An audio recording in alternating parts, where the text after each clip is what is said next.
Hello and welcome to a new video. Today I'll be playing Disco Elysium. It's a full cut of the game. Select an archetype. I guess I'll make my own. It's an RPG. I'll go with this.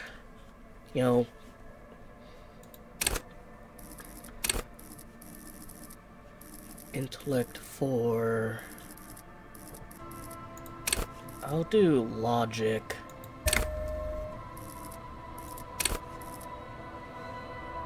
And rhetoric. Oh. Alright, guess I can't do anything else. The Furies are at home in the mirror. It is their address, even the clearest water, if deep enough, can drown. There is nothing. Ancient Only warm primordial blackness. Your conscious ferments in it, no larger than a single grain of malt. You don't have to do anything anymore. Ever. Never, ever. Never, ever, ever? Never, ever, ever, baby. Alright. An inordinate amount of time passes. It is utterly void of struggle. No ex-wives are contained within it. What was that about the X something? An awareness creeps up on you. A mass lies hidden in your dead angle, soaking in some lurid acidic sauce. It's bloated and shameful. A ball of meat surrounding you. This is a terrible line of questioning, and it will only lead to more awareness of the meat thing. I'd rather know about the X something. Ex-love. Ex-tenderness. It is foolish of you to resurface to the loss. Not after all the damage you've suffered to get here. Some of it irreversible. Stay. Sail with me through the abyss of pelagic zone. No, I want to get off now. I like pain and burning light and wanting things from people who don't want to give them to me. Do you really? Don't be naive, of course not. I want to sail the... Now, I do. Let me off. You wouldn't like it if I told you what was back there. Why'd you think you had to bludgeon yourself into oblivion? Or did you not sense yourself marinating? Poured so much on yourself. Got a bit carried away, did we, Chef?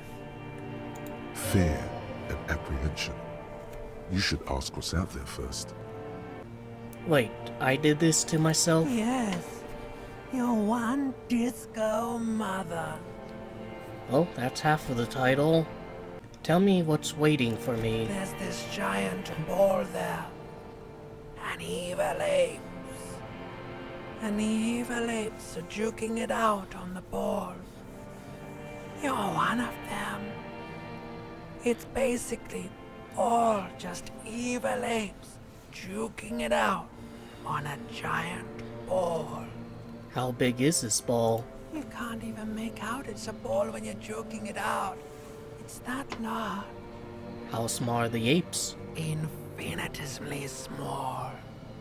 And this duking it out I keep hearing about, what's that? Vying for resources. It's just a stupid expression you picked up somewhere. The part of the presentation you want to take home with you is this. You have to beat the other evil apes in the face, or you lose. That's sad. Yes, it is. And you drowned in that sadness a long time ago. What do you mean drowned? You lost. The sound outside. You recognize it. It's a Caprice Commander motor carriage.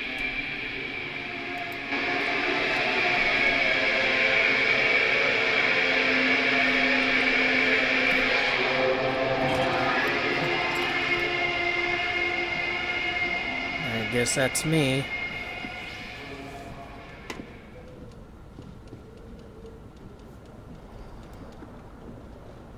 Nice of myself to wear underwear despite everything.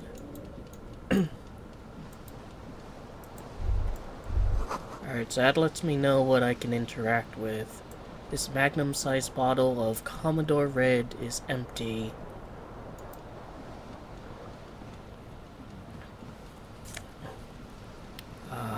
Sure. Looks like someone tore out the tape while the song was playing. This reel-to-reel tape player is still on, rolling empty.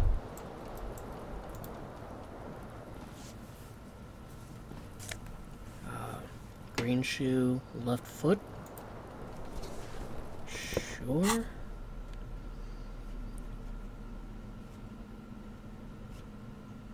So I have one shoe.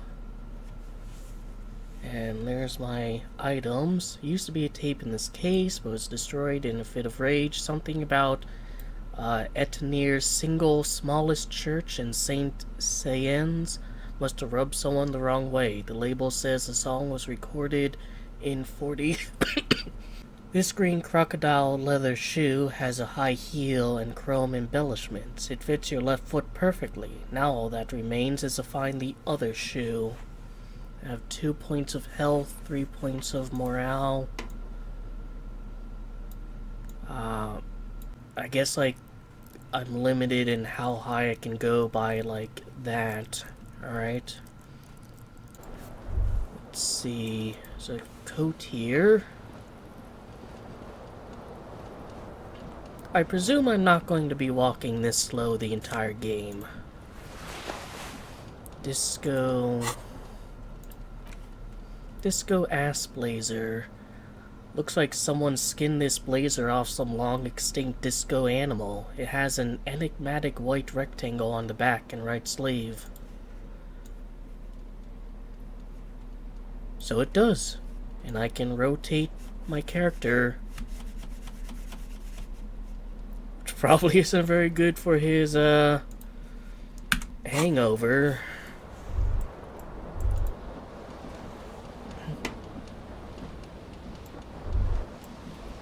The window stands broken in its frame.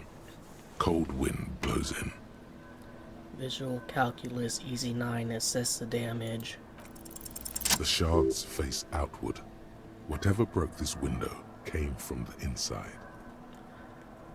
Did I break it with my own hands? A fine web of scarring covers the back of your right hand, but none of it is recent. What did this then? More likely a projectile than a held object. There are no fragments on the floor from pulling a tool back in after impact. Let's assess the It size. is too large for a bullet, yet too small for a piece of furniture. You're looking for something heavy and larger than your fist. The single green shoe you found fits the hole almost as well as your foot. It would have also been heavy enough if thrown with force. Congratulations. You smashed the window with your own shoe. Now you only have one. If you're lucky, you could still find the other one on the balcony outside. The door to it should be outside your room. I should go get the shoe. Cold wind gushes in. Your toes curl up from the cold.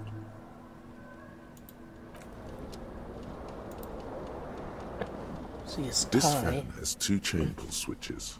One ends in a tiny fan, the other in a light bulb. A truly horrific necktie has somehow attached itself to one of the blades. Or I can try this, which has a medium chance. You reach out to grab the tie, but what's this? Diffuse, radiating chest pain. Doom comes over you. Grab my This chest. is bad. Feels like sharp stones grinding in your chest and keeping you from moving. For quite a long time, still ongoing. Now is a good time to start worrying. Finally, the pressure recedes. You find yourself covered in cold sweat and trying not to move, hoping it will keep you from dying. I'm gonna pull on the Terrible bulb. mistake. Turn the lights off immediately. You can practically feel the photons burning a hole in your brain. The lights are off. Alright, so don't turn on lights and... The blades come squeaking to a halt. It should be easier to reach the tie now.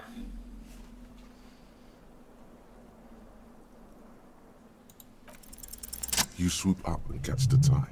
Snap. It's released from the blade. What you have in your hand is a truly hideous necktie with 4 or 5 different patterns. The knot reminds you of a noose.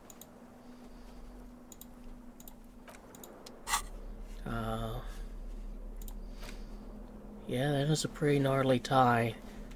Necktie is adorned with garish pattern. It's disturbingly vivid. Somehow you feel as if it would be wrong to ever take it off. It's your friend now. You will betray it if you change it for some boring scarf. +1 Inland Empire. Is that one of these?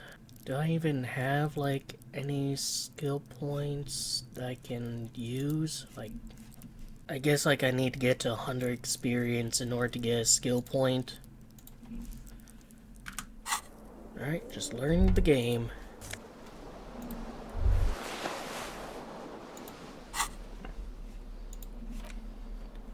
-1 Savior Flare tied around the thighs. +1 Electrochemistry tied around the crotch. So he's giving me like different stats. And I guess if I want to use Savior Flare, I want to take my pants off. Can I do that like when it's... the option is there? Like I see... like, oh, this needs Savior Flare. Let me just go into this menu. I'll put on. These golden brown trousers are flare cut. Normal bell-bottom trousers would be boot cut, but these are far from normal. They are someone's piss-soaked, cum-stained party pants. Looks like there's some stuff here. See bottles in the bathtub, wine, beer, and sweet liquors.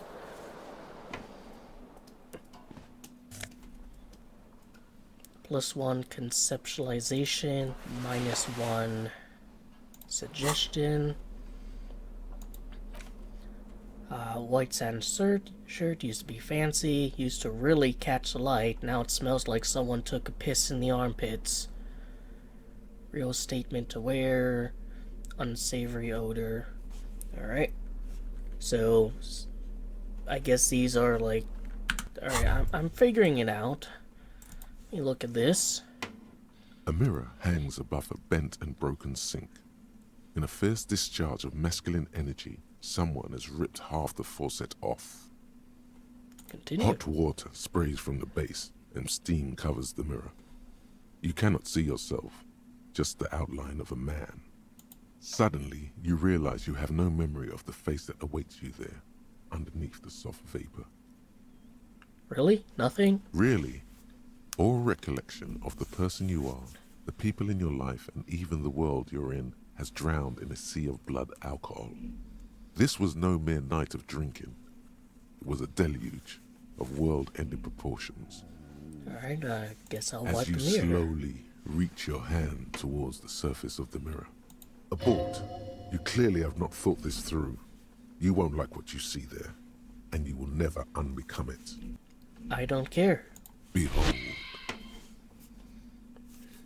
It's like a close-up of my protagonist's You have face. no idea who this thing is, do you? Considering I'm so late to the party when it comes to playing this game, this is exactly as stark of a reveal as the devs intended. I've seen this face plenty of times. This is the face of a late-stage alcoholic. Too late. You clearly have rigor mortis on your face. Or wait, is that an expression? Are you trying to make an expression with that face? Why? I'm not making it. The face is making it itself. Please stop. It's horrible. You're scaring yourself. No. You can't, can you? It's like it's not even voluntary anymore. You have worn that grin into your face, and now it won't come off. It's like what parents try to warn kids about making funny faces that they'll stay. What does it even mean? What is the emotion you're trying to convey? I'm insinuating that I'm vaguely sympathetic. I think I'm sort of pulling it off too, in a sad has-been kind of way. There's some charm to it. There might have been 10 years ago.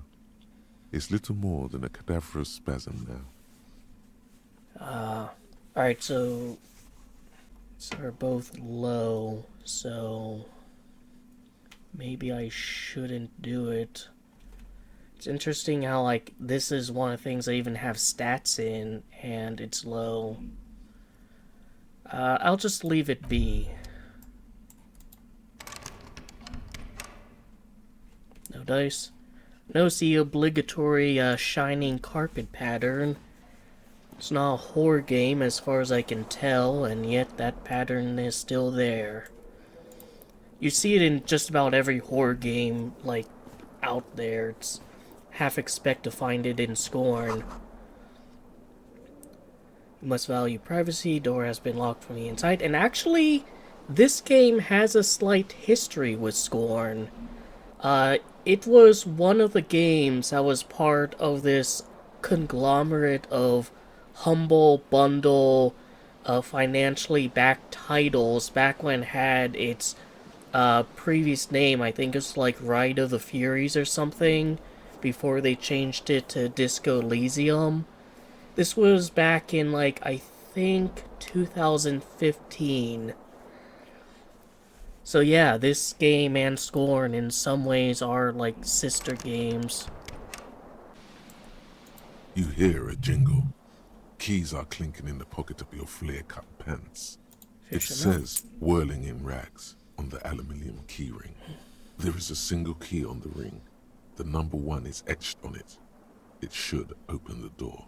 And timer goes up when I'm in conversation. Tools, items, interact. Oh, here. Doesn't have like a special description. These are for. And we step outside.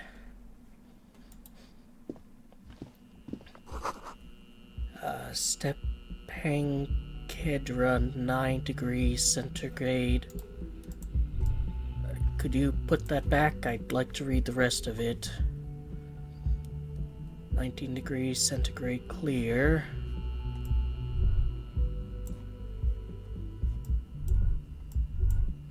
I guess we can talk to her. Officer. The young woman raises a cigarette to her lips. Her eyes are brown, and her face is speckled with birthmarks. She can't be more than 28. Is a success. Her eyes are brown. Her face. Am I military personnel? No. She seems perplexed by your question. Wait, I know. I'm a businessman. Chief Executive Officer, right? The young woman shakes her head slowly. Alright, Chief Technical Officer? You're a police officer, sir. You're shitting me. I'm not. Unless you've been shitting us all this time. All this time? You've been here for 3 days. On official police business, no less. And what business is that? Couldn't say. In truth, so far, mostly drinking. You have no doubt about the drinking. But do you strike yourself as a tight-lipped drunk? She must have heard something. Alright, so I can't take my pants off. Or whatever's lowering the suggestion. Here's that. I'll go with this She one. nods. I do know that when someone's not telling me the whole story. What am I doing here? What's my case? There's a mercenary out back. He's been hanged. The body has been there for a week now. The locals probably got tired of it and called the cops. And why didn't you just tell me that? I didn't mean to overwhelm you with information. You seem a bit Lost, officer. Of course. Be careful, officer. They don't like the police around here.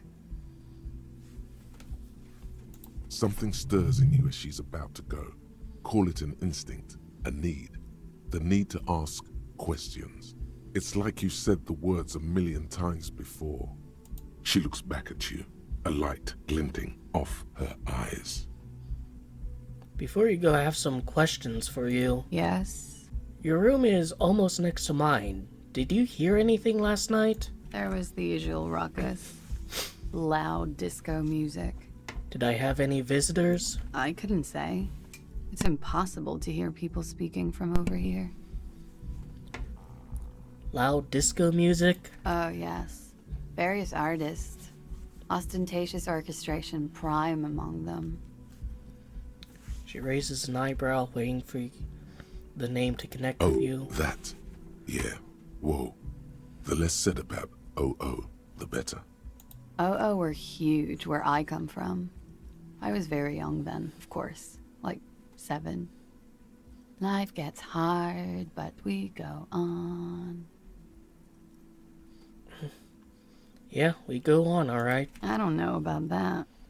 At around 2 o'clock, disco stopped, and there was a change of pace. What happened? A slow, sad song started playing, like organ music on repeat. That went on for quite a while. Some of the time, you were yelling along to it. Was I singing this? Yes, there was a church in there. A really small church. Like the smallest, saddest church in the whole world. It was about that.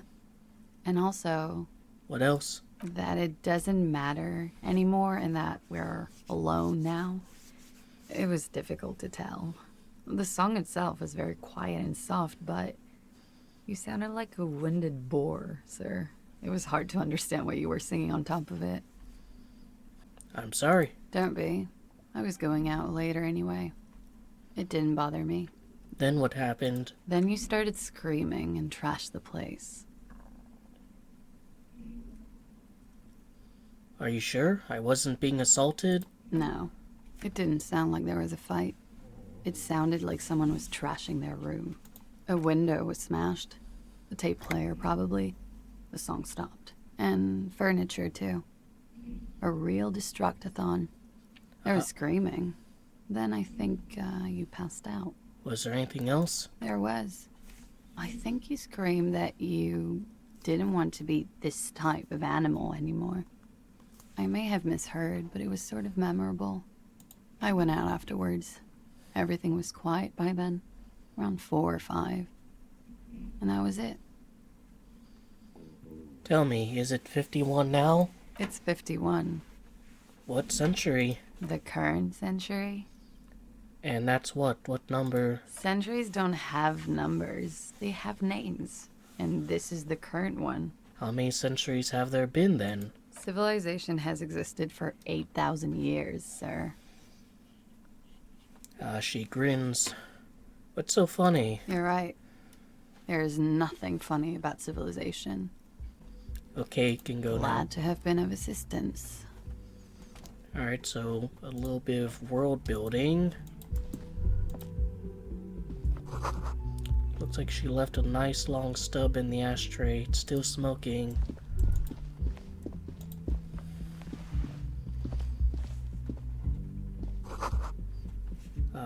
This is a weekend edition of the satirical newspaper.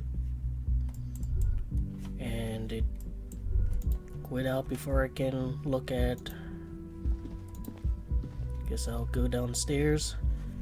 Red checks can be tried only once, failed. White checks can be retried. The curse of having a fast PC.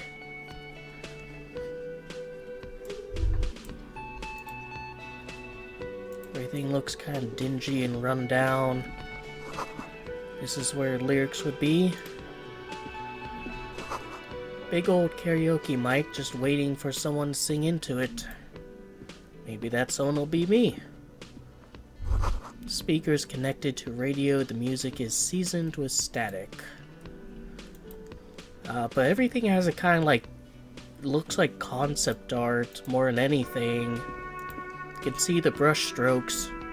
A man in his late 20s stands behind the counter, inspecting a stuffed seabird. As you approach, he gives you a sideways glance, then looks down again. That was disdain in his eyes.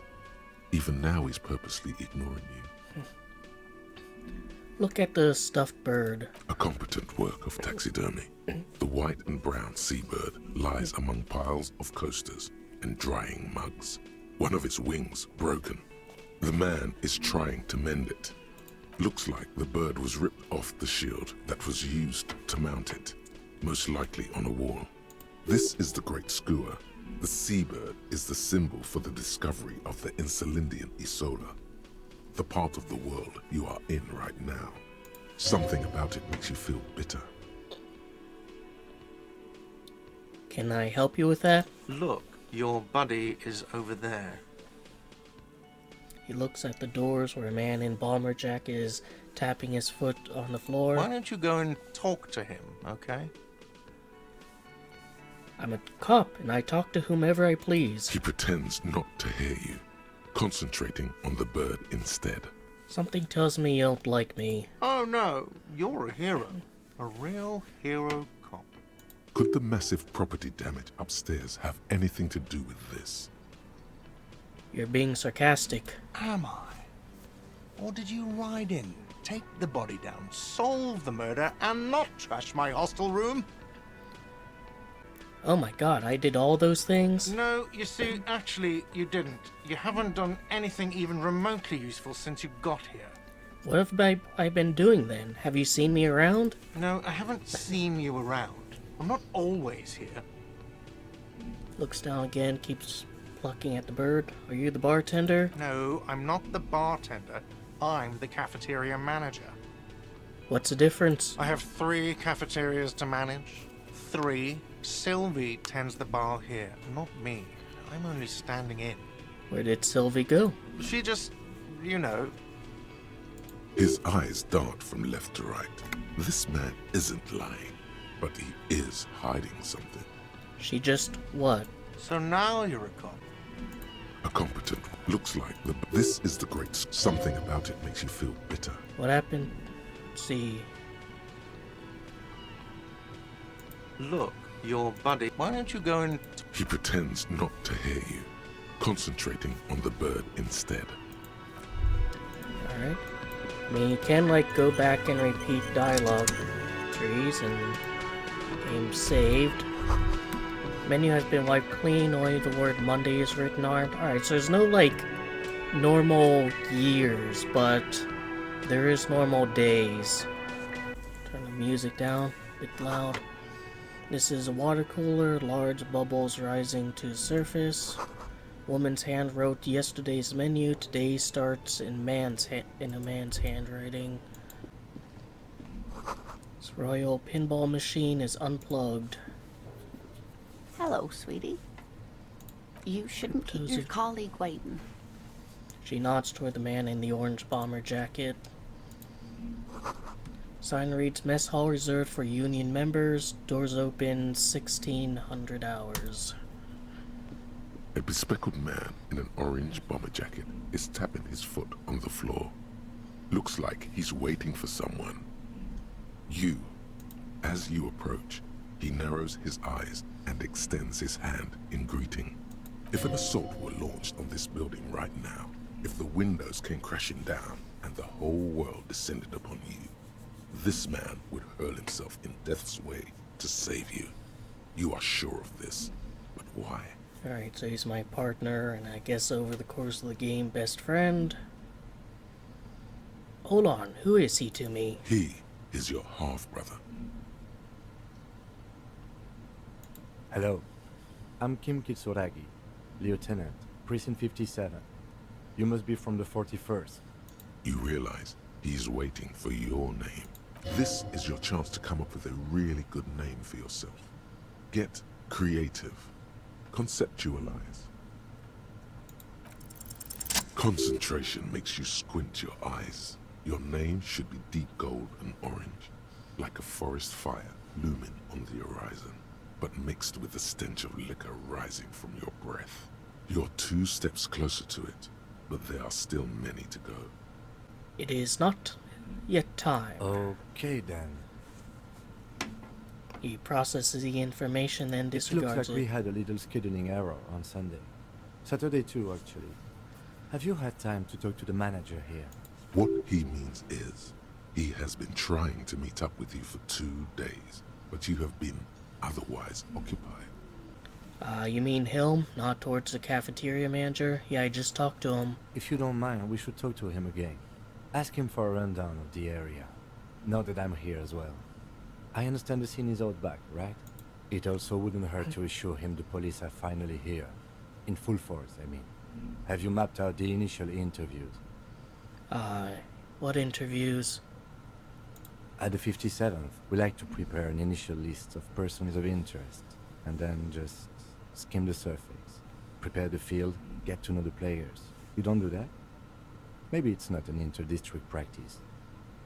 I haven't. Okay, we'll have time for that after we take a look at the coroner's case. Have you removed the dead body from the tree? No. So, the body is still in the tree. This is the first time you detect a weariness in the lieutenant's voice. It is obvious he would have preferred for the body to no longer be in the tree. He has a white, rectangle on his suit as well, so maybe that indicates like a police officer. Where it has been hanging for 7 days straight. We should go there as soon as we are done talking to the owner. How can you be so sure I'm from the police? I was sent here to meet a detective from Precinct 41. You have the insignia of the Citizens Militia on your sleeve and on your back. I was right. Immediately after I made that, observation. I suppose you could be impersonating him. You could have gotten the insignia from the black market or forged it. But for now, I'm going to set those possibilities aside. I'm not from the Inspectorate General.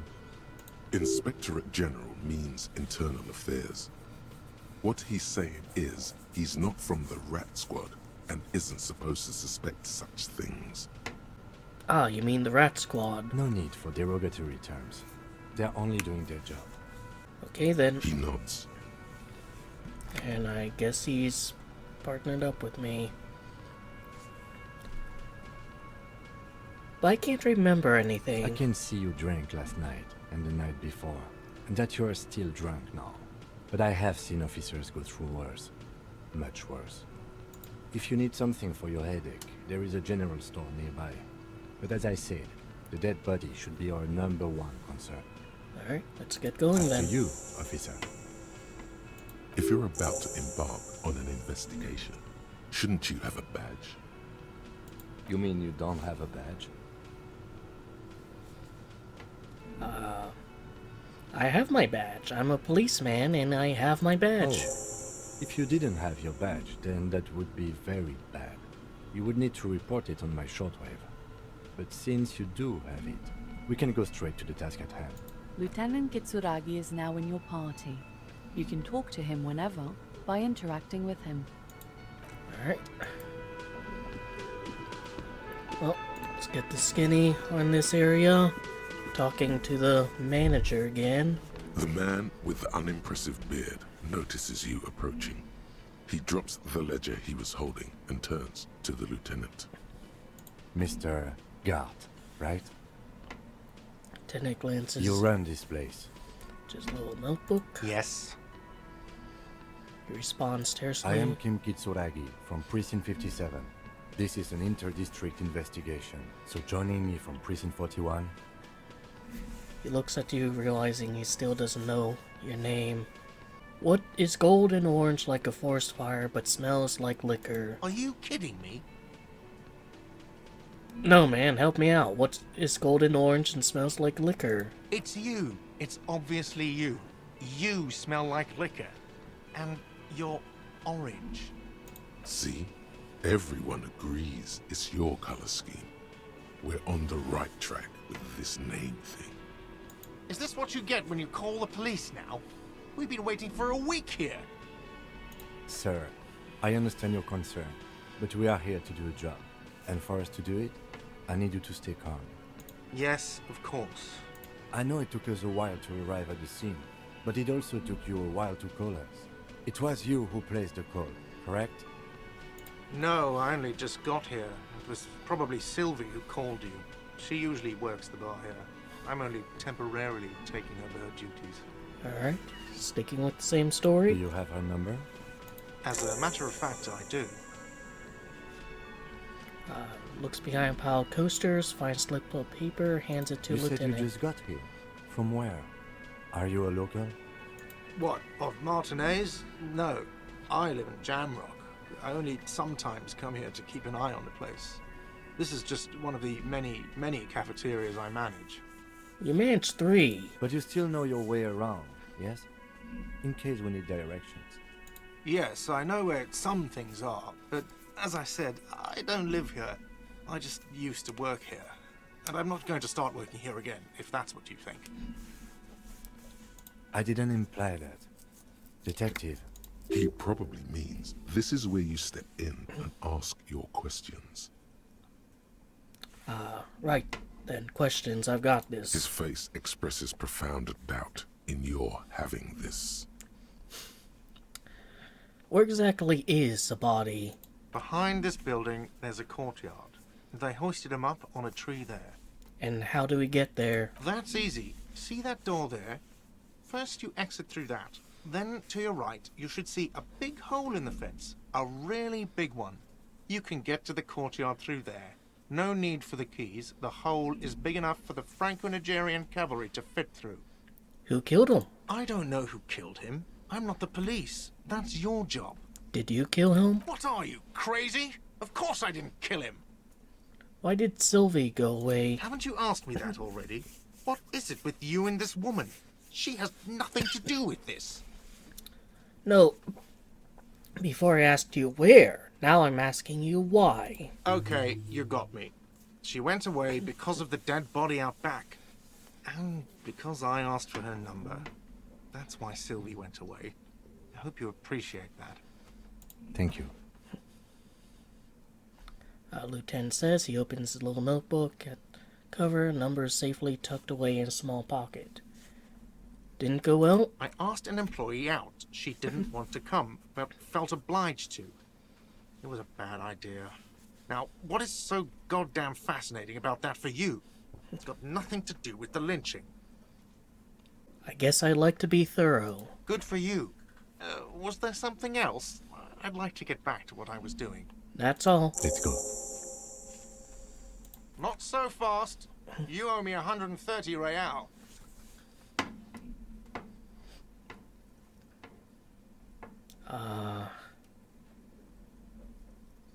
Except I think I have something on me that reduces that, and once again, I can't, like, take it off.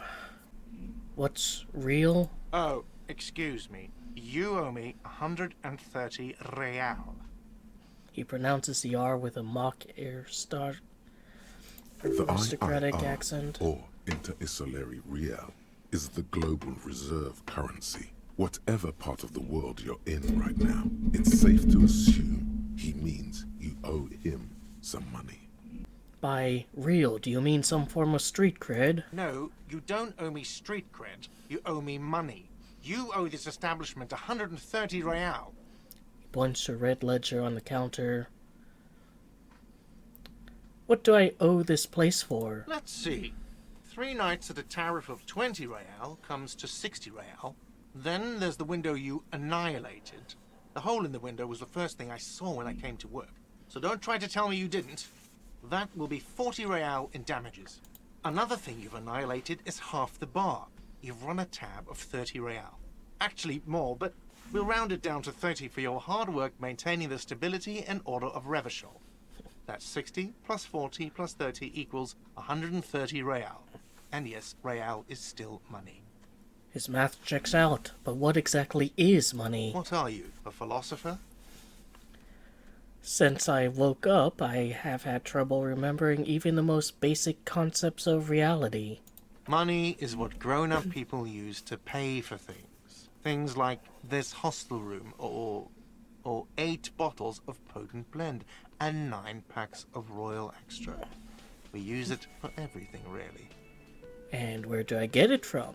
Are you serious? From your work? I don't know. You can take bribes, I guess. I'm sorry. I don't think cops can take bribes. Some do take recompense, but only to survive. But what if I don't have any? There's a shuffle of nylon as Lieutenant Kitsuragi looks for something in the pockets of his orange bomber. That's cop 4. I haven't offered to pay because I don't have any money either. What happens now? I'm sorry, but he has to pay. I can't let him stay here any longer if he doesn't. If he doesn't have the money by tonight, then...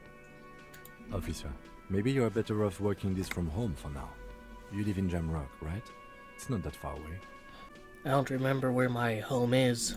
Officer, you really need to take this up with your station. I have a shortwave radio in my car. Call them, ask for assistance. We have to get this investigation started now. Good luck. Man, what's... kind of hard to, like, navigate with the... There's something down here.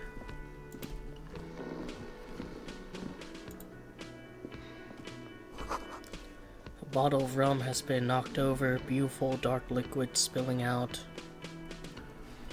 Sleeping dock worker, a man sleeping on a table, wearing a mud-caked boots, rolled down overalls. The back of his shirt reads Wild Pines, encircled by On the logo. counter, rolled out of his open hand, you see a blister pack of headache medicine.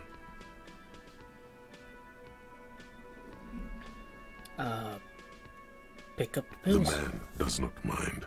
You probably need them more than he does. You've just picked up some magnesium.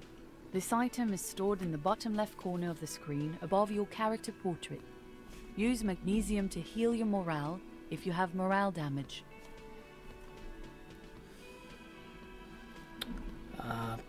Might as well try. You gently shake his shoulder, but nothing happens. This man could probably sleep soundly in a ship's engine room.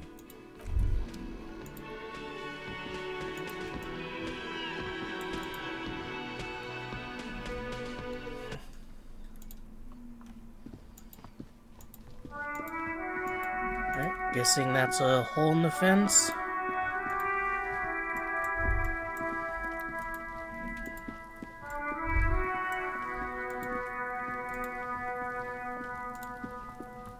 What are you doing, kid? There's a corpse. Got this. Boy throwing rocks at a dead body. Can't be older than 12. If there ever was such a thing as an ugly kid, then this is it. He's almost exquisite in his ugliness, like a gremlin. Oh yeah, nappa gumpy, Kuno. Hey kid, word, police business. Right in the dick, Kuno. Get him right in the dick. Children ignore you. Love it in the dick. The boy is sweating profusely. His eyes are like 2 black holes and his jaw is twitching as if trying to break free from the empire of his body. Stop throwing rocks at my crime scene. Fuck that. Kuno, yeah, right in the mouthful. Shits himself. The rake, Kuno. You should throw the rake at him, Kuno. The fuck? Does Kuno know what a rake is? Kuno is not a gardener. Are you kids siblings? The fuck are you talking about? He's calling us Kuno. He says we're fucking each other. Yeah, you probably are. Look, I have questions for you. Alright, entertain the Kuno. Show me what you got. What you got there? What you got, huh? Show me what you got. Irregular speech patterns, overconfidence. Could this kid be on drugs? This warrants further investigation into this Kuno. Who is Kuno? Kuno's Kuno, pig? The boy points to his chest with both thumbs. It's always Kuno, never I. Clearly the kid's using the third-person perspective as a shield. Interesting. You refer to yourself in the third person to distance yourself from the situation. Kuno doesn't do that smart shit. Don't throw that bullshit at Kuno. Kuno knows you're lying. Seems offended. trying to get Kuno hooked on the book. Watch out, Kuno! He's trying to fiddle you! He's gonna put his hands on you! Thing behind the fence starts squealing, shrill and violent like a fire alarm. Help! Pig's got Kuno! Help! Ray! Kuno S. So they are siblings, probably. Help! He's got the Kuno help! Just answer the questions. Help! He's sticking his dick out! Escalate, Kuno! His dick is out! You're afraid! Pigs in here, Kuno! Somebody, please! It's full blast now. Wind carries a message from How why. did we get here? How did this happen? This makes no sense. There may still be a way out. Just appeal to his reason. Be logical, kid. I haven't done anything to you. Or who put you up to this? No one. Kuno's doing this because he likes it, pig. This is where Kuno establishes dominance over you. Change your plan. You can't let that happen. It will make things harder down the line. You may end up missing crucial information. Help! The pig's gagging him! Kuno can't speak! Be loud. Someone put you up to this. You put him up to this yourself when you decided to talk to him in the first place. Listen to your friend. Did Gart put you up to this? Kuno owns the fat ass. Help! The RCM is trying to fuck Kuno! Are you high right now? Help! Misters, help! He's flashing Kuno! He's showing his genitals! If you don't help Kuno now, it'll be too late! Be logical. What is this sick charade? No! The nearly psychopathic way they can slip in and out of the act implies you're not the first victim. Look. For emphasis, a ghost is saying this. A shit-eating psychopathic ghost with an ace up his sleeve. I know you wanted to hit me. You got that I'm gonna fuck that Kuno up look that Kuno's dad gets. The murder look. The rage look. Well, no wonder your dad kicks your ass. Relax. He can't read your mind. He doesn't know you were thinking that.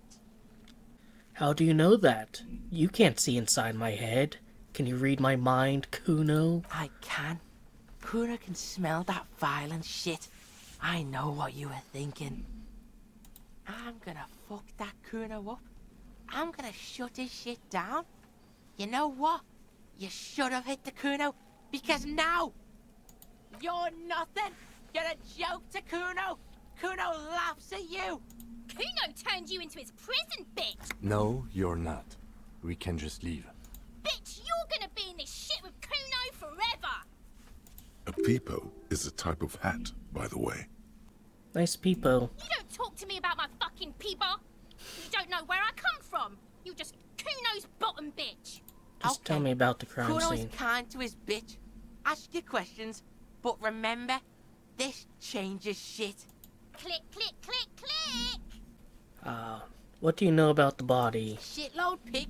What's your question? Don't tell the pig shit, Kuno! Pig's choking! He's totally joking! Fucking idiot Mulcapa! Doesn't know any questions! Do you often play in the yard? Right, pig. This is where Kuno plays with his little wooden choo-choo. Fuck do you want with it?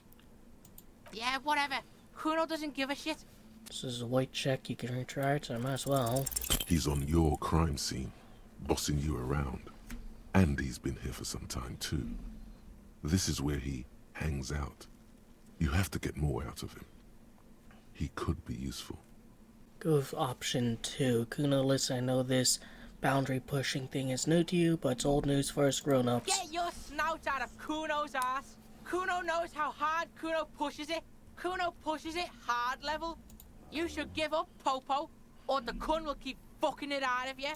You okay, Kuno? She looks worried. The coon has her confused. That went wrong. He took it as a compliment. Then he had a minor seizure. Kuno doesn't fucking care. Well, maybe he'll die.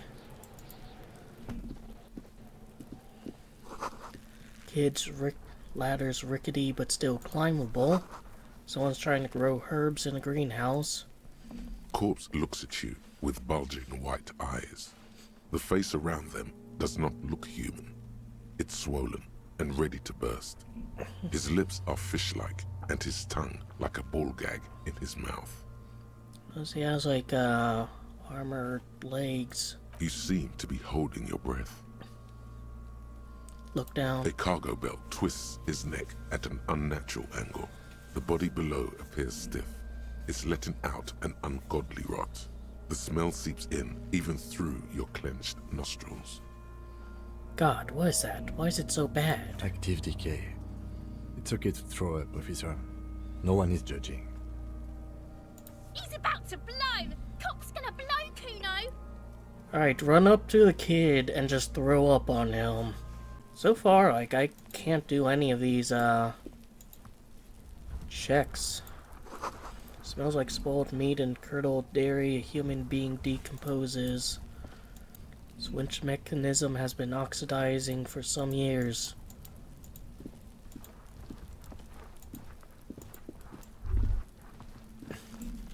Well, need to get him down somehow. What is this? Money and magnesium. Alright, well.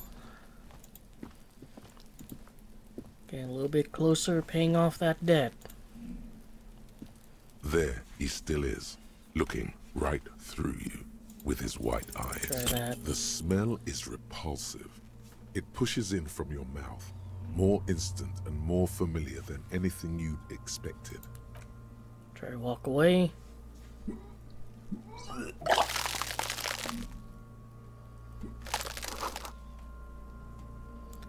Ladders for kids won't hold the weight of a grown man. Too late. It's impossible to keep in.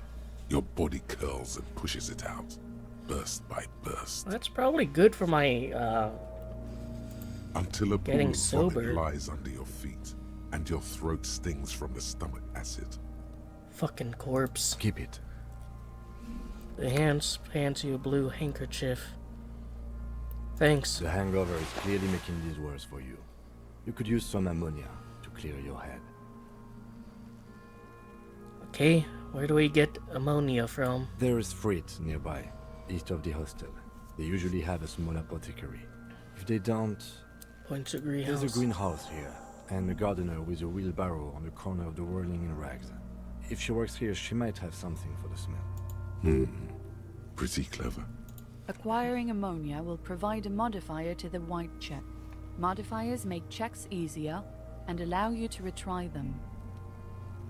Alright.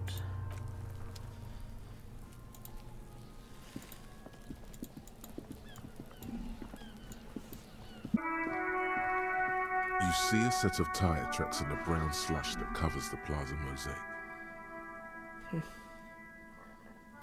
Visual calculus, reconstruct the movement. No, these tracks are not interesting at all. Let the street sweeper just sweep them away.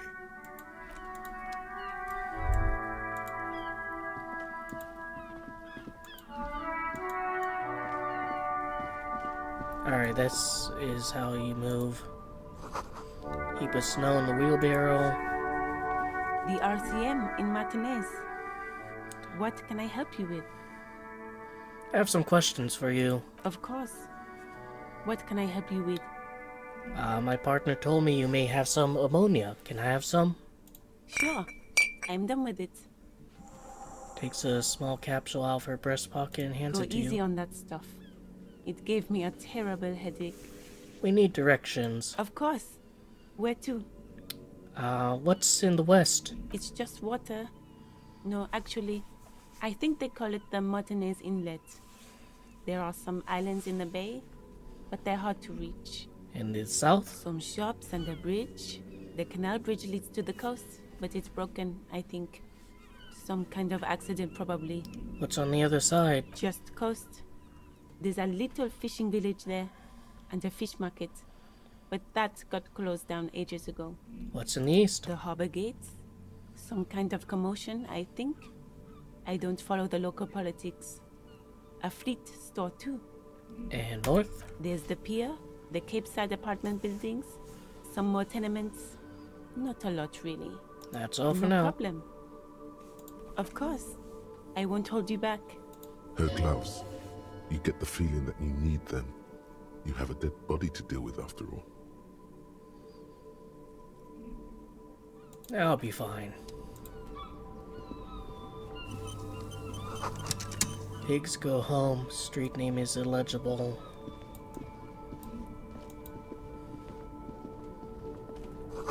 Goods for the lorry haphazardly litter the surroundings.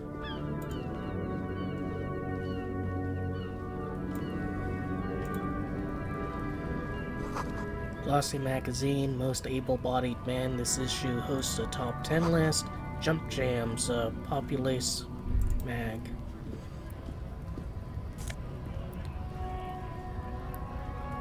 So magnesium, saffron picker. Welcome to Ravachol. Welcome to Ivashol.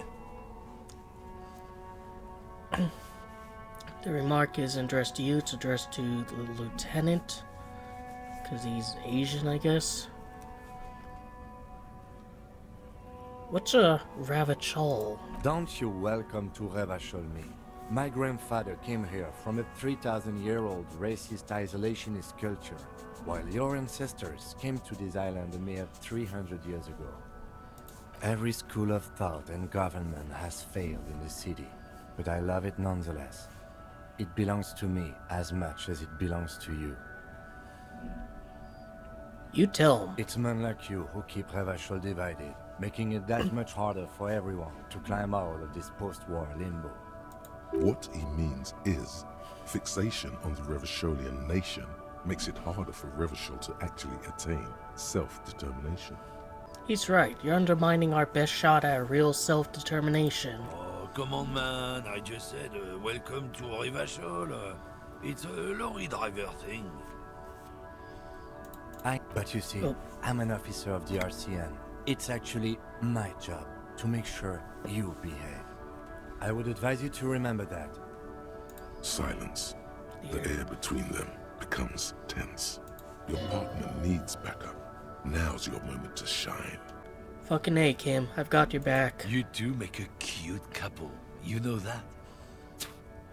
The lieutenant exhales and resumes his regular calmness. Now that's settled, we have a couple questions. Whatever you say, officers. Well, you're being racist to him when you have like a heavy French accent. You sure you're from around here? What are you hauling? Oh, not much anymore. I'm here to pick up some cargo, but the dock workers are on strike, so it's a sit and wait on your ass situation. And what kind of cargo are you supposed to pick up? Apples. Apples is exactly the kind of thing you'd say if you had something to hide. Apples? Yeah, apples. I take it you had other... Oh, not much anymore. I'm here to... Apples. Apples Let's is try exactly this the... one. Look, as detective. I come from a long line of lorrymen. We got ancient rights and privileges. Oh, I'm here to pick up a load of fucking apples, man. Just regular, Koiko-picked apples. Damn, you're not gonna get more out of him on this. He's put up the wall of racism. Said something about the rights and privileges of lorrymen. Oh yeah, they're a big deal.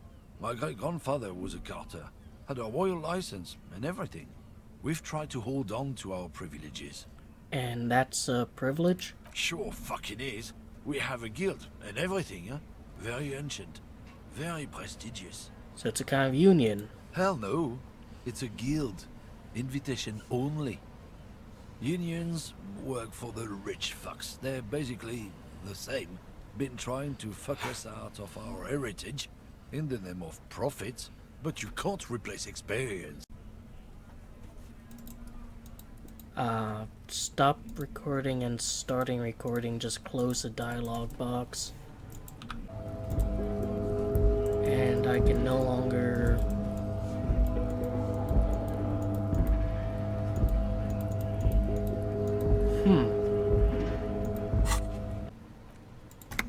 try...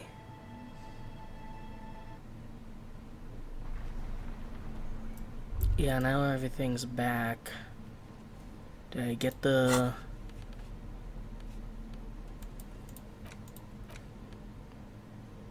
Alright, I got the ammonia. Oh, trusting street thugs with their goods. Alright, so this is going where I to fuck 'em was. right up the ass. Mark my What's words. that argument all about? It's about biological determinism, natural law, the sorting of the races. Not the most popular topic nowadays, with the coalition in charge and all. You might want to change the topic. That is, bury your head under the sand like common sheep. Ah. Oh, you're just a racist. Makes sense. I'm not just racist. Look, I've read books, huh? The science of racial theory has all been proved, even if some people don't want to accept it. People who've studied these things say that you and me are superior by design. So, naturally, we Occidentals should be in charge. Obviously, you can see the merits in that. Right, I've already made up my mind. Oh? Man seems mildly disappointed. You don't want to hear more of his lecture. Yeah, I'm not down with this. Why don't you go fuck yourself? Don't push your luck, runt.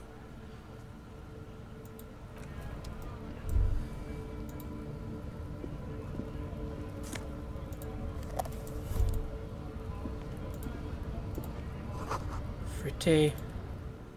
And it's misspelled.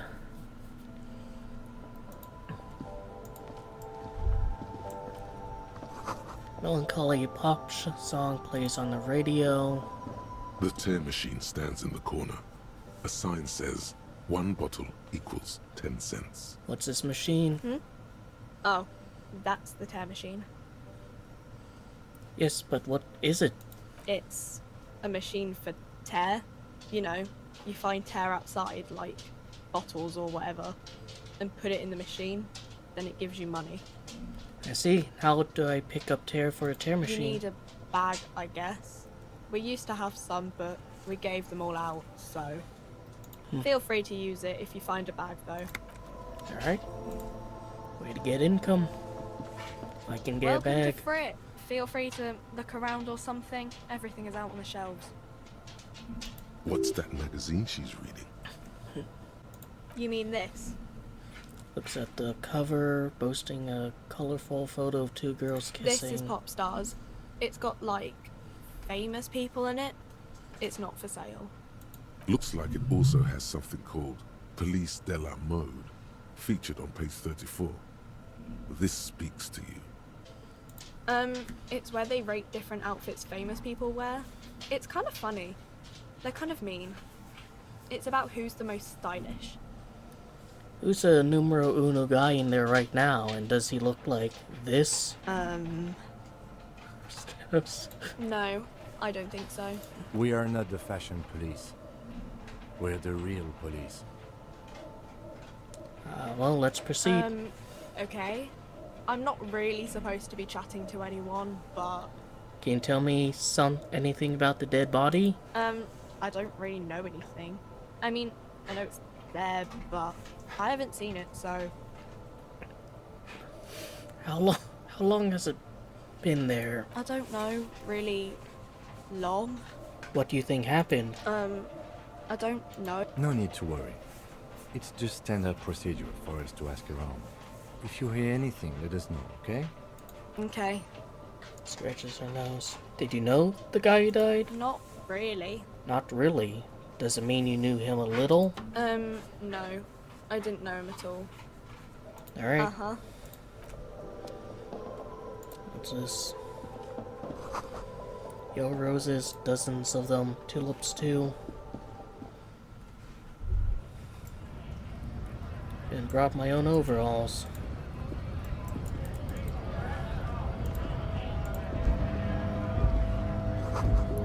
Boys probably stored fuel in here. Now I store booze. A lorry stuck in the traffic jam. This big, heavy Grad-made machine is well kept for such an old machine. The windows are clear. They've been recently washed. You can see a lorryman's cabin with personal belongings, stickers, insignia. What kind of stickers and The insignia? driver has adorned his space with a substantial collection of peculiar paraphernalia. Proclamations about honor, strength, and purity are glued to various panels. It's probably the racist lorryman. What about the back Back seat? end of the cabin is a small perch to sleep, large ashtrays. There are several suns and wheels sewn into the curtains. A book with ragged edges catches your notice. The front cover features a large, muscular man. The title reads, Man from Eamdal in the Lost City of the Pygmies. Racist nationalist paraphernalia. Not unusual in this part of town. This is our guy. Do you think this lorry belongs to our tough guy? Likely, yes. This guy's proud of who he is. Drapes it all over his machine.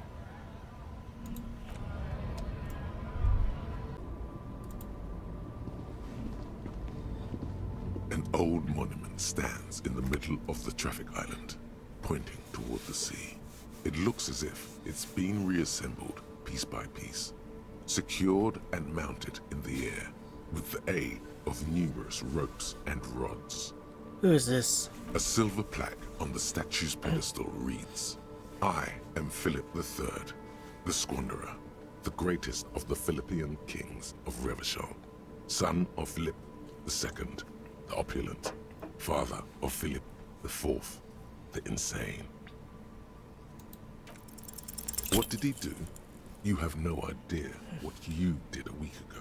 How would you know what this guy did many centuries ago? High above you, the king stands triumphantly oblivious to your memory trouble.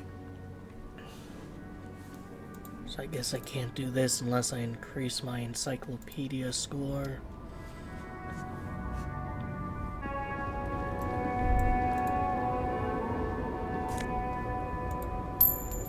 Got some cash. The small, wrinkled woman does not greet you. She nods along to something on her radio. A photograph is clutched in her hands. The photo, an ambrotype from the turn of the century, as golden as her smile. It's the warmth of a winter night's fire. Maybe she could give you comfort and shelter, some cigarettes and food money. Maybe she's your... Excuse me, ma'am. I'd like to ask some questions. No response. Wherever this woman is, your words fail to reach her. Grandma? Nothing. Her smile just keeps widening. Her hair is gray like lead. I'll come back to her. Just talk to my partner. Yes? What? No, talk about you. Me? Yes, you. I don't see how my life is pertinent to the investigation.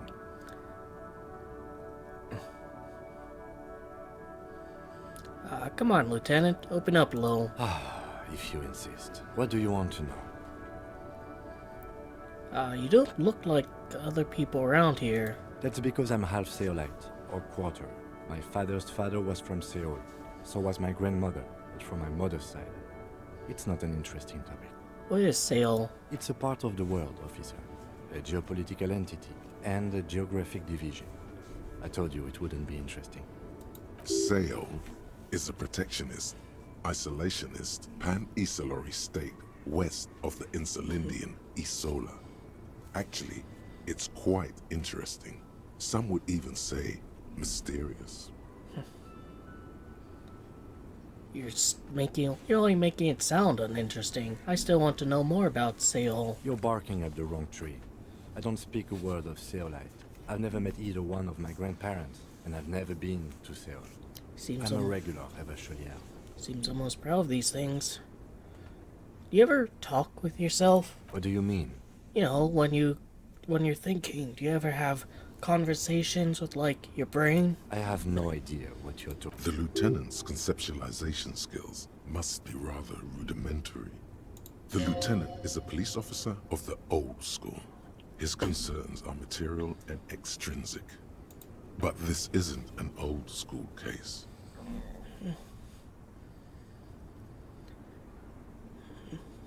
I get you're one of those old school detectives. So what? That makes you the new school? God spare us. For real detective work, nothing beats a good notebook by your side. The lieutenant produces his small blue notebook and idly thumbs through a few pages. We all have our different mediums. His is written. That's all for now. Let's change the subject.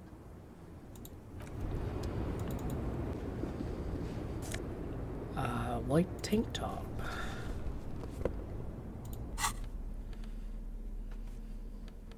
So, gives me conceptualization, but not suggestion. Vest, reeking of sweat, this sleeveless shirt is the best choice if you're not afraid to show off your masculine upper body and hairy chest. I guess one of the problems is that for some of these checks, like, you have to have basically precognition of what skills you'll need.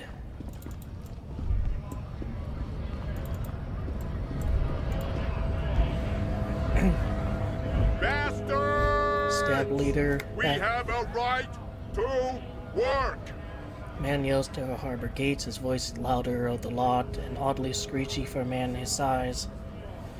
What's going on here? Hold up and stay frosty, everyone. Cops are here. You here to fuck with us? Beat the honest worker down. Why should I? We're here to fight for a cause. Stripes usually have problems with people who have causes. Okay, then I'm thinking no. Good. We're fighting for a cause here. Right to work! Right. Besides, we're not that different. It helps if people see us talking, cops and strikebreakers together. Shows authorities are on our side. Builds confidence. I don't think I've chosen any sides yet. Might be time. Don't let the fat bastards tread on you. Cops tend to side with the higher-ups, but you're essentially still workers. I don't trust cops, but I can see you understand the Right to work! Right to work! rights of people, rights of workers, to have gainful employment, to make a salary, and feed their families. Alright, but like the right to work laws in our reality basically just exist to give companies an excuse to fire people at times most His convenient. manner of speaking is wooden, the tone of voice bland and uninspired, almost as if compiling replies from a set of learned phrases. Maybe you should ask them the questions, like why we're not allowed to make a living here. Shame on you! We have families to feed, you piece of shit. So do we, Scott. Loitering man hollers in return. What is a strike? When a bunch of ungrateful, lazy cockroaches can't get their act together, decide to block honest work for other people. What do they want? Beats me. They mumble nonsense about boardrooms and workers' rights, while we Have the right to work! Alright, but you don't want workers' rights, you don't want rights and protections. There's something odd in the way he carries himself. His set of clothing looks vaguely mismatched. The different pieces of the attire seem ill-fitting. Ill-fitting? What does that mean? His shirt is far too small and an unpleasantly tight fit, while the overalls, held up by a belt, seem to fit a man with much more corpulence. You're wearing new clothes? He ignores your question, choosing instead to turn to the emaciated workers, raising both fists in the air. The clothes are obviously not his. Silence is the answer. There's something off here, but he won't say what. Who are all these strikebreakers? honest men and women with rights to work, to be useful, not toys for corporate interests. We came here to help the harbor run smoothly in time of crisis. If union fucks don't want work, They ought to let in those who do want work. I mean, you're always gonna find people who are desperate enough that they'll do anything. I have a question. Why do all these men follow your leadership? You think they follow because I'm big and loud? No. They follow the rules of the market, the rules of the economy, because they were given a job to do! You've been talking to him for quite a while now. Something is off with this guy. Ask him where he's from. Where are you from? What's it to you? Thought you looked real familiar for a second there. No. Don't think we've met before. I came to help out people. Already got that. I'm interested in your background. We're all workers, right? Workers stick together. Came from the eminent domain, from Jamrock. Backgrounds in odd jobs, heavy lifting, cargo hauling, bouncer work. Sweet, I know bars. Been thrown out from several. Maybe that's why you seem familiar. Worked at Territorial. Ring a bell?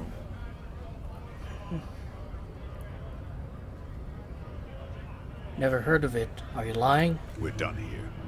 I have a strike to break.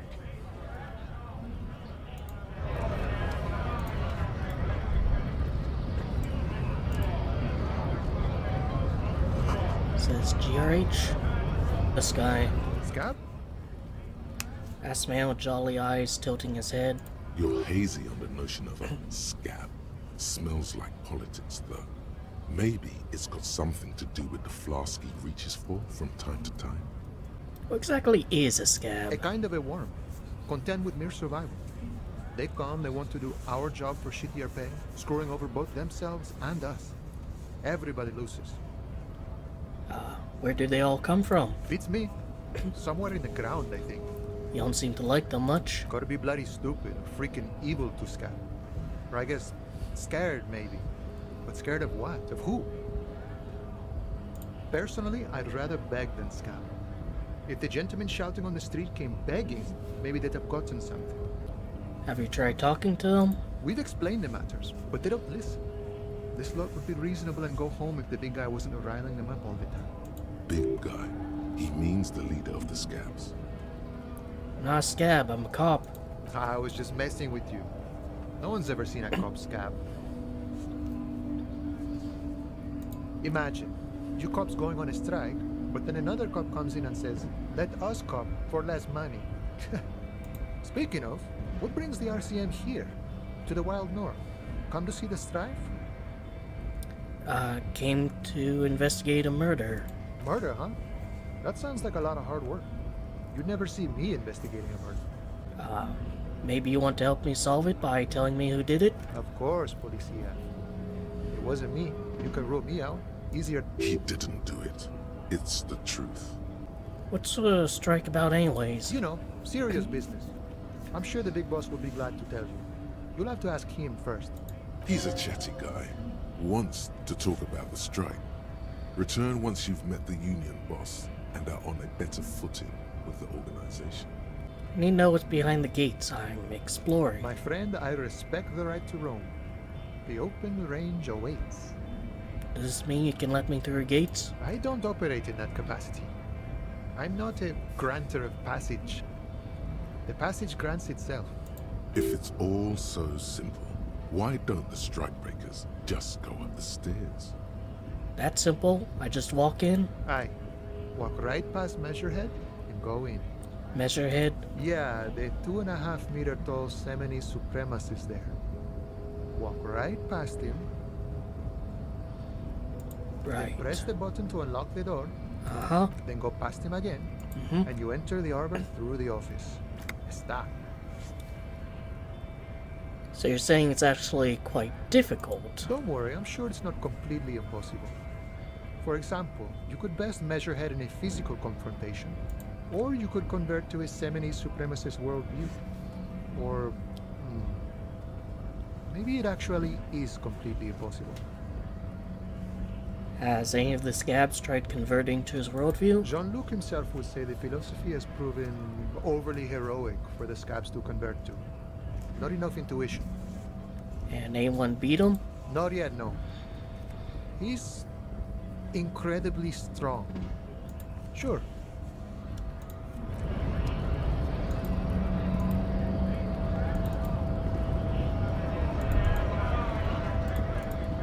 Much anymore. I'm here to pick up some cargo. The strike? Oh, they've been at it for a while. A month, 2 months maybe. But this here is just the last week or so. Apples? Apples is exactly the kind of thing you'd say. Yeah, apples?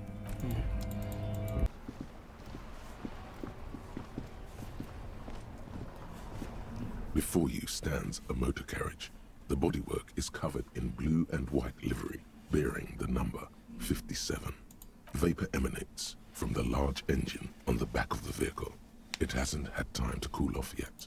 This must be the infernal machine that tore you from oblivion.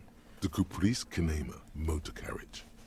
In the cabin, you are welcomed by a set of steering levers, a radio microphone on a hook, a pull-out toolbox under the seat, and the soft glow of the fuel preheater gauge. Tap on the As gauge. you tap on the gauge, the indicator pin jerks as if startled. It's in the large orange sector, indicating the engine is warm. Next to the gauge is a red switch labeled heat. There's no use pressing the heat button. It won't start without the ignition key. Translation. We're not going anywhere right now. Alternative translation. Don't even think you can drive my MC. A metallic drawer slides out from under the seat and clicks into place. The tools inside are neatly organized. Take what you need, officer. It's going to be a long case. I'm not protective of my tools, like some men are. He's clearly a little protective of his tools. But what can you do? Work is work. The pry The bar. pry bar feels nice and cold in your hand, heavier than you'd think. Useful for opening all sorts of doors and lids. Guess The I can handles take are everything. long and sleek. Snap, snap, go the cutters. It's robust, weatherproof, and well made. Police issue, blue, lets you see things in the dark you would otherwise miss. The pull-out toolbox, the frequency tableau lights up, and the green button labeled Prime Line glows like a feline eye. And then you hear something. He did suggest I use this to figure out where The I live. soft purr of electrical kittens, radio waves cast far and wide over the metropolis. A woman's voice greets you through the static.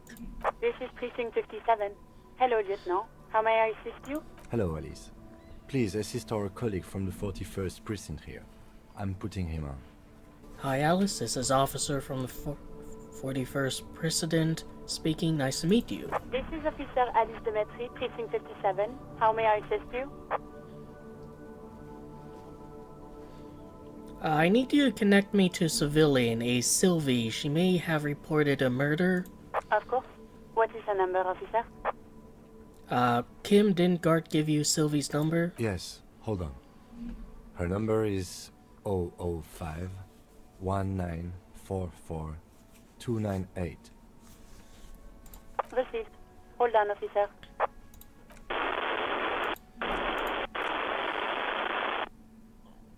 Start slapping a marching rhythm on Give your it a thighs. minute. She might be busy at the moment. Takes a bit to get to the phone. Officer, I have Sylvie Malaika on the line for you. Yes, hello? Hello, this is the police calling. I have some questions for you about your last days at work. Oh, right. She recognizes Hello, your voice officer. What almost can I do for immediately. you? You quit your job at Whirling. Why? You mean, why did I leave the bar? You can hear her tense Honestly, up. I'm not really comfortable discussing it with you, sir. Why not? Did you leave because of Gart? What? No, why would you even think that? He told me he asked you out. Are you saying it didn't happen? Please, don't bring Gart into this. It's none of your business. I already said I don't want to talk about this. You're messing everything up again. Was it you who called the police? No, not me. But why didn't you if there's a corpse behind your workplace? What? Of course it bothered me. But I thought the union already knew about the corpse. What does union have to do with anything? No one calls the police. the Union would get angry. What do you mean by that? You know, what the Union says goes. People listen to them and they take care of their own, which is like everyone here. Is that true? Legally, no. In reality, yes. Martinez is de facto policed by the Dock Workers Union. Words are not necessary to feel the lieutenant's discontent for the situation. Tell me, why exactly did you let corpse hang in your own backyard for weeks instead of calling us? I didn't want to get in trouble with the others. Push her further. Show her the error of her ways. What others? The other people who live around here. Local people. I didn't want trouble. What trouble? You don't live here. You don't understand. Squealing is frowned upon here. Everything is dealt with, well, by the Union, internally. Please, I just didn't want any trouble. You do? What else can I do for you? Do you know who made the call? No, sorry. I don't. Not a lot of people have phones around here. Copper thieves take the wires. People don't have the money to have the cables put in again. They use the Union's phone, or the one on the coast. So the Union has a phone, and there's one further down the coast. Got it. It was someone else. We'll find them sooner or later, officer. It just might take a while. Alright, next question. Yeah, go on. You mean, why did I... Why not? Why aren't you comfortable discussing it with me?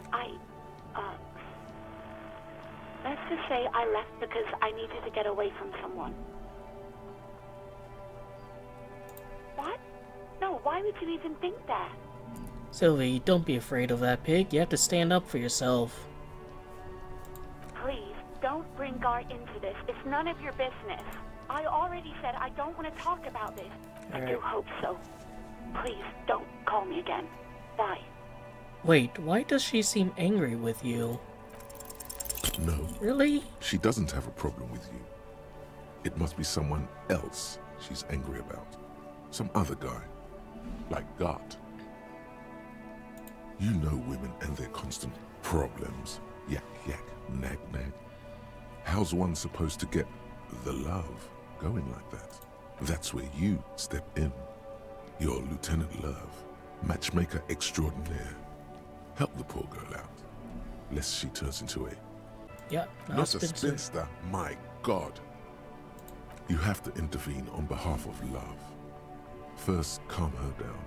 Tell her you've got everything under control. And then go have a boys' talk with God himself. Think you can do that, Lieutenant Love?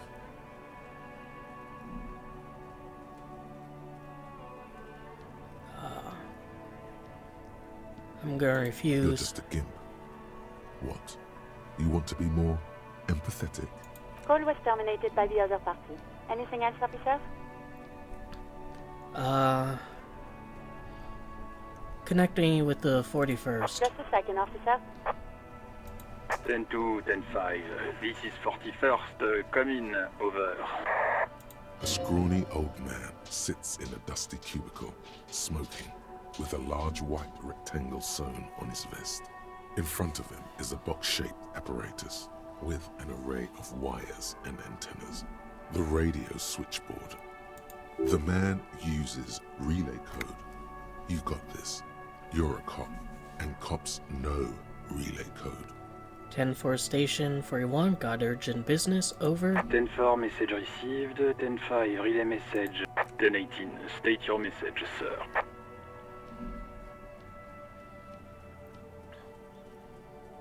Personal details. 10-4, your badge should have most of your personal details. Look over that. Over. 10-4, anything else for you, sir? Over. In dire need of financial assistance. 10-4, I hear you. I don't have the authority to grant your request, but... Is it him? What does he want? He says he needs money. Don't give that asshole anything. He's just gonna drink it all. Right. That's a negative on the additional funds, sir. Over.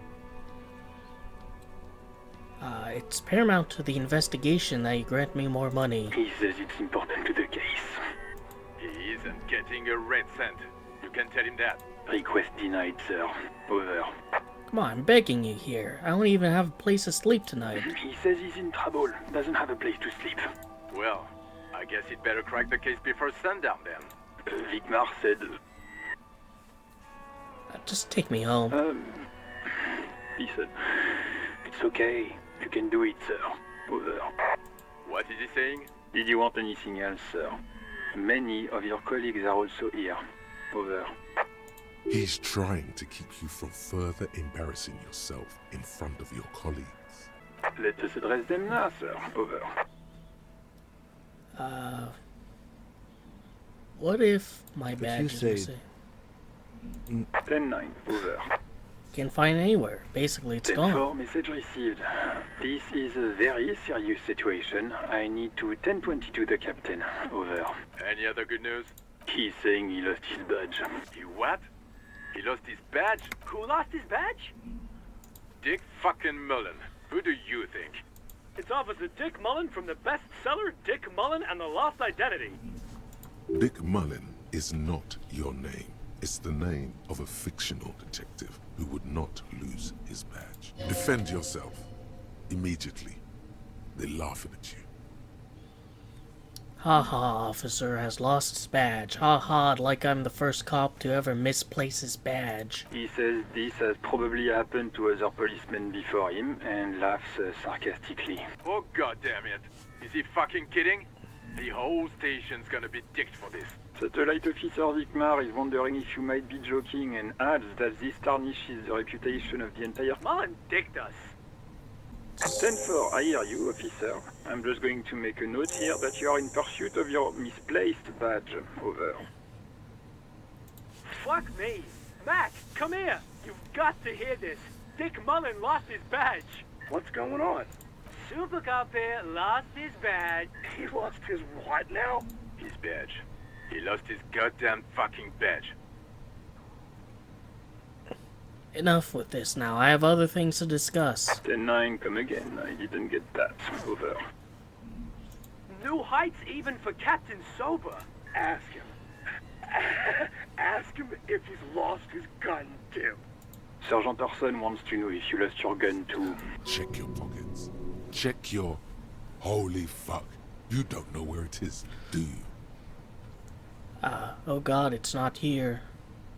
Okay, it's gone. Your gun is most definitely gone. 10-9, come in, officer. Did you get my question? We were wondering about your gun. Over. Alright, I'll try this.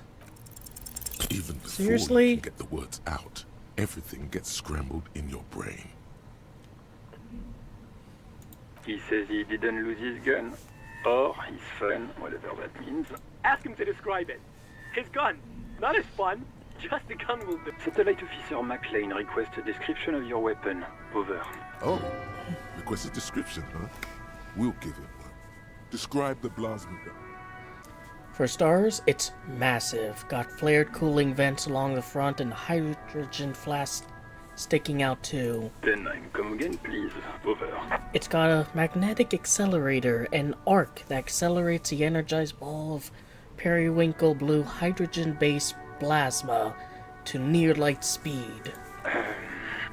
I'm going to need to put you on speaker for a second. Over. In contact, it detonates with the power of a dying star, erasing every living thing from existence. Oh, and did I mention it's dripping with sexy blue plasma? The officer is describing his genitalia in exaggerated terms. Over. Host in heaven. Did he lose his gun and his mind? Dear God, he lost his gun? Oh my, I can't. This isn't really a laughing matter. Mac can face a giant of cocoa noodle by himself. But Disco here made him piss his pants. Oh, I can't. Fuck. He lost his... Ask him if he's still got his wiener. I'm not going to. Ask him. Sergeant Orson here is wondering if you are still in possession of your genitalia. Over. Left it as well as after I fucked her ass all night. Tell him that. That's a negative. Not going to say that. No, Over. tell What's him. he saying? Share with the class. He said he sodomized your mother. The prick ate Mama's vanilla waffles at the captain's birthday party. Some nerve he's got. Sure her vanilla waffles were the only thing he ate? Shut up, Chester. This isn't funny. This is my mom we're talking about. Oh, not so funny when it's back at you, huh? Tell him to apologize right now. Sergeant Orson requests that you apologize for the claims that you made about his mother. Over. If you don't like the Fallout, maybe don't fuck with the Firewalker. Like he says, you shouldn't have antagonized the Firewalker in the first place. Who? Satellite Officer V. I'm afraid he might be referring to himself as Firewater, sir. Firewater? He's lost it. Fuck it. Tell him to find his goddamn badge and gun. That's the only thing that matters. Satellite Officer V. I heard him, and I'm on it. 10-4, affirmative. Officer is in pursuit of his firearm. Oh, God, Officer, do you need further assistance? Over. That's it. Roger that. 10-10. Over and out. We will turn around that guy's mockery. And the game auto saves.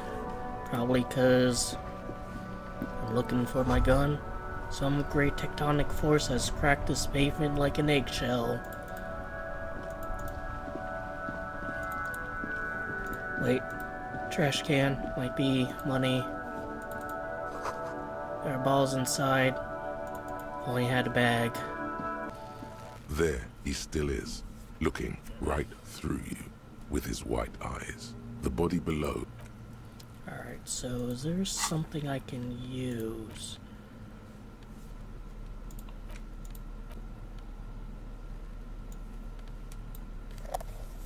And hold that. Actually, can I like pry those boards off? There are several footprints in the mud, left by work boots. Anywhere from 6 to 12 pairs have walked here. Maybe more than 12. No, 8 pairs of boots have shuffled back and forth in the mud. Go over them one by one. 1. Standard work boot, steel reinforced toes, number 46. 2. Standard work boot, steel reinforced toes, number 44. 3. Hobnailed work boot, steel reinforced toes, number 43. 4. Standard work boot, number 45 or 46. Count more. 5. Another standard work boot, steel reinforced toes, number 44. 6. An aberration, light as air, even pace, same make of boot, but number 41. Male or female? Impossible to tell. Could also have been an adolescent. The gait is undeveloped. Pretty good, this ain't I. You're not bad. It's as if the whole world darkens. Everything else has a thin film of unimportance on it. And the tracks burn in the middle of it, in a strange, beautiful way. 7. The glowing outline of a standard work boot, number 46. But the imprints are twice as deep as the others. The weight exceeds 200 kilograms. 8. And yet another standard work boot, number 44. There's an aberration in the pattern of the sole, however. The right sole is smoother, more worn. How many? 8.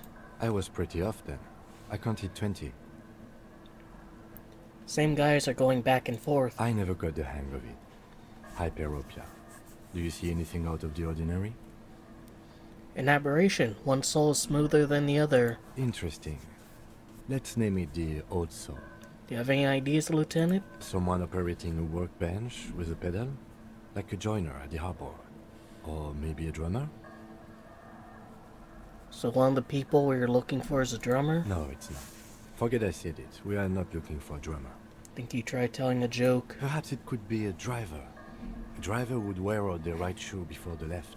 The accelerator is on the right. I was actually thinking the exact same thing. He doesn't seem to hear you. Looking south, toward the traffic jam instead. The machines are silent. The engines are all turned off. We should keep our eyes open around the traffic jam. See whether anyone strikes out as a potential suspect. Seems prudent, no? Yes, prudent. Heavy one, 200 kilogram imprint. 200? Could it be the combined weight of two people, one carrying the other who's tied up? Let's say a heavily built worker carrying a similarly built, soon-to-be-dead man. He might be right. 200 kilograms of living weight is unlikely. Unlikely, but not impossible. I mean, there's the scab leader, he's pretty big looking, and there's that guy on the bridge. Maybe it was a giant. It wasn't. It could have been, but if it wasn't... And extremely obese. From here, the boots the victim wears. Sun change wind. It's bad. Very bad. Before you can heave, the wind changes direction again. The greenhouse plastic flapping in its gusts. He appears to be wearing some kind of armored boots. I can't see any exotic prints here. Someone had to carry him. Are any of the other prints deep enough? No. An obese person is becoming less likely. Possibly, yes. But why? Yes, they could have used a makeshift stretcher or just march him up to the gallows. Maybe the victim wasn't conscious. Even easier to carry on a stretcher, or between two men. Anyway, it's for future consideration. And, what else can you see? Light step, number 41 shoe. A woman? Or a kid? Could be a woman. Okay. How do you know? He knows it's hard to discern sex from a person's gait. I just do. Understood. Anything else? How old do you think these tracks are? A week, maybe? 7 days would fit the time frame provided to us by the caller, who reported the hanging. It is not impossible. How do you know? I pulled last week's forecast for coastal Havashon. 7 days below freezing. The day before, the day of his hanging, was the last warm day. Correct again. Sub-zero temperatures would preserve the tracks in a good state. The commotion here could have taken place a week ago. What do you think happened here? What do I think? A mob of people brought something heavy to the tree. One of them was carrying the victim. They shuffled around, especially under the tree. Then, after hoisting him up, they stood in a semicircle facing his direction. At first glance, this appears to be a lynching. Indeed. They all stood in a row here and looked at the tree. Maybe it wasn't lynching. Maybe he killed himself and they came and watched. Yes, everything fits so well. Carried him over, hoisted him up, watched him hang. This is easy. The lieutenant's eyes narrow. He's thinking to himself. Either way. What else?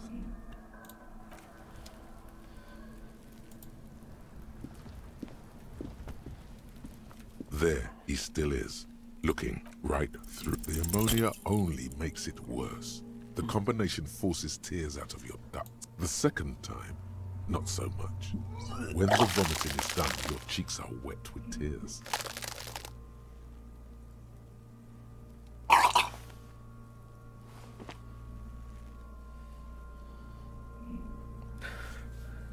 I think I don't want to be a cop anymore. Get a hold of yourself.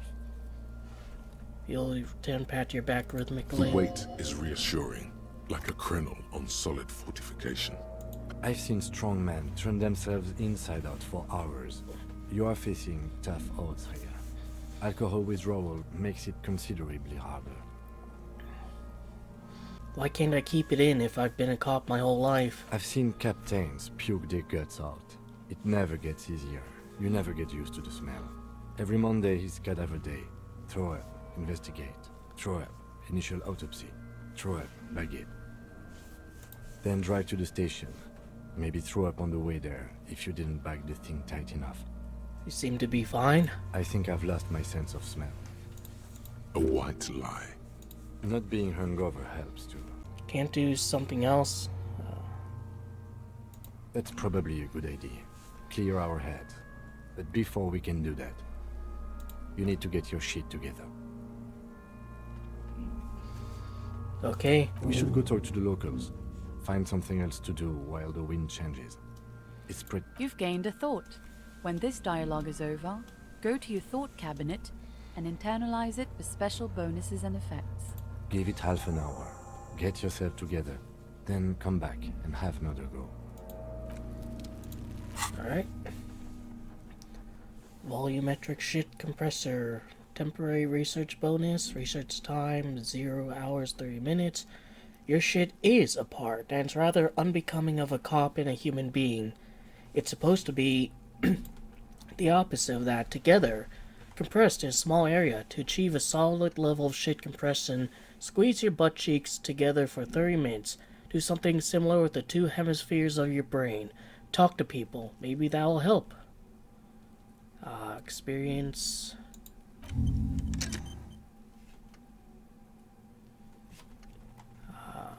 Temporary research bonus, none. Alright, but, what does it do? It doesn't have a solution. Can go here, maybe? And then maybe next time... Actually, I've been seeing, like, drama come up, or visual calculus come up. So let's do this, actually. What's in the greenhouse? Dunno. Think that gardener used to work there? Kit is a pejorative term used to describe people of South Seminese or Areopagite descent. It used to be a common first name among the Areopagites of Ilmara. Not so much anymore. Hold on, the gardener used to work there? Yes, that's what Kuno said. She couldn't handle the heat, so she took off. Kuno can take it. Shit's nothing to Kuno. You mean young woman by whirling in rags, that gardener? Look, Kuno doesn't explain shit. Kuno just says shit. Yeah, her. What was she doing in the greenhouse in March anyway? What kind of gardening is done in March? Should ask her about Yes, it seems suspicious. You don't like things being like that. Suspicious. Look at that fucking shit. Fuck does The loot. It's a trap, Kuno! Don't climb! Yeah, whatever.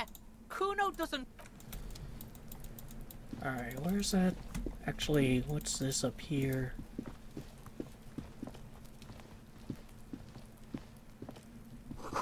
Letter R wears a crown on the ribbon below, a light above descending.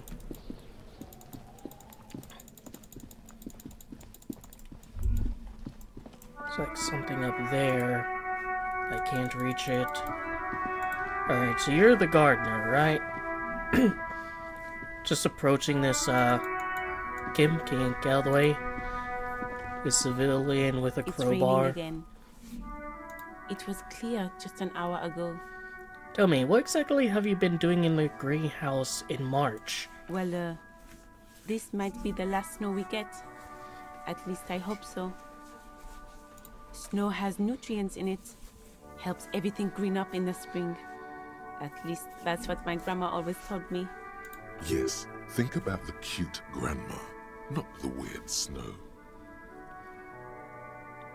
Alright, squint your eyes, look at her intently. Does have a solid chance. Stop looking at her. Look around. What do you see?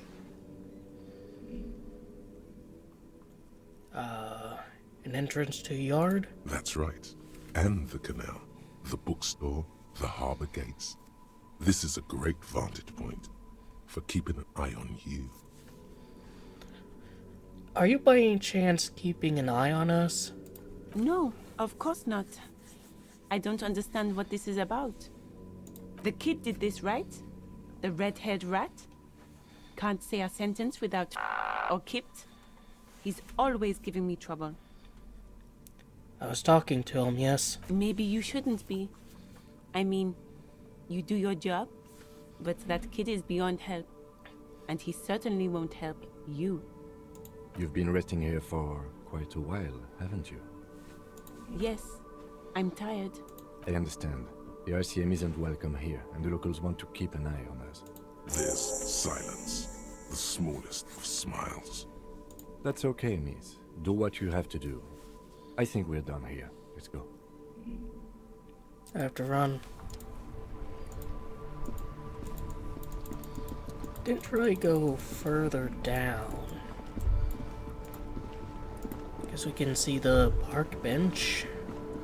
The worn and beaten wooden planks of the bench do not look overly comforting. We can sit on benches after we've solved the murder. Let's go. You can revisit the bench if you ever need to pass the time when Lieutenant Kitsuragi is gone. Alright. Ancient fountain, doesn't pump water anymore. There's a tree in it. So I could go down there.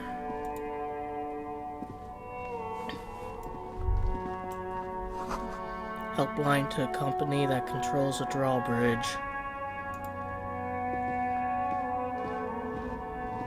There's a pile of cheap sunglasses in a small box. A variety of shapes and colors.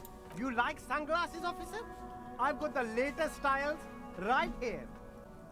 Try your shades on. These are hideous. What's more, they don't even fit your face. You can feel them pinching. Damn, officer! You look like a mega secret spy. Very secret. They're practically made for you.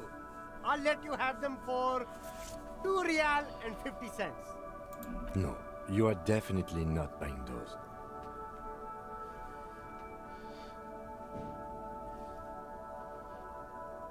You're right, I'm too sensible for these. Are you sure? But they look so good on you. You should think this through, officer. These are all boring. Boring third-rate ho-hum sunglasses made of cheap Syrahese plastic. The kind of plastic that melts in the sun. Those UV stickers are almost certainly just there for the show. If anything, these lenses probably direct more UV light into your pupils. A UV magnifier. These are all first-rate sunglasses. Premium design, superb material, very cool. UV resistant. These will definitely keep your eyes safe and cool while doing your dangerous police work. No luck.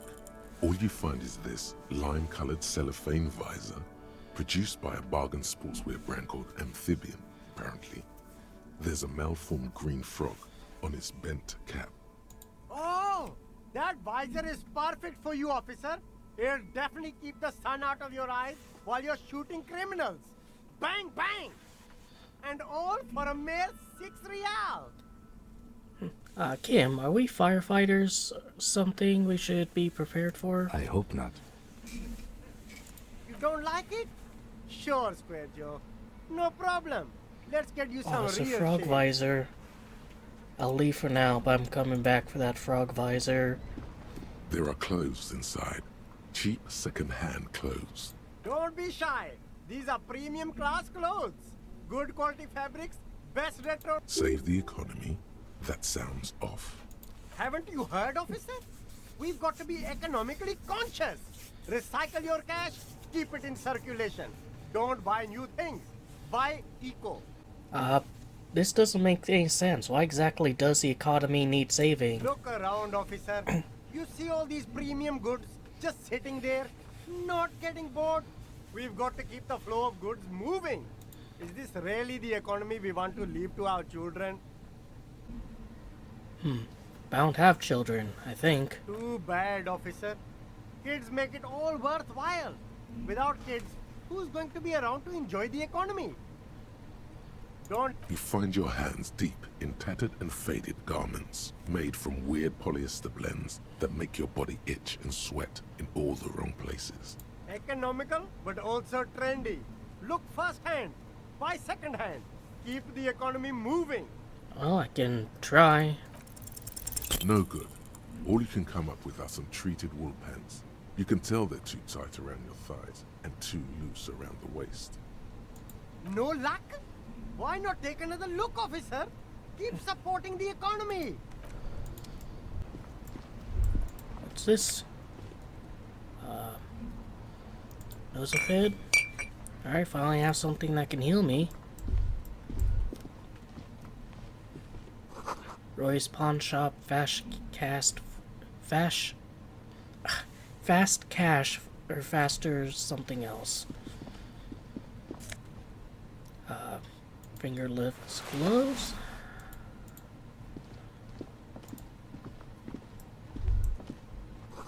Water lock out of order until Wednesday.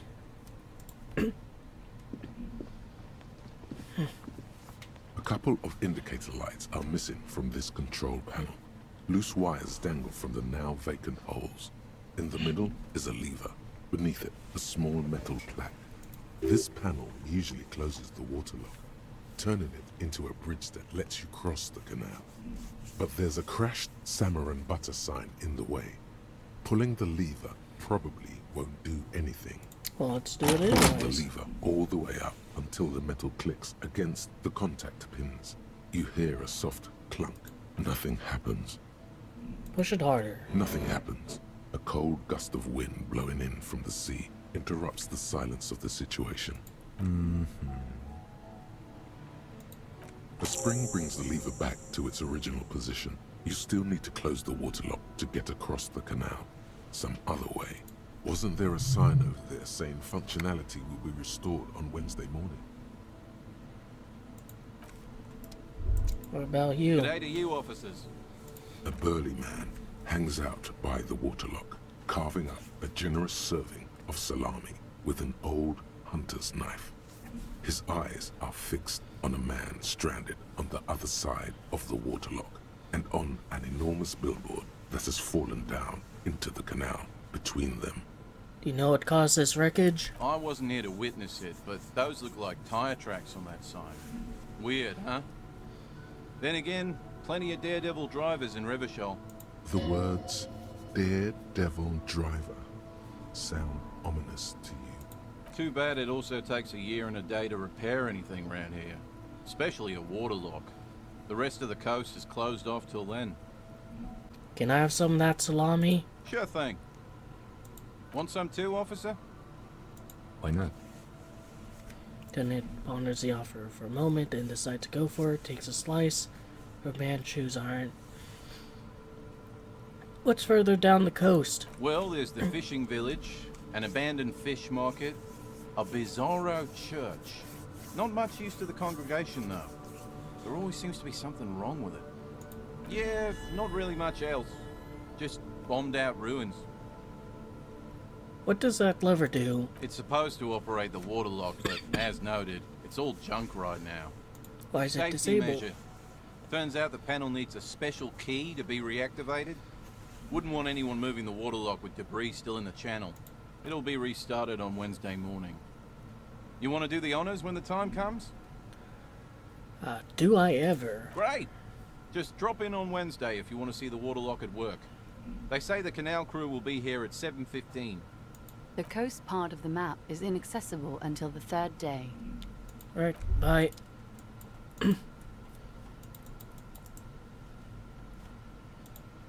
Guess I maybe have to do this. Ship compressor. Bizarre scientific news from Revachol West today, where a police officer's shit has been observed at a pressure of around 495 gigadecimals.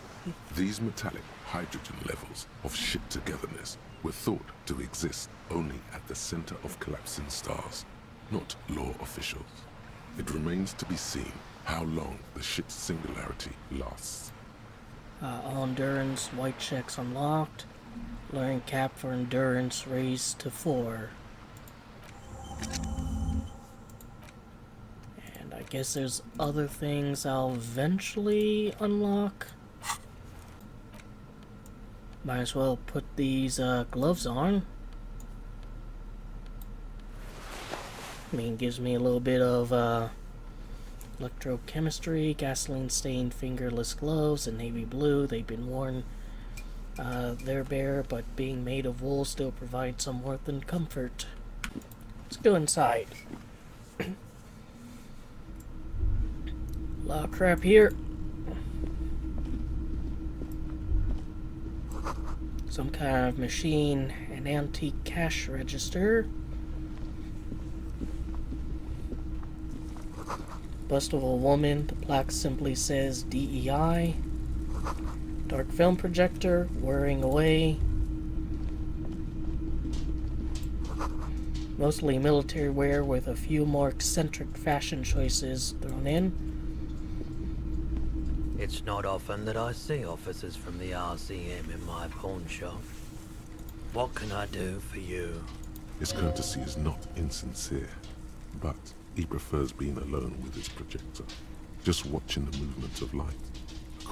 Shameful how insufficient the police presence in these parts. I haven't had any problems myself, though some of my customers have complained about inconsistent law enforcement. Who are your customers usually? All kinds of people come through here. Locals, travelers, people looking for a deal, people looking for a keepsake, people who are terminally bored. As you can see, I have a wide selection of goods for everyone to choose from. Honestly, I think some of your selections are more tasteful than others. It keeps me entertained. Entertained? He might be high. If he is, on what? This has a kind of low chance, but I'm wearing the booster gloves. Okay, he definitely is high. Whatever it is, you've probably done it, and many other things besides. But looking at his wares, talking to him, that might give you more clues. By the way, do you happen to have any guns like ones carried by cops? Someone else came here earlier today asking the same question. I promptly sold her the gun you pawned a couple days back. This is a pawn shop, and it did feel as if you've met before. Oak, the lieutenant shifts from one foot to another, alert.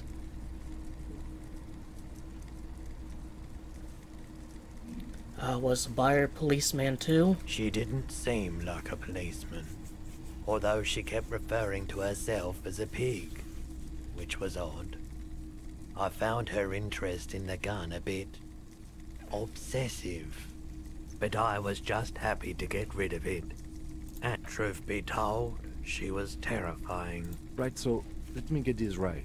You sold your sidearm, issued by the citizens' militia, and now a civilian is running around the streets of Martinez with it? I don't like it either, but what if she intends to commit crime and blame it on the citizens' militia? You're right that she could cast aspersions on the force. We have to find out. Any idea where I can find this buyer? My apologies, officer, but I have no idea where she was coming from or where she went. A needle in a haystack. There is nothing you can do about it now. You'll just have to hope you luck upon her somehow. Of course. Maybe we'll aid our investigation. I doubt it, but I can try and answer any questions you may have. Know anything about the recent hanging? I do my best to keep my distance from all manner of butchery. Bad for business. Bad for everyone. He doesn't know anything. The pawnbroker's gaze is already fixed on the dancing colors. Oh, it's auto-saved. So, female, unsettling, refers to herself as a pig.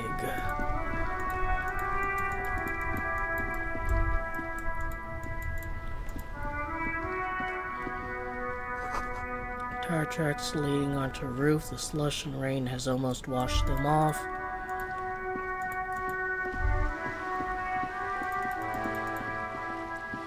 Oh, it's just this whole area here.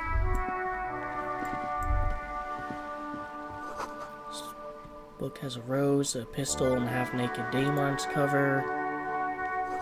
On the cover stands a very muscular man surrounded by flames.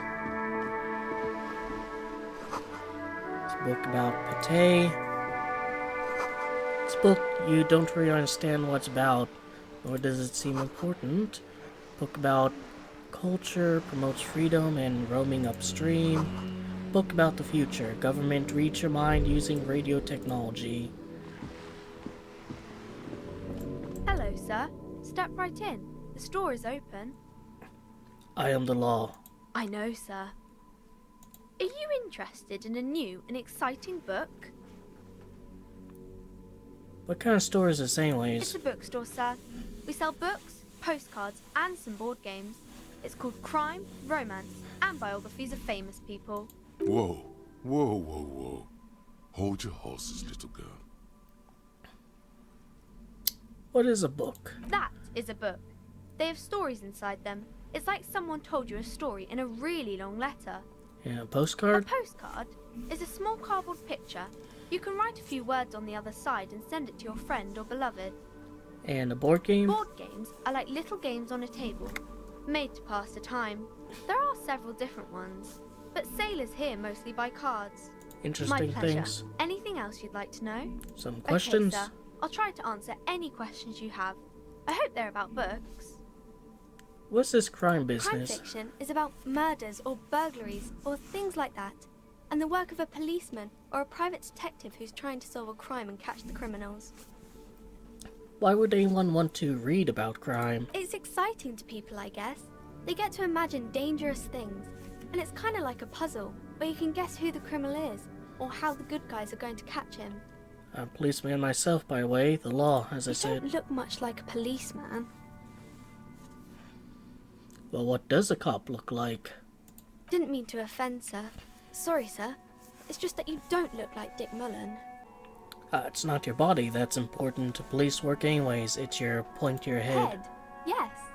Not head, child. Heads. Flexibility, there's a million different people out there and you have to get into their heads. Sometimes you have to be the killer to catch the killer. Isn't that very dangerous? Policemen live and breathe danger, little girl. Mullen obviously lacks the chameleonic skill. Unlike you, sir. He's just a fictional character. He's no match for you. Maybe you can show me some real police work, sir. Like in the books.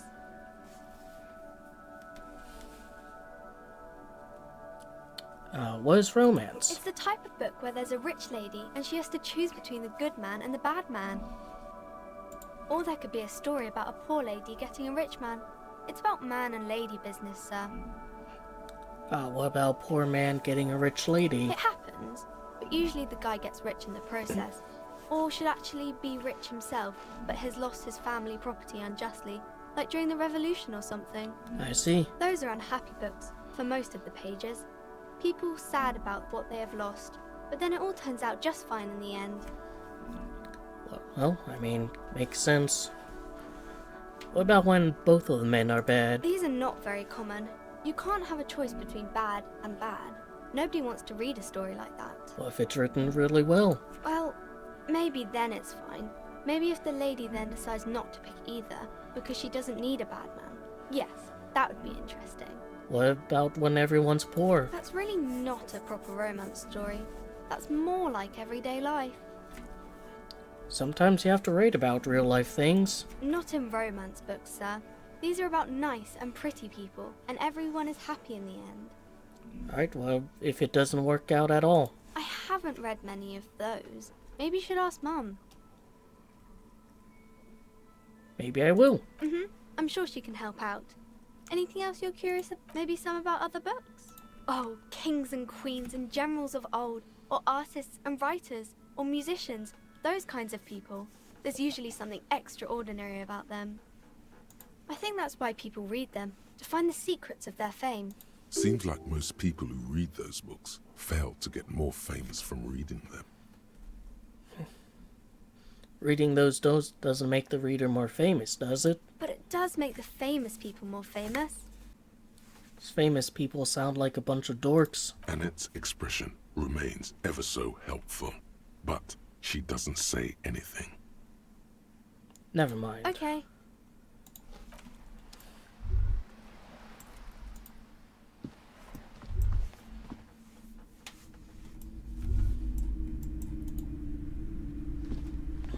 A small mountain of colorful board game boxes. There are numerous types of games for all ages. A lot of shelf space seems to be taken up by Wirral-related merchandise. An endless variety of source books, lore books, and codices litter the table. The topmost book is titled Welkin Compendium, 2nd edition.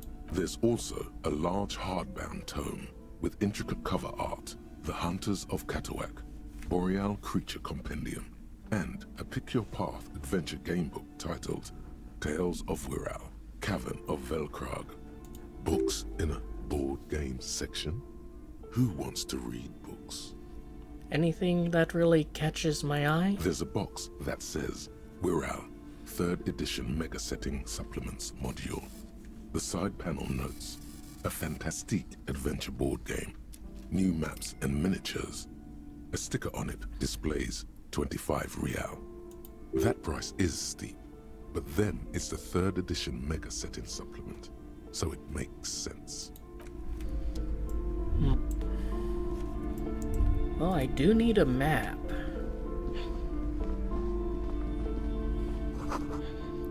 Natural recipes. Let's look here. Surprised I can't examine that bust closer. These shelves are overburdened with books from the same series. You see the name Dick Mullen over and over. Crime fiction is a disgrace. An asinine misrepresentation of the physical attributes of the arduous everyday work of actual police officers. These books greatly overstate the excitement of police work, glossing over how long it takes to actually follow up on leads and eliminate dead ends. What's more, they completely ignore the psychological hardships of year after year coming into contact with people during the worst days of their lives. Not a single mention of all the stress this work creates upon the officer's family. Detective fiction just doesn't tell the truth at all. Now, would you like a list of all the books found on the shelf? Sure. You see Dick Mullen on the job. Get Me Mullen. The Stalwart Adventures of Richard P. Mullen. Dick Mullen and the Murder in the Orchard. The Sordid Affair of Dick Mullen. Is this supposed to be like a parody or XP of Dick Tracy? A killing is declared. Dick Mullen in the Murder House. The Final Case of Dick Mullen. An obvious lie. Dick Mullen in the Clock Tower. The Ordeals of Dick Mullen. Dauntless Dick. Dick Mullen's Funeral Pyre. The Murder of Dick Mullen. Dick Mullen dies? Oh no. Turns out he fated to solve a case. Any more? Yes. There's also The Dame Who Did It. Farewell, my Mullen. Faking death seems to be a common trope in the Mullen series. The morbid tales of Dick Mullen. A dark tide turns. Tragedy calls for Dick Mullen. Another one with fake death. And, of course, Dick Mullen, the murderer. In order to catch a murderer, Dick Mullen must become the murderer. That's something I said earlier. After all this, you still haven't found the answer to the one question that matters. Who is Dick Mullen? Your quick eye notices a small caterpillar crawling across the spine of a book. The title reads, Dick Mullen and the Mistaken Identity. A worn paperback from Dick Mullen's classic hard-boiled phase. The premise seems to be that Dick Mullen is framed for the murder of his best friend and has just a few days to prove his innocence. Could it be the motifs of unstable identities and shocking betrayals? Yeah, that's probably right. I'm a complicated guy full of contradictions. Then this is the book for you.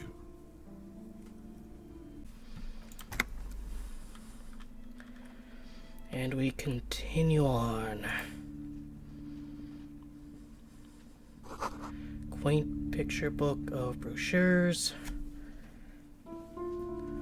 The plaque on the shelf reads, Biographies of Famous People. You see a large variety of names, none of which ring a bell.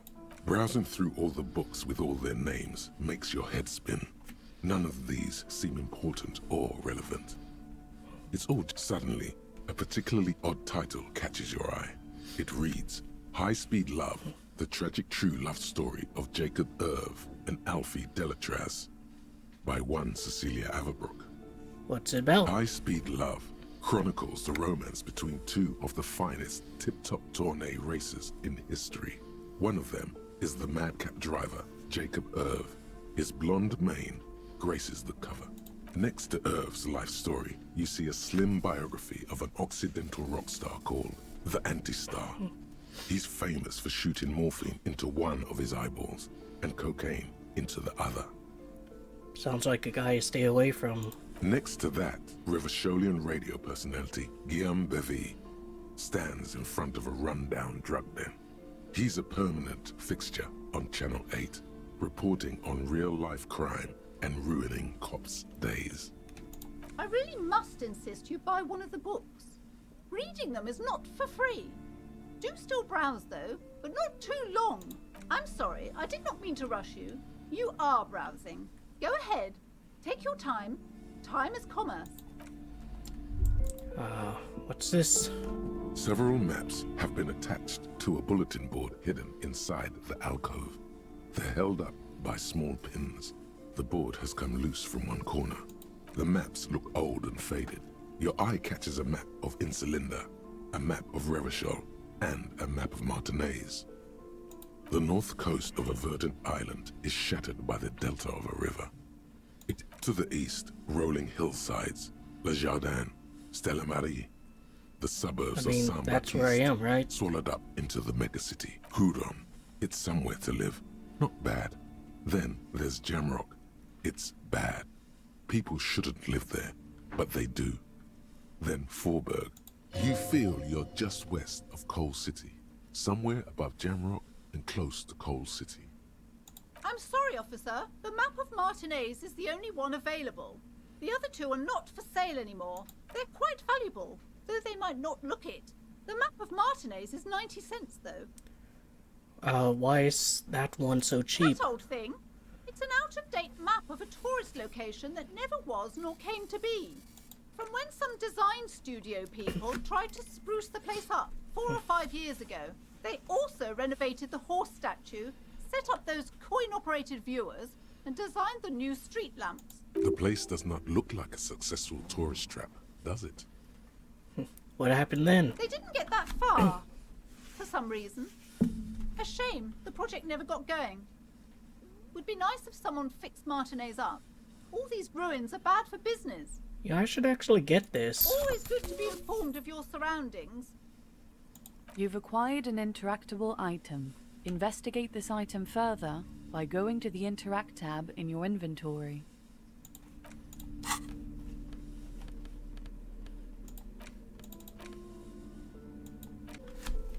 Horn-torn map from 48. The worn map features the patchwork grid of the streets of Martinaise, with your finger moves through the various streets, across, finally coming to a halt on the spot where you are currently standing. For a more detailed view of the map, go to your journal and select the Map tab. Alright, so now I have a map of this general area. And yeah, there's a horse statue. I think I'm here. Maybe. It's a church, fisherman shacks like I've heard. Ferris wheel. The location. You see a set of tattered curtains blocking the way to another room. Excuse me, officer. The back room is strictly for employees only.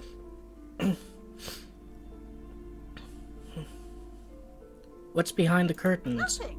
Now please go back to browsing the books. Don't you feel compelled to look at the books? The books are all you care about. She speaks almost as if she's trying to put a spell on you, urging you to buy more books. Oddly enough, the more she tries to draw you away from the curtains, the more alluring they become. You see some kind of charm, an irregular polyhedron assembled from bones, sticks, and straw. Inside, a disturbing fish head with empty eye sockets stares at you. This is a traditional Seminese ward, meant to provide protection against ill luck, bad dreams, curses, and other supernatural scourges. Inhabitants of Ile de Fantôme, the Seminine Islands down south. Aside from poking at it suspiciously, there is nothing else to do with the fish head charm at this time. I'm gonna leave, but I might come back and take a more proper look. I think we should go back and hang around. I'll talk to this guy, and then... Oh wait, there's a trash can. Gotta examine those, see if there's any... Ah, damn it. Talk to this guy, and then I'll go back to the body.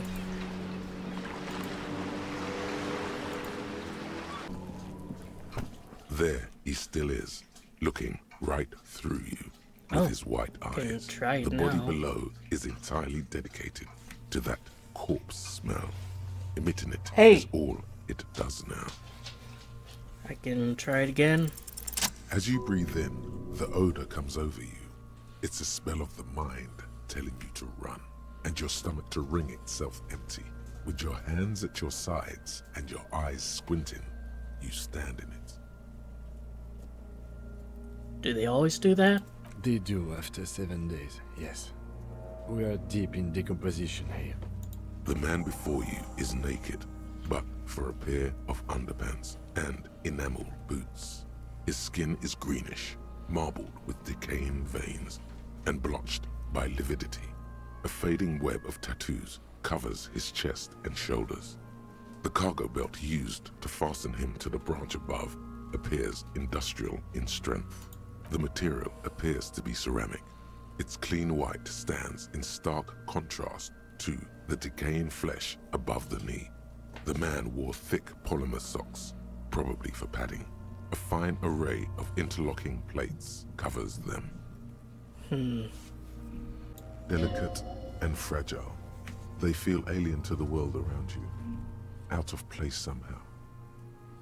I still don't know, like, what these are, or why they keep coming up, like, just these invisible kind of skill checks. These are clearly not boots. They're armor, possibly part of a larger set. Indeed. Technically speaking, these are sabatons, not boots. What kind of armor is this exactly? Ceramic plate. Zirconium dioxide, most likely. This is where the make would be. Where? Under the hill. Fair weather. Fair weather model T500 VE. I'm guessing that's vitreous enamel. This is advanced stuff.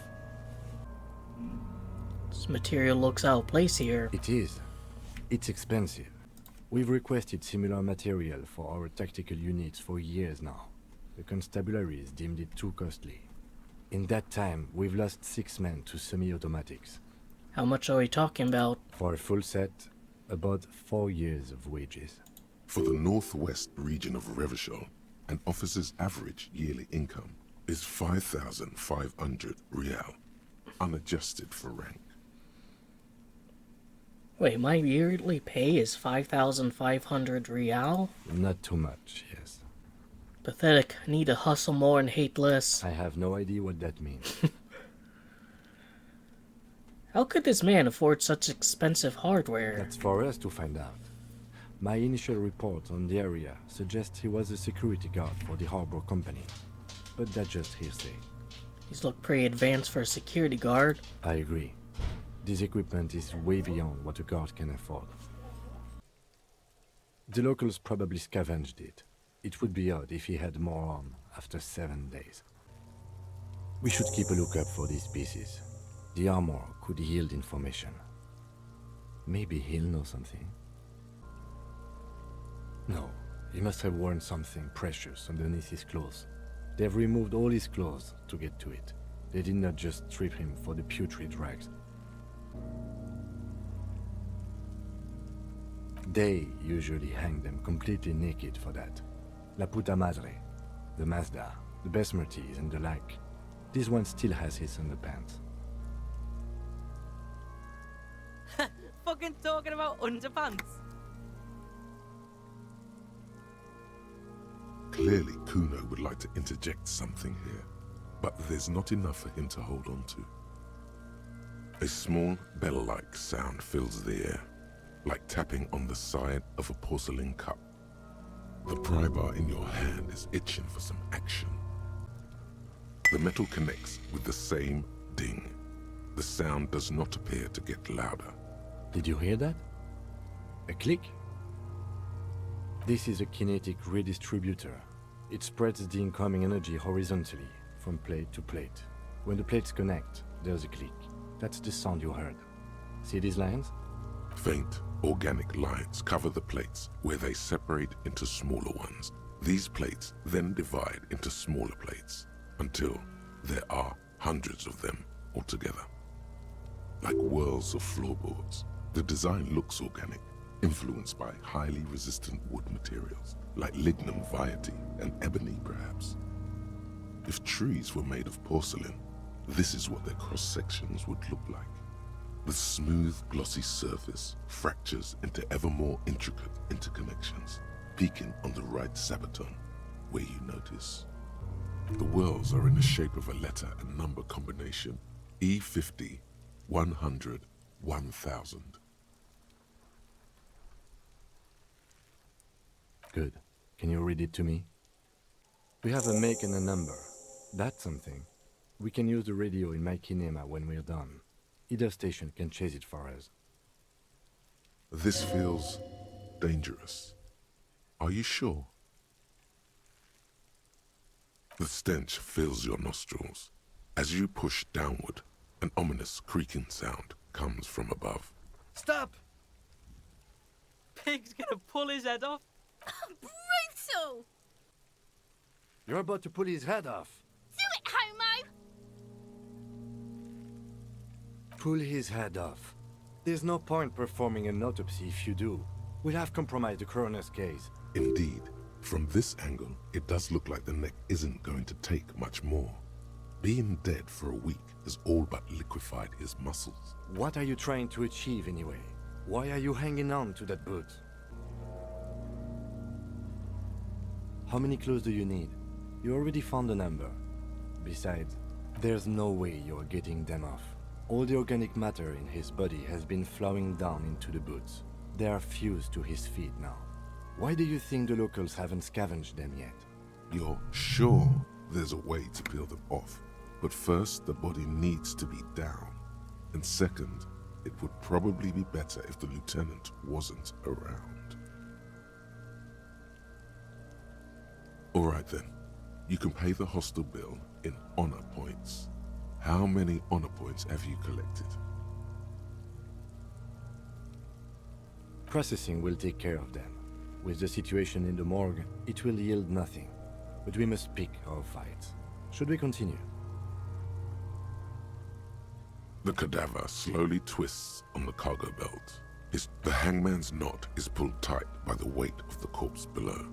Yellow, hard-edged polyester cuts into his neck.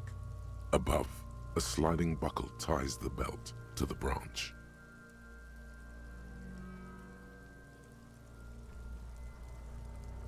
This is a steel-reinforced cargo lashing belt, big brother of the regular cargo belt. It's used for tying cargo under 6-rotor airships. Airlifting. I thought it was used on lorries for strapping cargo to them. The local harbor uses 6 rotors to shuffle containers around.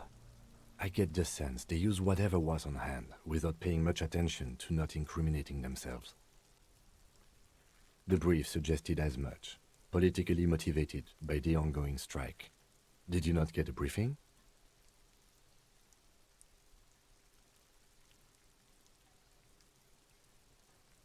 Then you should ask me the first moment we get. I was afraid it would be. Thin steel wiring, parallel strands. This makes getting him down more problematic than I had assumed. A noose is one of those things that's easier to use one way around. That ladder can't carry a grown man. I didn't see any splintering either, did you? I think they lassoed the branch, then pulled on the belt to close the buckle. Could be. The shape of the branch supports the theory. The cadaver hangs from an intricate web of blue lines stretches across the torso. from the right shoulder to the solar plexus. Each time they intersect, a small white star is formed in their crossing. Hundreds of fading asterisks riddle his skin. Their concentration is highest around his heart. His corpse is marked by stars. Alcohol and heartbreak. Of no nation that I know of. If anything, it reminds me of religious illumination, last or penultimate century. Men who live harsh lives often turn to innocentic worship. But which one? I see no trace of a humanoid figure. I agree.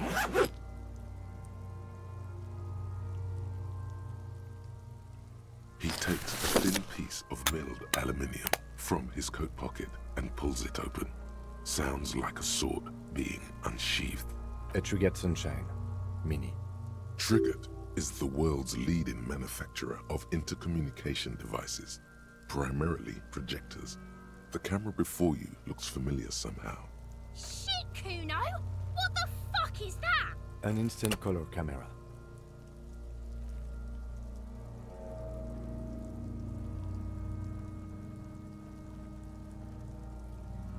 I have only 2 ampoules, so nobody move.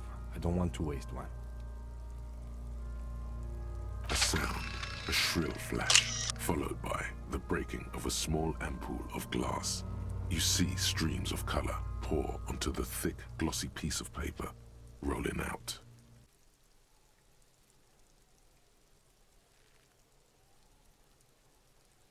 It contains insight to the victim's person. By his build, I'd say this was a man of physical violence. The story he wanted his body to tell was important to him. It is his letter, to us. Someone should decipher it. We'll need to show it around. Sure, just don't lose it. Corpse looks by. His eyes are milky white and blind to the world, protruding comically from their sockets. There is no one home, just subaquatic terrors there. Dark brown hair grows on his head. His face is ready to explode from the organic processes inside.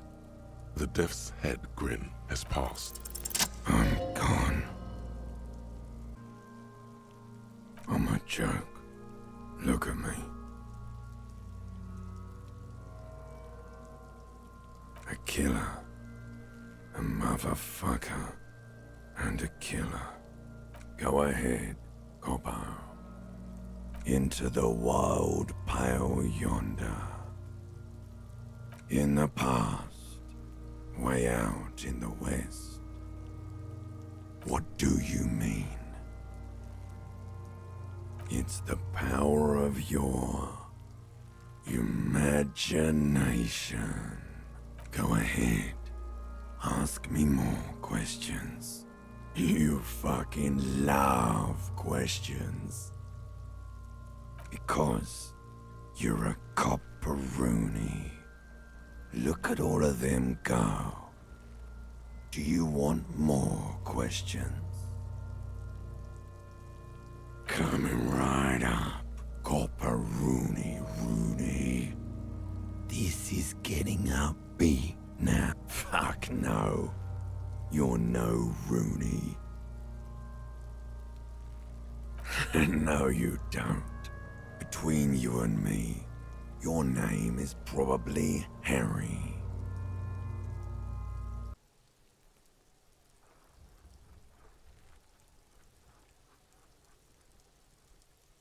Because you have loved it, me and Provocopo.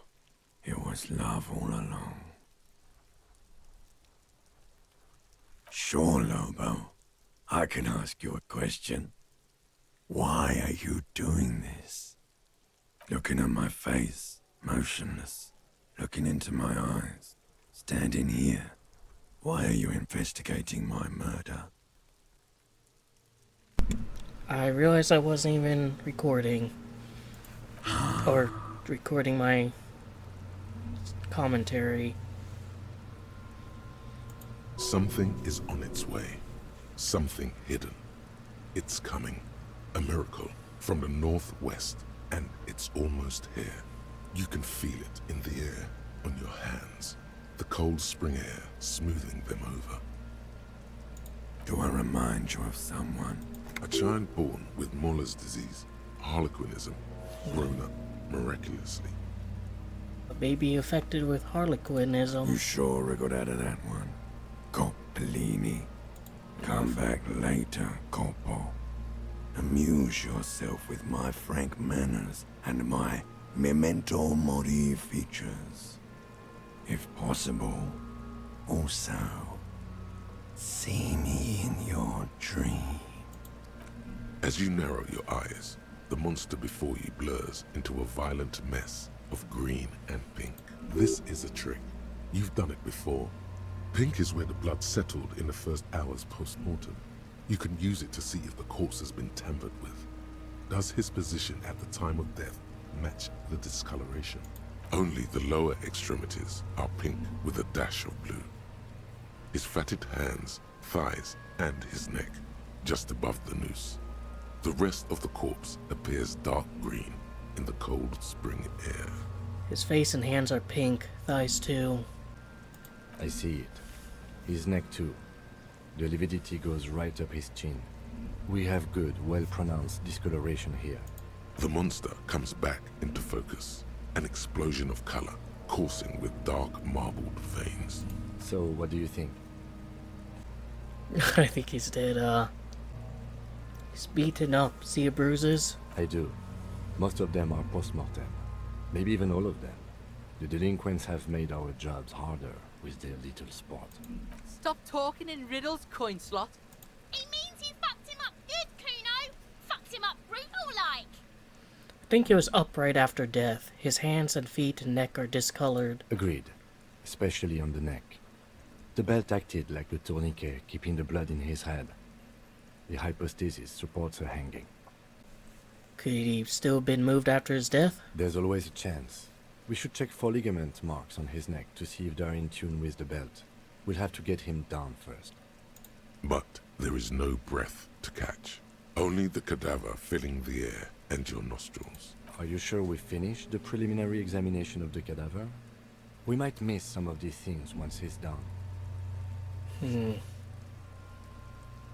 The cadaver slowly twists on the cargo belt. His torso... Of course. You have questions, don't you? The power of your... Do I remind... A child born with Muller's disease. Harlequin. There you go.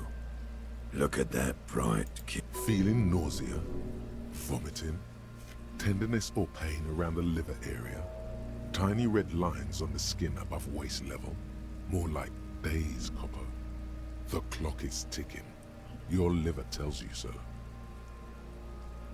Everything. To re-examine the The steel-reinforced belt presents a unique challenge.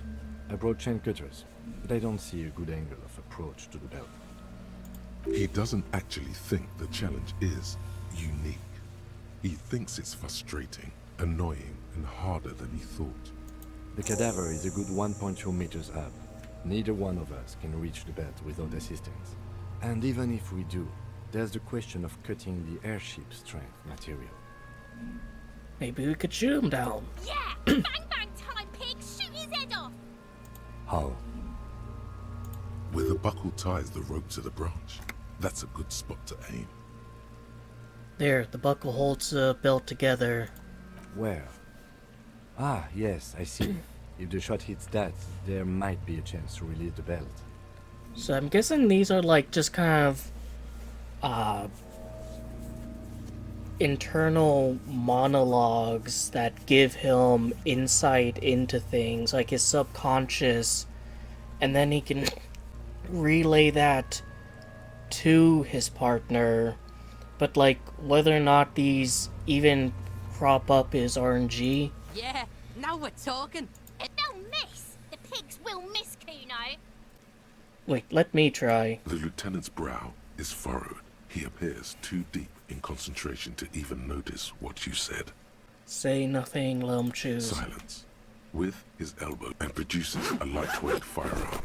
He drops a paper cartridge in the barrel, separates the scouring stick, and gives the cartridge 5 tucks. So it's kind of like an old-timey cannon or bayonet. I said this earlier when the mic wasn't on, but I do like how there is like some differences in technological levels compared to our world. Like, it seems like there's a range of primitiveness. It's not like everything is technologically the 70s or 50s or Victorian era. Some things have progressed faster than others. That's a Kiel A9090 Armistice, mass-produced muzzleloader, ascetic, frugal, one of the most common firearms in the world. He then steps back and assumes the fellow Stess position, taking aim. The corner of his eye twitches. His finger is on the trigger. Easy does it. Easy does it, partner. He's gonna fucking miss! The kid's voice is drowned in a shrill blast that echoes off the walls of the surrounding tenements. A cloud of smoke slowly parts in the air as the lieutenant steps back. God damn it. Fucking it! Kuno could have hit it easy, but then Kuno's not fucking handicapped, is he? Try again, maybe? No, we are lucky as it is. We didn't break anything, and the victim remains uncompromised. Any more mistakes could put us in an unfortunate position with the locals. We have eyes on us. I didn't do us any favors with that. What now? I have to say, it's beginning to look unlikely we can get him down without assistance. Can I have the gun? I should try. It's bad as it is. Us shooting firearms like punks. Go ahead. I'm not stopping you. They only have one gun. This is the sorry. Yeah, take it, you fucking banana pointer. Take it and shoot yourself in the mouth. The cold piece of bakelite and gunmetal is surprisingly light. Your fingers fit right through the guard, instinctively resting on the trigger. The fuck are you waiting for, Kuno? Tell him to shoot himself in the mouth. The buckle comes into focus in your sights. You stand with your feet planted firmly in the ground and your left hand supporting your gun arm. Why don't you just shoot yourself in your mouth? Your field of view narrows. The branch slowly moves, becoming entirely two-dimensional. The slow movement of the branch in the wind and your shoulders directing the gun sink up, dancing hypnotically. Look, he's crying. You gonna cry now, fucking faggoty? Give it a go. Didn't work. A plume of smoke erupts from the... You missed the bell. Oh my god, he's gonna fucking cry. I knew it. What a mulko. The armistice is sufficiently precise, officer. It's not the gun's fault you can't shoot. Pigs don't have hands. They have, like, fucking hooves or something. Kuno has hands. Kuno can shoot that shit down for you. No, Kuno, if I can't shoot him down, no one will. Cop's bitter because he fucked that corpse up, Kuno. What a fucking... We still need to get him down, somehow. The bad way. The way I didn't want us to. By asking the harbor for help. They have the tools and the men. If they put him up there, they can take him down too. How do we get inside the harbor? From the gates, by negotiating or fighting. I'm unenthusiastic about fighting. Or we can try to find some secret third path. It's unlikely though. To the gates. Let's negotiate. Let's get to it. And the game auto saves. An intricate web of blue lines stretches across the torso of the hanged man. The pattern still kind of has an ethnic feel to it. What's but the meaning nothing of this familiar tattoo? For you to discover. You've gotten as far as you will without assistance. Someone who knows about history could tell you. Who are you? Gone. So, is this guy who we want to talk to about the armor? All are wondering, man. Yep. How can I help you? Kuno told me you were supposed to know about the armor. The little boy had the good on his promise. His promise? To get me into trouble. To sick the pigs on me. Pardon the choice of words. Not mine. What happened? I was asked to look into that armor situation. Official Union probe, you know. Track it down, see who took it. Did you? At first I thought, why not? Maybe the pieces can feed the strike. Buy us a few more days under the sun, you know? So I went to this boy. He said he'd make me his prison bitch. He's got eyes everywhere, the cops in his pocket, and he's the king of Jamrock. Serves me right for doing menial footwork. I dropped that probe right then and there, and it still got me into trouble. The probe One in bad the move is all armor. it takes. What did you learn? I learned that people don't want to talk to a drunk Union man about some armor. What else? Not much. Technical stuff mostly. That was the interesting part. What sort of technical stuff? I did some research into this armadura. Let's say I have friends at the library.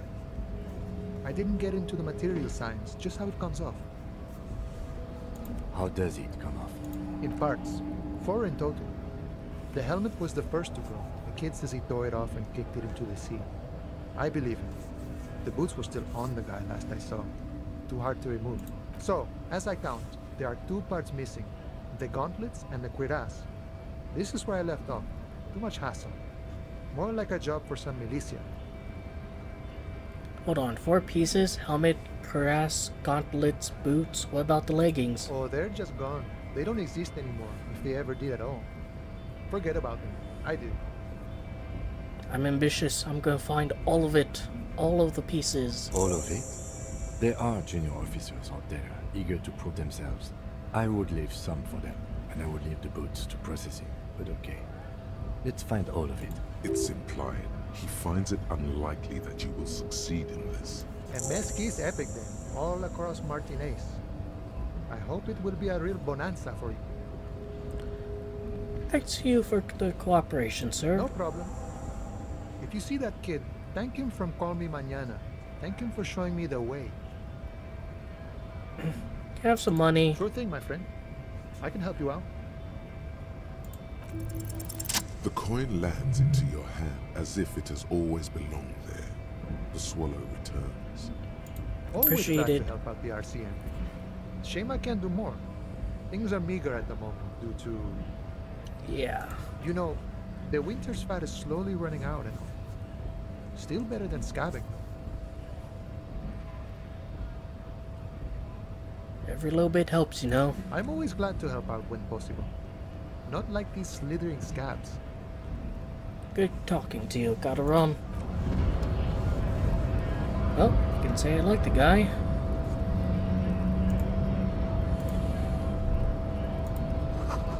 Three T's, how idiomatic. Knows in case of strike, press button behind guard. Hermetically sealed, locked by electronic means. There's no lock picking or door kicking this one.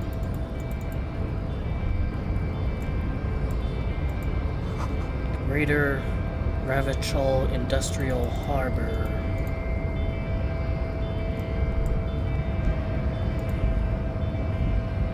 Nobody betrays your degeneracy. Yeah, Measurehead.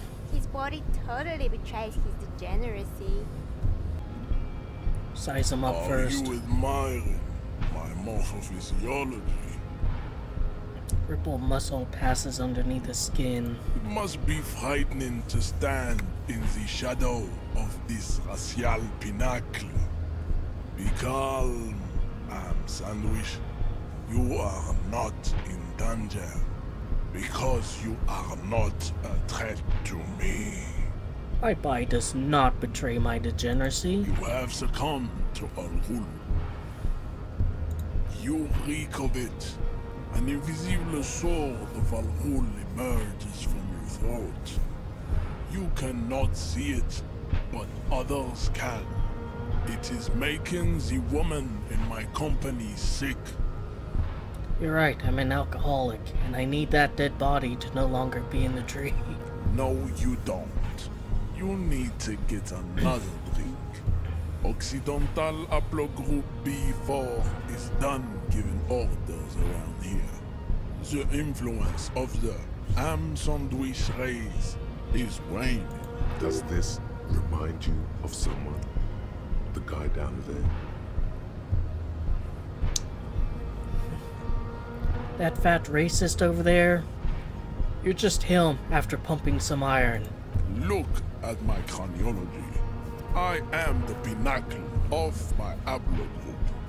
The pink blood is a bad example, even of yours. It saddens me. You were once a noble and powerful race. You gave the world eugenics, electricity, and powerful weapons of war like missiles and aerostatic aircraft. You made great gains in metallurgy, race theory, and statecraft. Why is eugenics, like, surrounded by asterisks? You dominated lesser cultures, like the deformed Hemians and the inexplicably potato-obsessed Khoikos. But now your ascent to the genetic summit has halted. You are obsessed with sadness and with frivolous pop culture. You will be superseded. Isn't that right, babe? It is, baby, yeah. You know it. There is a button right behind him, just out of reach. It must be the one that opens the door to the harbor. This man is not budging. Let's hope his superiors inside are more cooperative. It was your people that put up the dead body there. Your people should help me get down. Enough with this begging. You should leave the stage of history with dignity by inviting the other races to a great world war. Bring your troops to the Seminine Islands and to Boogie Street, and we will pulverize you. When you are gone, we will build a museum for you. The walls will be lined with bottles of Al Ghul, your beloved beverage. Inside, we will store the odes to homosexuality you call art, and your microcephalic skulls. There may be a peaceful solution to this. You could internalize Meshahed's race theory. He would take you as one of his own. Wouldn't that mean I'd have to become a... Right, good idea. The best idea. Conceptualization, subscribe to his advanced race theory. Go ahead. Don't be shy. Just ask for race secrets. Do not be naive. I know the answer to the great race enigma. Why would I share it with a deformed infant? You do not have the devotion for servitude. Don't you serve the Union? Aren't they white? Oh, don't be vulgar. White or not has got little to do with this. The race enigma runs much deeper than that. Yeah, but you still serve them. How does that factor into your life? Mr. Clare is a man of vision and means. He has the will to confront polycultural capital. Something your race, naivistic communists, never did. Also, to serve is noble. It takes discipline. Your petulant individualism has only contributed to your race failure. It is lax and moronic. Communism's pretty cool. Idiotic communism is the single greatest contributor to your race descent. Everywhere around you. The fruits of its failure to challenge the world order. Individualism, rock and roll music, sexually transmitted diseases. Above all, rampant multinational finance still reigning large. Tell me, where have you gotten your love of pathetic communism from? Degenerate youth culture? Rock and roll music? I've gotten it from disco, actually. Offshoots of the Seminoles people invented disco while having sex under the influence of cocaine. It is a shame upon my race. But what is done is done. I am not surprised you enjoy it so much. This has happened to many of the side products of the inevitable cultural victory of the Seminoles race. Okay, I'll ask. Who are the Seminoles? The South Island race, haplogroup A4A. We are the rightful masters of the Insulindian archipelago. We descend from the Areopagites of ancient Pericanasis and arrived here 4,000 years ago. Millennia before you. We are the future. That is all you need to know. So you were born and raised on the islands before moving to Ravenchol? I am a descendant. The narrow streets of Ulumbuir are with me in my genetic dreams. I see young Seminoles women walk into the grey mass on Ile de Fantôme, waiting on immaculate conception from the pale. So you didn't come from the islands? No. I have heard about it on the radio. So you're not really Seminoles, you're just from Ravenchol. I'm from Couronne. And no, it is not just in Ravenchol. The city is central to the Seminoles strategy. Spreading through its trade networks, our culture will dominate the world. You have heard enough about our phylogenetic secrets for today. You have extinction to come to terms with, and never get. What do you think about this, Kim? Body. I think this racist is better than the last. But the next racist will be the really good one. That will be the...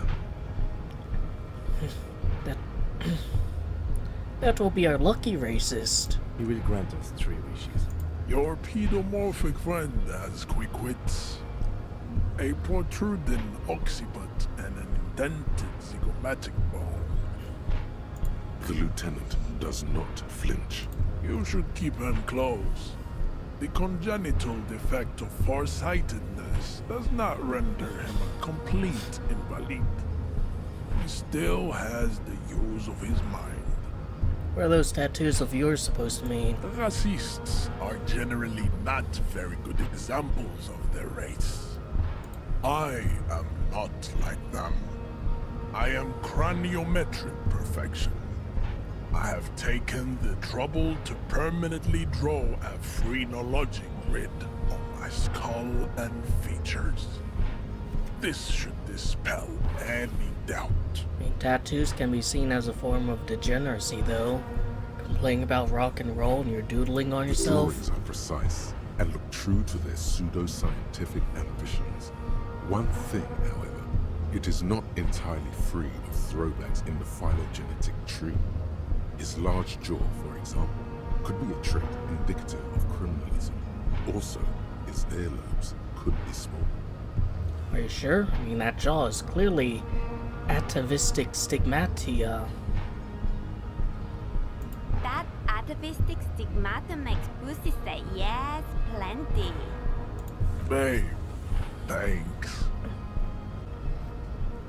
Racists, The drawings are precise. Your and earlobes look are true too to big. their su- The size of the earlobes is not a real craniometric criteria. Everyone knows this. Your earlobes are flawless, Jean-Luc. Yes. Jean-Luc, French name. Name that you have gone because your people were conquered by some French equivalent in this world. You exhibit forward projection of the jaw, indicative of schizophrenia and sexual inaccountability. From a purely aesthetic standpoint, the dimple in your jaw makes you look like a baby. This is not craniometry, just an observation. What else? It is impossible to see any more of your bone structure. It is covered in the ravages of Al-Ghul. From what remain of your features, I can see fleshy lips. So do you call alcohol alcohol on Long purpose? arms relative to lower limbs. Or are you just like literally physically incapable of saying alcohol?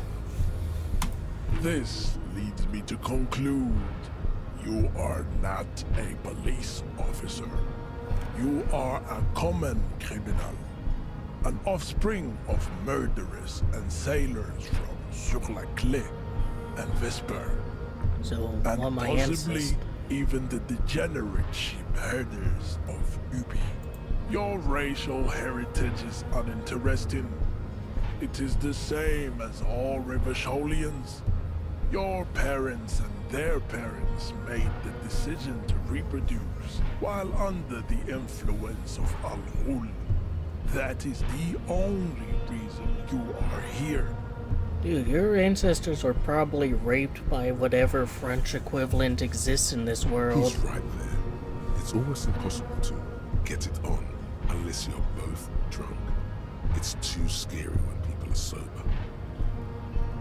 We still need to get into the harbor. We need help with the tree situation. There must be another way.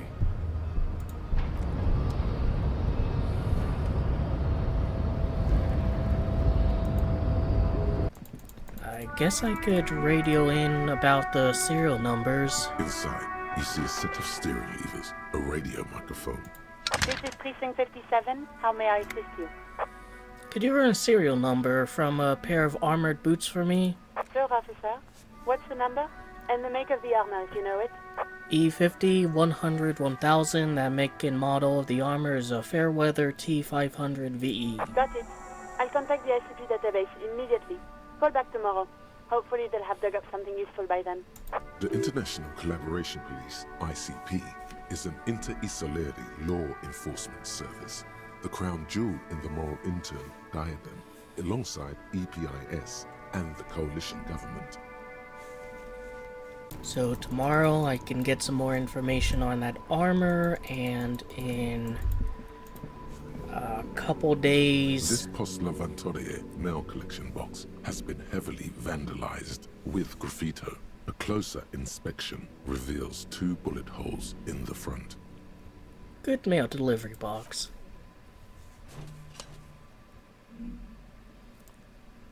The box seems happy. Eat shit, pig. Fucked by the coon. And St. G with a crown have been scribbled on it. Jenny is a whore, and best set mailbox also. Been there. Mailbox, been there. The mail collection box seems cathartic. Thankfully then, so do you. You shudder. Then you swallow. See, you gotta be nice to mailboxes. You may not like it, but they're secret allies. To reach broken windows, Tibbs has windows. Can I go up here? Yes, I can.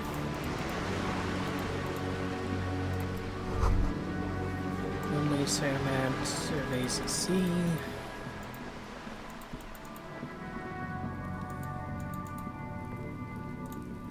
Hey, you're... well, it's a little shit. Are you trying to sneak up on me? Come to slit my throat in my sleep? Apparently, she doesn't like people standing behind her back. Logic error. She is not sleeping right now. Pig's come to take me out. Trying to snuff me out. Are you sleeping right now? Don't get fucking clever with me, pig. You think... trying to sneak up on me?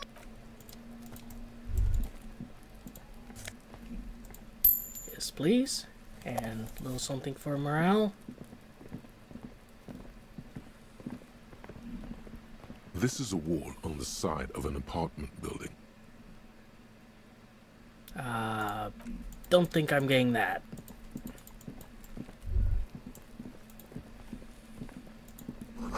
Gone host that won't be of use until the snow melts.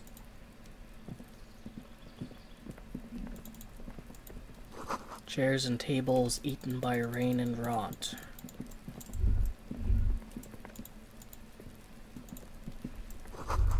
Barrels full of rainwater. It's this closed door, but you look at it suspiciously.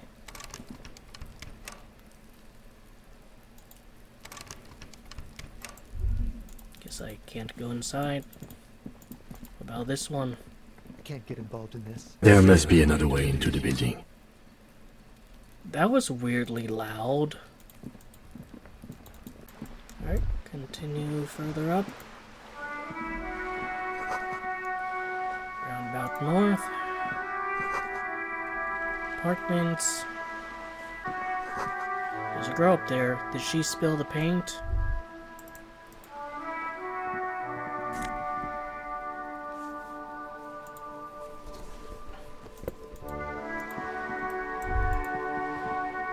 Can I A go in? sturdy metal door guards the southwest entrance to the apartment building. It's locked. The door rattles against your knuckle. The door rattles again, but this time Stop banging on the door. I'm not letting any more strangers inside. This is the police. Open door. The police? Everyone knows the police don't come round here. But I'm not joking. No, I already told you. I won't be responsible for any more strangers. Go check the backyard door. Maybe someone there will. backyard door. There must be another entrance to the east. Tell her. Madame, I assure you, we are real police officers. There is no reply. Autosave. Have the ability to level up something.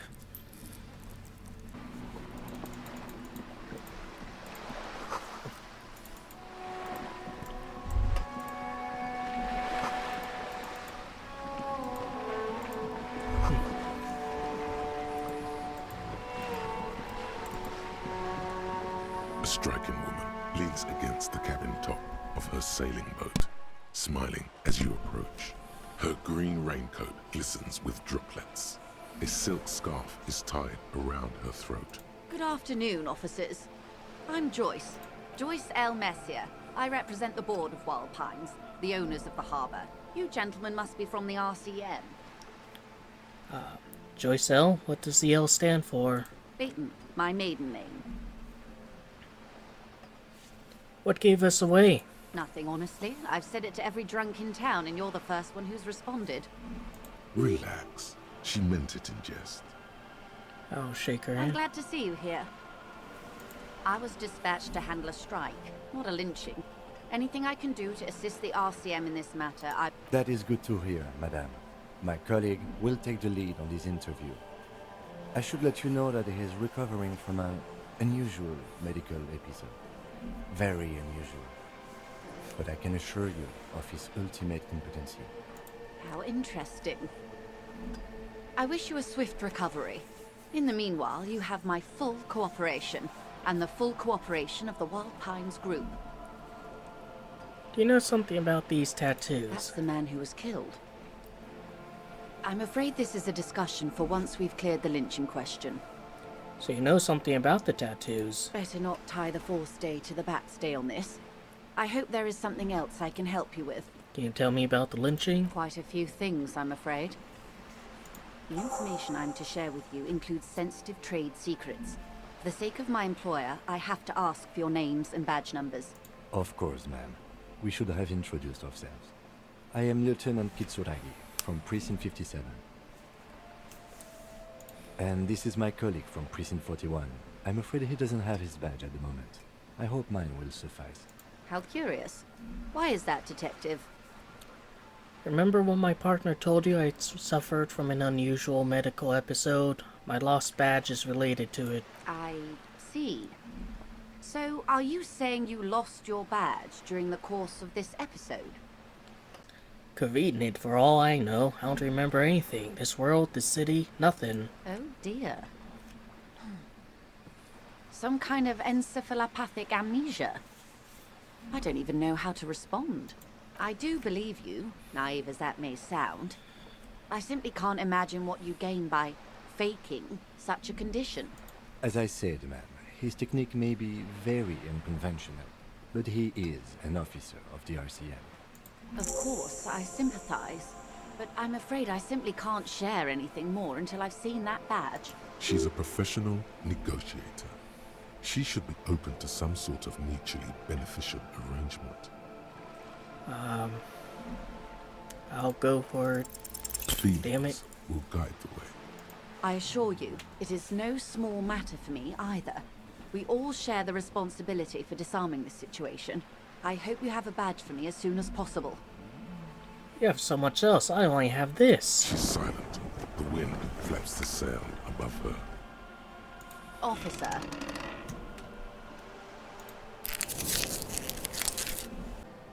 You know, I don't mean to sound cold, but if you want something, you have to give something back. You're doing it. Despite your own best efforts, you're still getting it. Somehow. I'll be frank with you. If I'm going to break protocol, I need to be able to justify it to my superiors. They're going to want to see something tangible. Like what? The Union is conducting drug trade out of the harbor. It's an open secret in Martinez. Surely it must not come as a complete surprise to the RCM either. Perhaps it's time to look into it. Or you can find your badge, which honestly seems like a lost cause. Detective, a word in private before we continue. Excuse me for a moment. This is not going quite as I hoped it would, Detective. How did you hope it would go? Honestly, I was expecting you to use your unorthodox technique to keep her off balance, and not volunteer us to be her henchmen. Really? I thought it was going so well. This woman is running circles around us. She might have known about your misplaced badge all along, or she's simply an adept improviser. Either way, we've played. Maybe this is all her plan. She might have heard about you. The company must have more ears on the ground. She could have heard about me. I wouldn't go that far. Her reaction did come off as sincere to me. I think she's just quick to adapt. She's a professional, after all. What do you propose? So we don't investigate the drug trafficking? No. If there is reasonable suspicion, we must investigate. Otherwise, she could claim we're siding with the Union, or that we are on their take. We'd never hear the end of it. What I propose is, we ask her, then we investigate, briefly. But do not share the outcome of this investigation with her. We tell her it's done, and demand for her information on the lynching. Let's get back to her then. Can I have some dosh? It's what you want to say, but it isn't that easy, is it? Why not? Look at that lady. Take a gander. Squint your eyes, bub. Fabrics? Why, yes. Tucked away under that sturdy green raincoat, almost rustic in its simplicity, a silk shirt and matching scarf around her gentle throat, while dull orange pearls hang from her earlobes, red from the cold. Her light green eyes scan. These are the kind eyes of the rich man that seem to say everything is possible, within reason. So? Now look at you, you misery-clad simian, barely able to tie your own laces. Your armpits are lakes. A scythe of booze precedes you. Your hair sticks to your forehead, and your underwear feels uncomfortable. You're poor as balls. You can't ask this person for money. You're too. I'm a goddamn working man. I'm not ashamed to shake this leech for some dough. You think your little communism protects you from this feeling? No. The more demeaning it is to grovel at her feet. As I was saying, if there's any way I may be of assistance, please don't hesitate to ask. Tell me about Wild Pines. What do you do? What we do? I'm afraid I don't speak for Wild Pines as a whole. It's a giant undertaking. There was a touch of discomfort there. She wants to merely represent. So what do they do? The Pines' core competency is logistics. Container shipping, freight, that sort of thing. See those airships there, blinking? Those are the shipping side of things. And that is the terminal. Another subdivision deals with energy, oil and gas exploration. offshore platforms. The Wild Pines Group is one of the original Revacholian Indo-tribes. Companies awarded royal monopolies by the king, the suzerain himself, centuries ago. The king is long gone, but several of the Indo-tribes remain. So you're in good company, it seems. Why, thank you. How much money does Wild Pines have? I'm not at liberty to discuss the company balance sheet, but I can tell you that last year, the company booked more than 20 billion real in revenue. A billion? What exactly is a billion? It's a number, officer. A big one. What is it made of? It's made of 1,000 millions. A million is made of 1,000 thousands. What? That's it? I thought Wild Pines was supposed to be big time. And to think, there are years when the group books losses in the billions. Wild Pines employs 72,000 people, all of whom have families that depend on their salaries. It is a tremendous responsibility. Where do they get all these billions? They started as an exploration and cargo fleet conducting trade between the Samaran and Insulindian Isolas 250 years ago, when pine ships explored the South Seminese and charted Lomantang on behalf of the suzerain. Centuries of care, deliberation, and madness have gone into this endeavor. Vessels pass through the great unrest to re-emerge with apricots in tow. The logic of the system is totalizing. It's taken everything from its employees to build it. Probably helps us start out with a royal monopoly. You know more than you let on. Certainly it helped, but most of the original Indo tribes have failed or been absorbed. To survive, Wild Pines had to grow and adapt. No suzerain did that. What does such a huge system want with a place like this? You mean aside from being the terminal's legal owners, who are responsible for moving 8% of the world's cargo? You don't keep it moving. The workers do. The company is nothing without them. We built this district. We. There it is. She owns up to it. All the best parts of it. Rue de Saint-Ghislain, with its bastions. The plazas Meteor and Mosaic. Even some of the old street lamps have been put back thanks to the investments from the WP. Before Martinez was swallowed by the industrial harbour, even before it was part of Revachol, long before Terminal B was erected here, the Pines built it as a resort for its Revacholian employees. A company getaway, for a weekend or a summer holiday. Then came the revolution. But that's another matter. I'm here to make sure the Pines can fulfill their responsibilities to the place they built. With your help, hopefully, says her warm tone.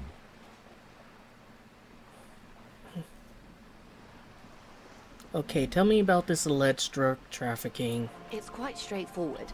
Someone is using Terminal B to smuggle raw ingredients from the Samaran Isola into Revachol with the Union's blessing.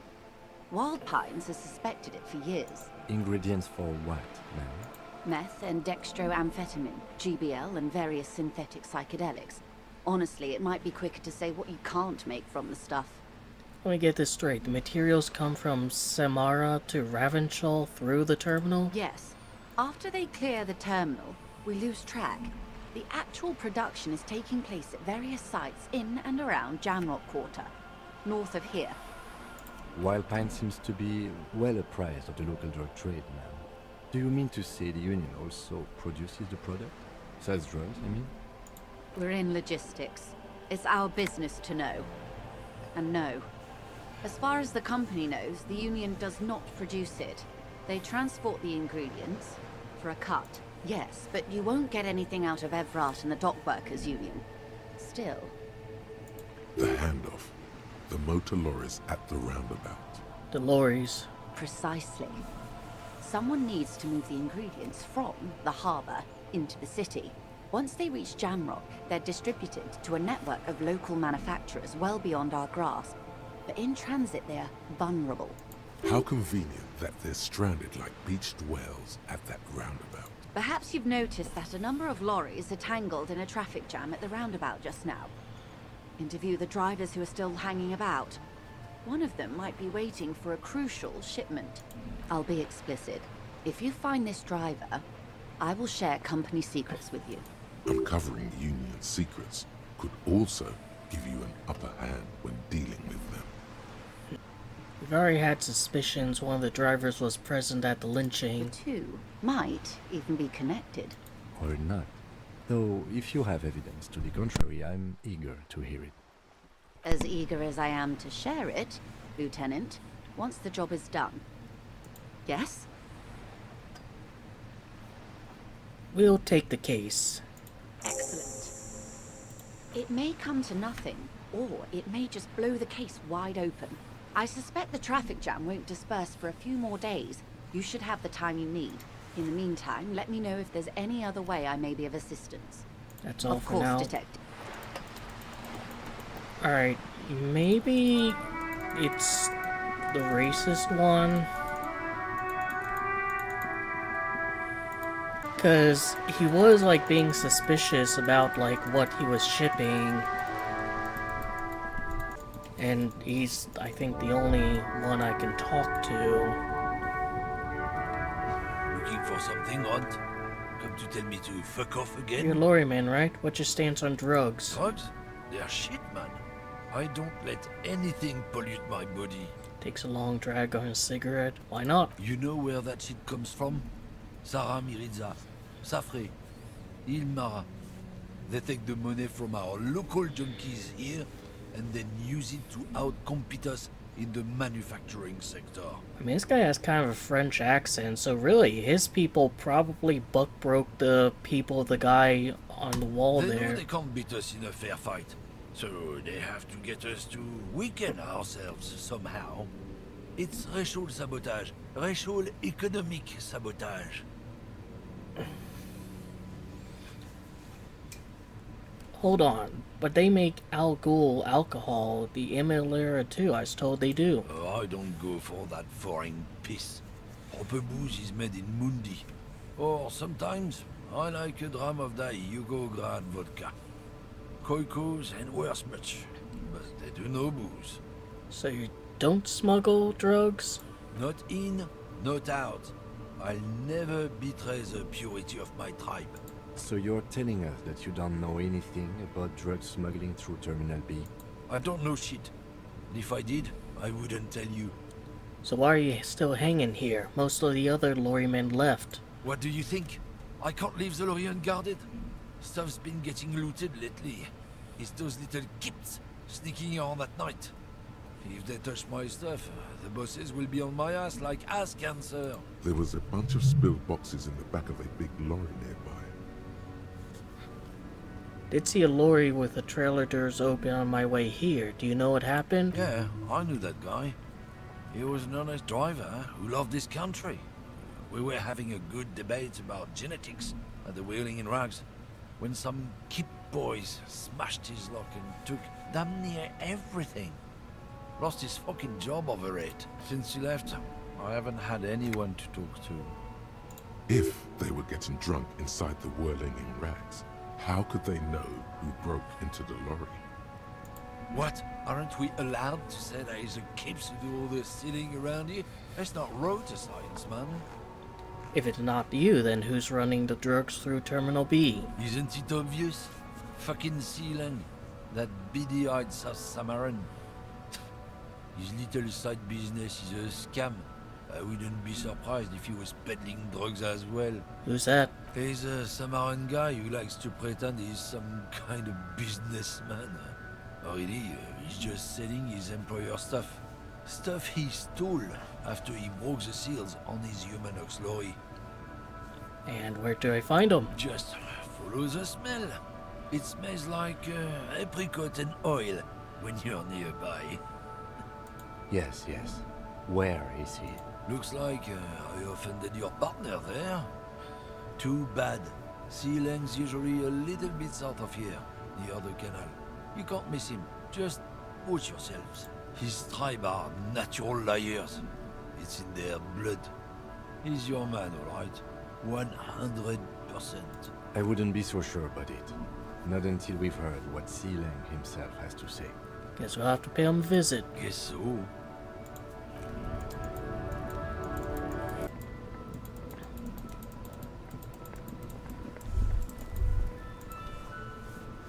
I am a gander and a hunter and a gatherer. Yeah. A simple little cadence. He seems to be making it up as he goes. I'm the law. You sure are, my man.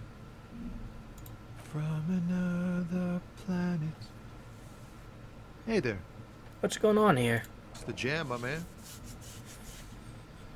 Sweeping jam. What's It's a the traffic jam? jam for the ages. Harbor gates up the street are shut tight. No explanation given. Workers on strike, scabs agitating. All around clusterfuck. Meanwhile, we're all stuck here in long-haul limbo for days upon days upon days. Limbo, huh? So that's where I am?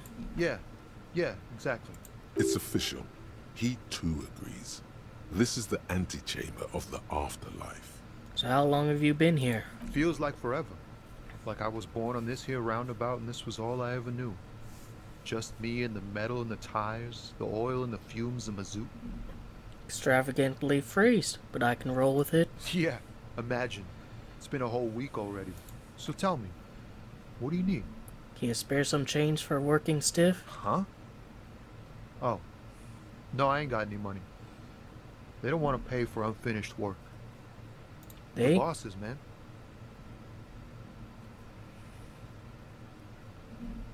Don't know who his bosses are, but I think it sounds like a good arrangement for them. Yeah, it sure ain't good for me. Or you. I'd spare a coin or two for a city cop down in his luck. If I had saved 4 myself.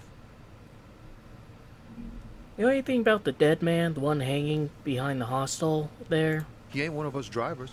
I know that. All accounted for. Otherwise, I haven't really asked about that. Been wasting time right here. Keep him. It's easy to see he's telling the truth.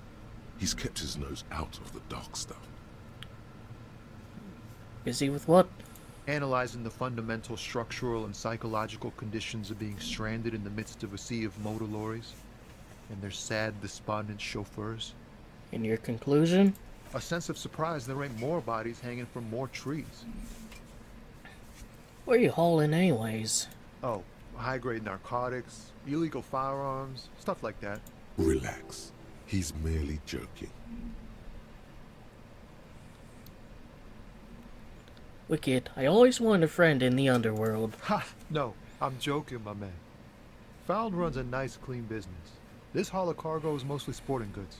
You know, tracksuits and that kind of thing. They usually get shipped to Grad and the Occident. Though we've been making headway in the Il Moran market lately. What's your machine behind you? This rockin' beauty. Sure is. Like a rash you can't get rid of. A motor lorry, also called a camion, on Caillou and neighboring islands. This one looks roughed up enough to be some sort of found rust bucket. Maybe the A6. That's a Fallon A6 you got there? Good eye, my man.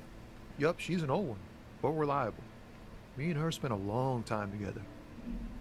So nothing illegal then? Not unless they've illegalized sports equipment while I was on the road.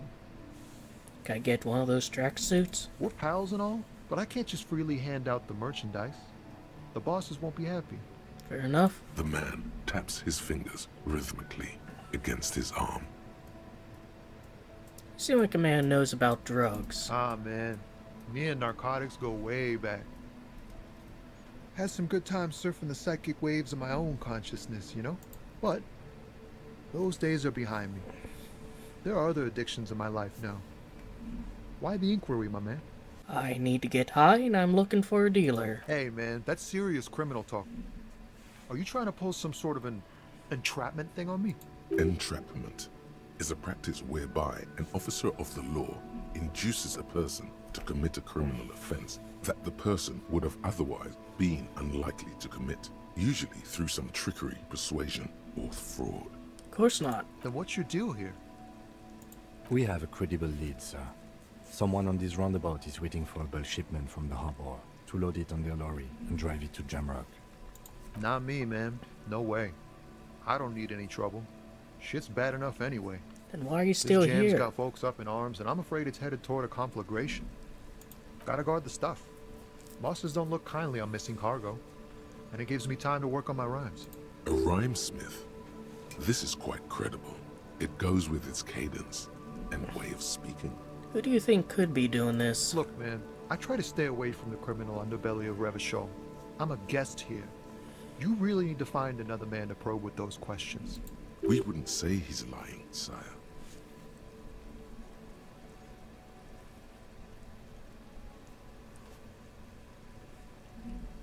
Don't be a stranger. Hey. Psst. Who, me? Yes, you. Word on the street is you're ready to start building communism again. Again? Yes, you're ready to start building communism again. You've built it before. They've built it before. Hasn't really worked out yet. But neither has love. Should we just stop building love, too? Love was worked out really well for me. I'm a love winner. Good. We need tender men like you building gargantuan communism. Word on the street is it's going to be 10,000 times larger than any communism previously attempted by human beings. How Is come that there's right? word on the street? You keep saying things like, down with the bourgeoisie, eat the rich, sodomize the landowners, impale all people who have more than 25 real in their pockets, literally murder all human beings regardless of their political beliefs. That kind of stuff. I've said some mildly left-wing things, but none of those. Oh yes, the mask of ambivalence. Don't deny it. You're about to rip it off and reveal the monstrous seven-eyed lamb of global communism that would devour and masticate mankind. Everyone can see that. So tell me, do you have any questions before we fire up the big communism builder? Or do we get right down to it? What's this communism even about? Failure. It's about failure. Failure? Yes, abject failure. Total, irreversible defeat on all fronts. Absolutely vanquished, beaten, curb-stomped and pissed on. Until you came along. You will reverse the fortune of the workers of the world. You alone, against every living thing, against every human alive. 800 trillion real in the hands of an impossibly well-organized ruling class. Towering city blocks of bankmen who have the ears of prime ministers. Million-headed armies of nations and the love of your own mother. You against the atom, the charm and the spin, where the whole world failed. Matter failed to bend to human will. Human will failed to get out of bed and tie its laces. You alone, single-handedly, will rebuild the dreams of the working class. You are the last communist. Now get to work, comrade. Alright, I mean, fuck it. Oh yeah. Get the firing squads and the animal wagons ready. Wait, you didn't say anything about those? Too late to back out now. You can't make an omelette without breaking a few million eggs. Alright, well, I got another thought.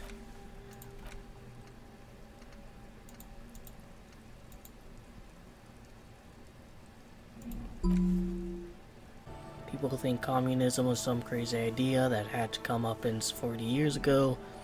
Fever shook the world, never to return again. They were right until he woke up today, a spiritual course, responsive only to call of Commodore Red, prostitutes, and crass Mazov. For him, communism is still a thing. He will single-handedly raise the commune of O2 from the oceanic trench where it's been resting, covered in ghosts and seaweed. He is a big communism builder. Come witness his attempts to build communism in year 51.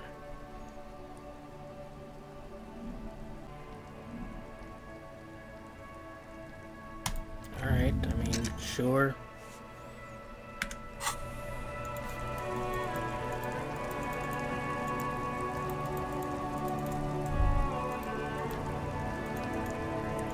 Alright, all the way over there.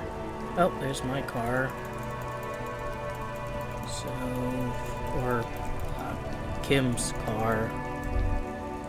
Still don't have enough money for that hat.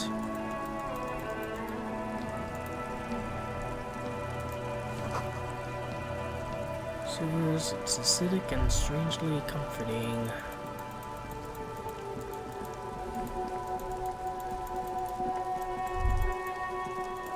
Speaking to. Doesn't matter who I am.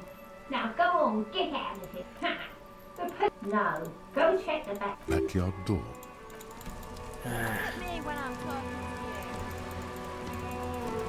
What's this? Looks like there was more construction here once, decades ago. Alright.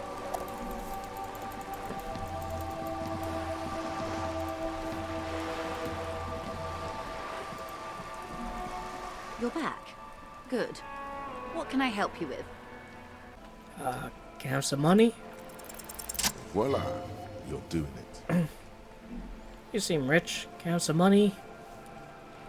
Why, yes, I am rich. How much money do you need? She's surprisingly nonchalant about this.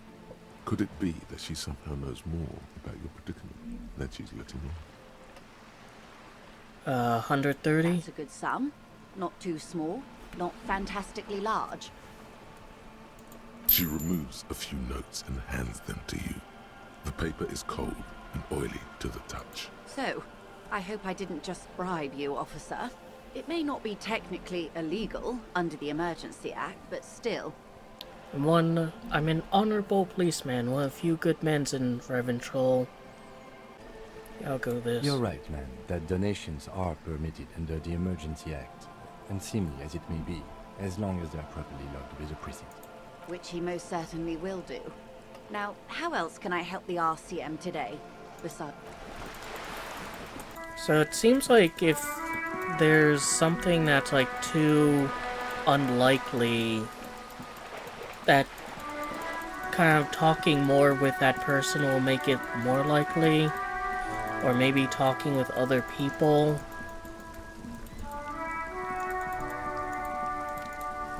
Wait, I can buy that hat now. You see a Samaran street vendor surrounded by a motley assemblage of the name Sileng is embroidered over. Happy shopping, officer! Everything...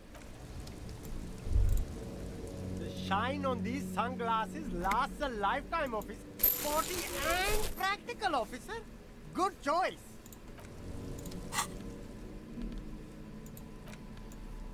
Hell yeah. I've got the froggy visor. Where are the eyes? Well, I mean, it gets +1 perception, so that's good. You see a Samaran street. The name? Happy shopping, officer. What's so cool? Everything's cool. The goods are cool.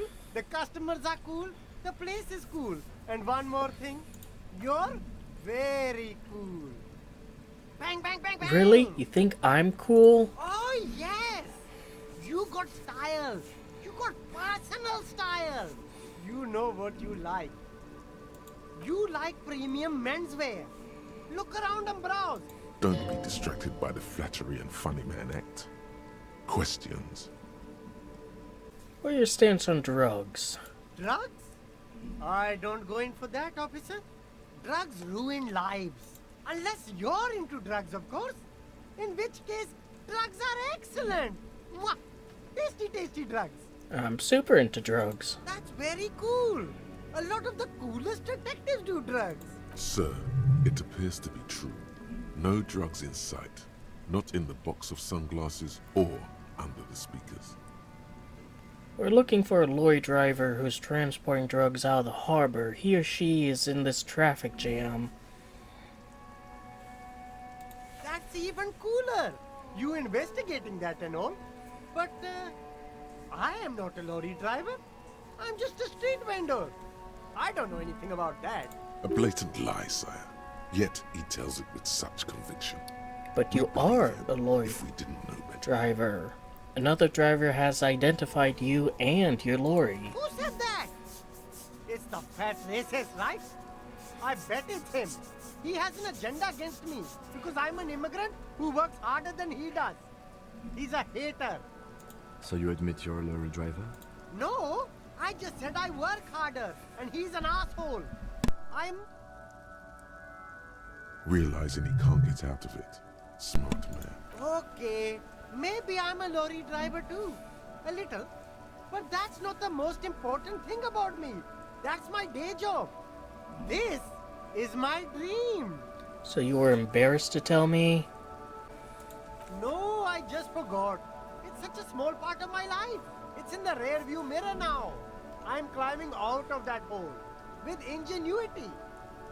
Stop squirming. What do you know about the operation at the harbor? Nothing. I told you. I'm not a dumb guy. And what crowd is that? Crowd. You know, the drug crowd.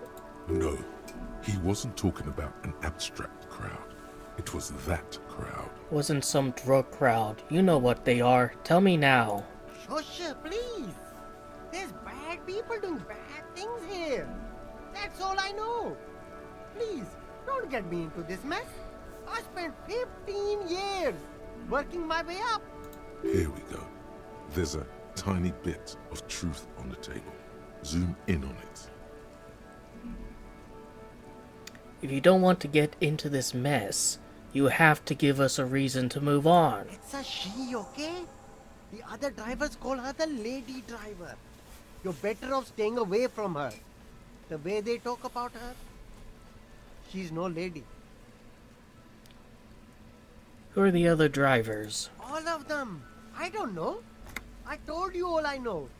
Are we cool now? Who exactly is talking about this lady driver of yours? The racist or the other one with the tattoos?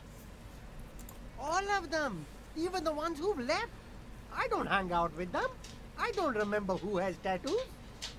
Is the lady driver the old woman back there? I don't know. Maybe. If she is, I haven't gone near her. I don't get involved. I told you. It could be. She was strange. He's not ruling her out. Alright, we're cool now. Alright. I scored. Let's cap this off with a purchase. You can walk away from here with funky sunglasses, detective. Both of you. You deserve it. Where are you from? Me? It's a boring story, officer. Who cares about the past? I'm all business now. All Revachol. This man probably comes from Seaguy, sometimes known as the Apricot Suzerainty, an archipelago in the Samara Isola. You're from there, right? Apricot Suzerainty calls to mind an era when the Seaguy archipelago was colonized by Revachol. It's a bit of a slur, in other words. Very cool. I admire your awareness of our intertwined histories. It's super nice of you to apologize for colonialism, but the Apricot Suzerainty is a shithole. That's why I left. I do try to be supportive of other people and cultures. That's so cool, officer. Speaking of, why not support an independent local entrepreneur by buying some pens and glasses? Gonna give it a go. Start with a little compliment, then work your way up from there. This is about business, remember. Hey, you seem like a really successful entrepreneur. Would you like to support a member of the local police force? Oh, okay. But why, officer? After all this mess, the broken seals, lying to you. Just think of it as an investment. An investment? Investment to me not telling your employer about your operation here. Ha! That! You drive a hard bargain, officer. I respect that. Okay. What's it going to cost me? 10. Sounds like a fair deal all around. Corruption. It's just like bus or seagull. A kid watching out of a window describing things going by. He doesn't like it too much, but what do you do? Alright, so maybe I should, stop asking for money from the locals for a bit. The woman still had. If you want her attention, you may need to be more forceful. Where am I? Who are you? Actually, hoping you could tell me that. Never mind. I remember now. I'm still stuck in that traffic jam in the 50s. Where else would you be then? Back in Mecca, during the time of the revolution. The sidewalks and cafes are filled with young people. I was on my way to see a new Boyadero picture starring Gabriel Buendero. Until you came along, that is. So I take it you were in Mesque when you were young? Someone was.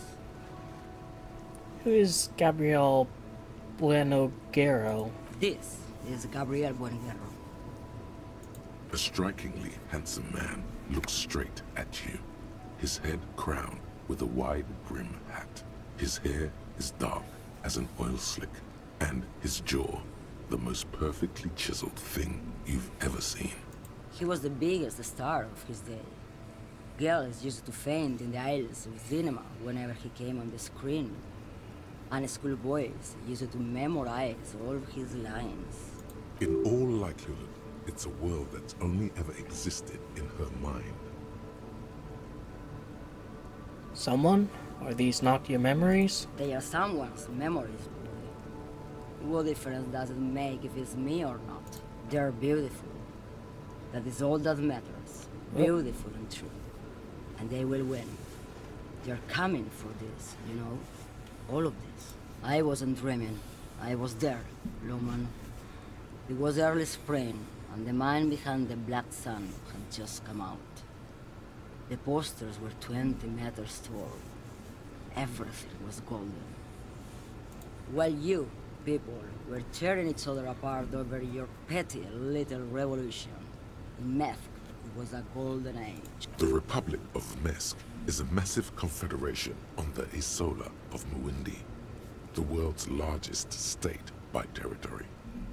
It's a petrostate, a constitutional monarchy, and, as of recently, an outcast due to its tilt to the far right. I have some questions for you, police questions. Why not, Harife? It's not like I have anything better to do in this hellhole. There's something off about this woman. Tell her to show you the soles of her boots. Maybe she was at the hanging somehow. Show me the soles of your boots. Now what do you want with an old woman's boots, Sheriff? For important police business, ma'am. I'm starting to think you should let me get back to Gabriel Buenguerro. She's wearing sturdy workers' boots made of black leather. Buckles run across. The sole is also made of leather. Now the other one. Just before Gabriel, it was the coronation of Franco Negro. Now, there was a real man. Moreover, the boots were size 37. Tiny. There are too many discrepancies in all this.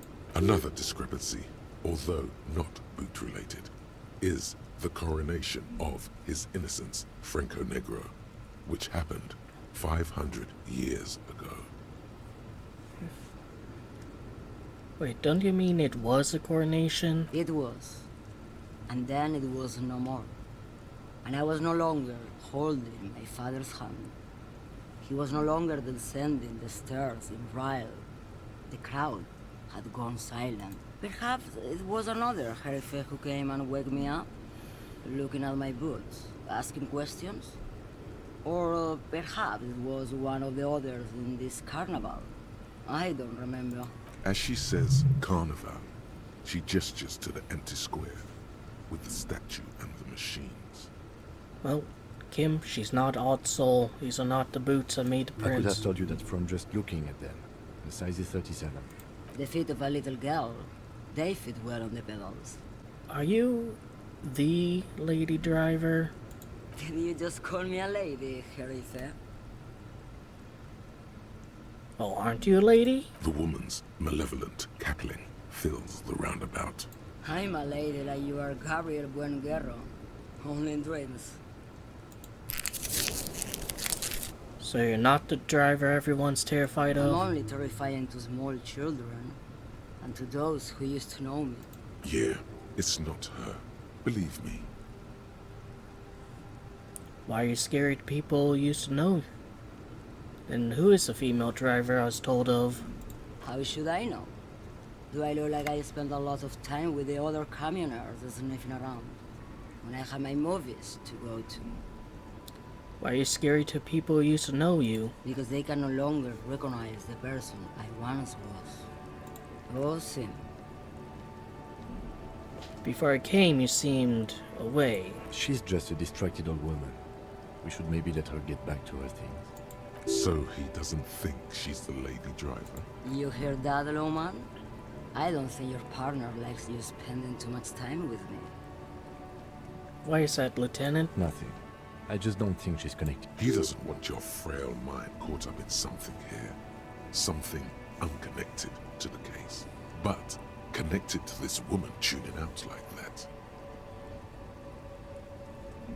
A pale dream is what it is. Yes, Go go. leave. I should be able to go to the hostel and pay off my tab. Especially if I just find money on the ground like this. A lorry stuck in the... Door's now open. Can I help you? So about the money I owe. Yes. Have you got it? I have your money. Well?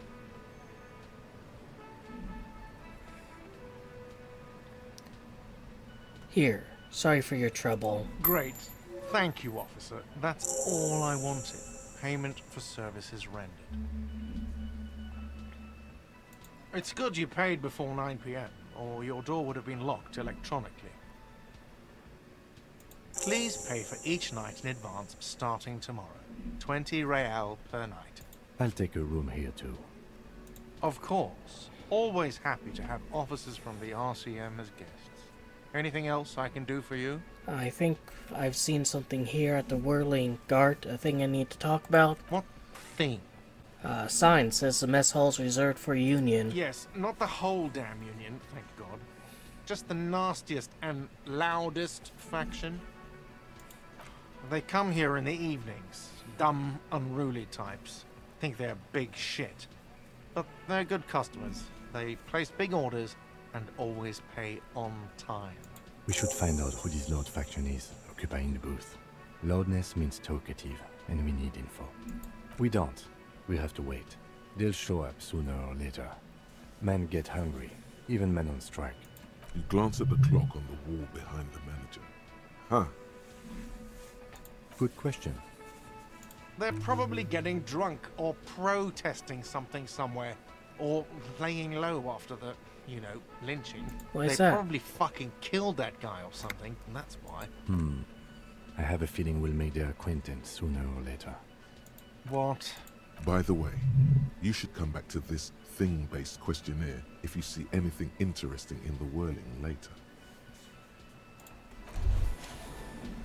By the way, where is home? The address is coming up blank, and this place sure isn't it. I really don't remember. But you've been at this hostel cafeteria for only 3 nights. Where were you before? You had to be somewhere. Up on Marvel Hill? Why did you say that? The old thesaurus comes up empty. Maybe you should ask the lieutenant. No. But a saying, up on Marvel Hill, a great high place, one that is impossible to climb back to. That doesn't sound like somewhere you can stay if you run out of money. Could I trace the way back somehow to the exact street, the exact number on the building? You can try. Run some addresses in your head when you get the time.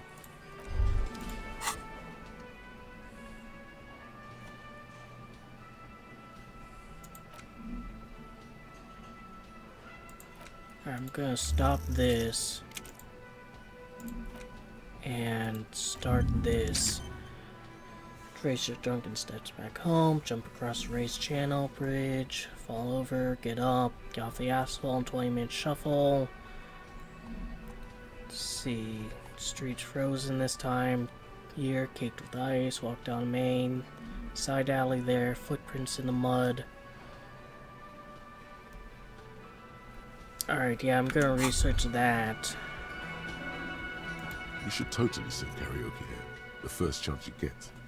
Your emotions need to be expressed. People need to know your vast, oceanic soul. My soul is immense. Utterly. And it needs to be heard. This goes well with the theory I'm developing. I'm a down-on-my-luck superstar person. Who is mistakenly identified as a cop for his prominent jawline? Yes, sounds likely. You should probably go on stage and pose for a moment when you're done with this thought. What should I sing when it comes to it? You should sing the sad small church song from that tape you found. Thought it was obvious. Of course, they'll really get a gauge on my soul with that one. Serves them right. Wipe that smirk off their face with your sad, tragic, small church song. Who's laughing now? No one. You would need another copy of the tape first, though. The one upstairs is destroyed. Alright. Well, if I ever get my hands on one. Soft purr of electric juicer comes from the kitchen. Someone is working. Dishes are drying. They smell of chemicals and pine trees. A thin man is smoking below an exhaust hood, occasionally sipping from his mug. This must be the Whirling's cook. As you step in, he nods toward the table and says something in a completely foreign language. The only words you can make out are Garancy and Kubek. Okay, it's definitely not his name. Whatever you do, please don't call him Garancy Kubek. Please. It's not funny.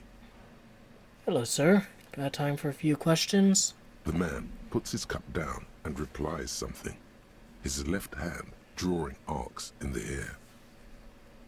Got some impressive pots there. He smiles and bangs his ladle against each of his pots in turn.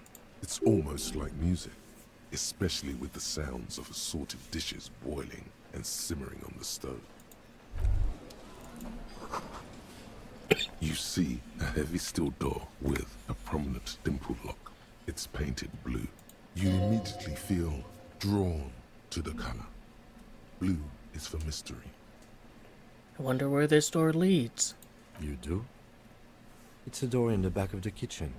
Why do you care where it leads? I'm drawn to its cobalt blue. It is quite pretty. I suppose we could look into it as a side investigation. No, this door is a mega investigation. Hardly. Anyway, Gart is the person to ask about this. The cafeteria manager. The door does not budge. Can I help you? Another thing. Great. I love those.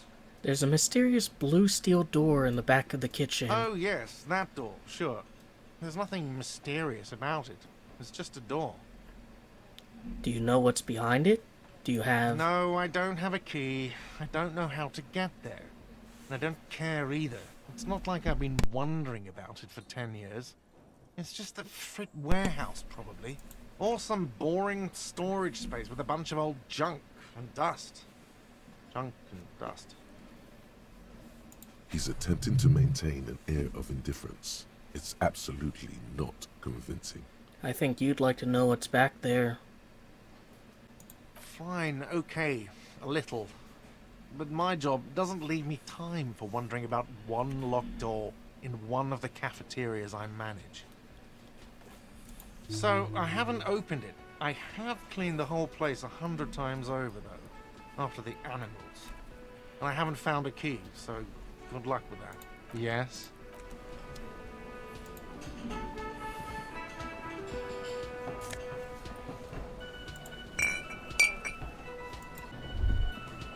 That sugary black rum stain on the counter makes you teary-eyed with joy. It's almost touching how syrupy and sticky it is. How long have you been up already? Not now. Oh, excuse me. Do you have something better to do than lust for sweet syrupy rum and lemonade? With a twist of lemon? I'll try leveling this up.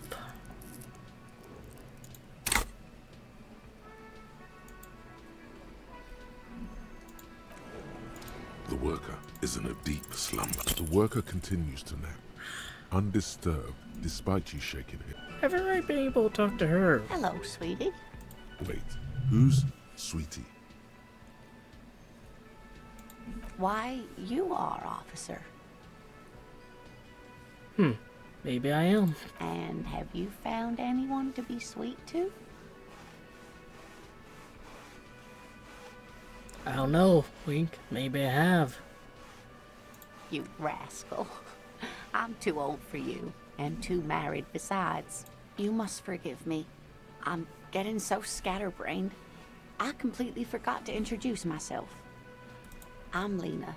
My husband Morel and I are staying with our friend Gary just down the street, but I come here for tea when they're away.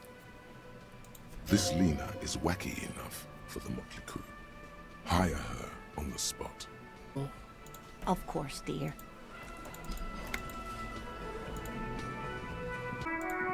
Let's go back in and see if we can't, like, go upstairs and see what that thing is.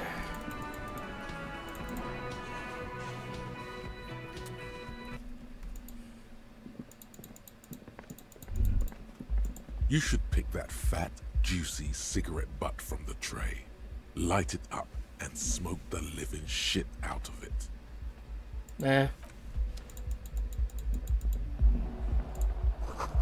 Something on our table. Sabdosh. I'll need everything I can get. And yeah, there's a door.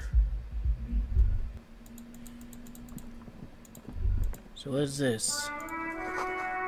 Guess the briny wind washes over you. Oh, there's my shoe.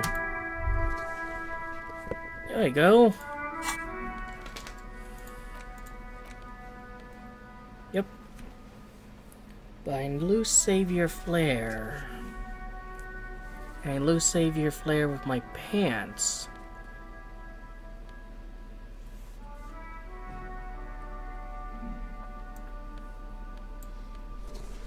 Wants me to take them out. There they both are. Two identical shoes. Both copiously green and indiscriminately snakeskin. Reunited on your feet. Wait, these do not look like normal cop shoes. It's pretty clear a normal cop is not what you are. How do they fit? Good. They're balanced. Comfy. Feels like the only good thing about you right now, truth be told. Any thoughts? Yes. I think you should know that I can't seem to remember anything. Actually, tell me about the case. What do you want to know? What would you say? Would you say this is a mysterious case? No, it's not a particularly mysterious case. Why not? The deceased is a security guard for a corporation involved in a labor dispute. It doesn't take a DeLorean polymath to put the pieces together. I just don't see the case getting more mysterious than that. Personally, I think labor disputes are very mysterious. Then you are in luck, because we are in the midst of a major strike by the dock workers union. Maybe more than that. The union clearly wants a piece, not just of the industrial harbor, but the Wild Pines Corporation itself. Is this a strike then? Or the first shots in a workers' coup? I expect the case itself to be less challenging than navigating these community matters. This district isn't used to the RCM's presence, and the union rarely overplays its hand, as it appears to have done in this case. So maybe it's not a strike, but a coup. Strike, coup, revolution, it's brigandage, however you parse it. You feel something rising through you, a familiar feeling, an opinion taking form. Take the owners and grind them into paste. When I said we have to navigate community matters, I did not mean we have any say in them. I meant we should be careful. If we are not, the shit will blow right in our faces. From an imaginary fan, Now, was there anything else you wanted to know about the case? If we're from different prisons, why are we on the same case? I'm afraid you and I are pawns in a pissing competition. You don't know?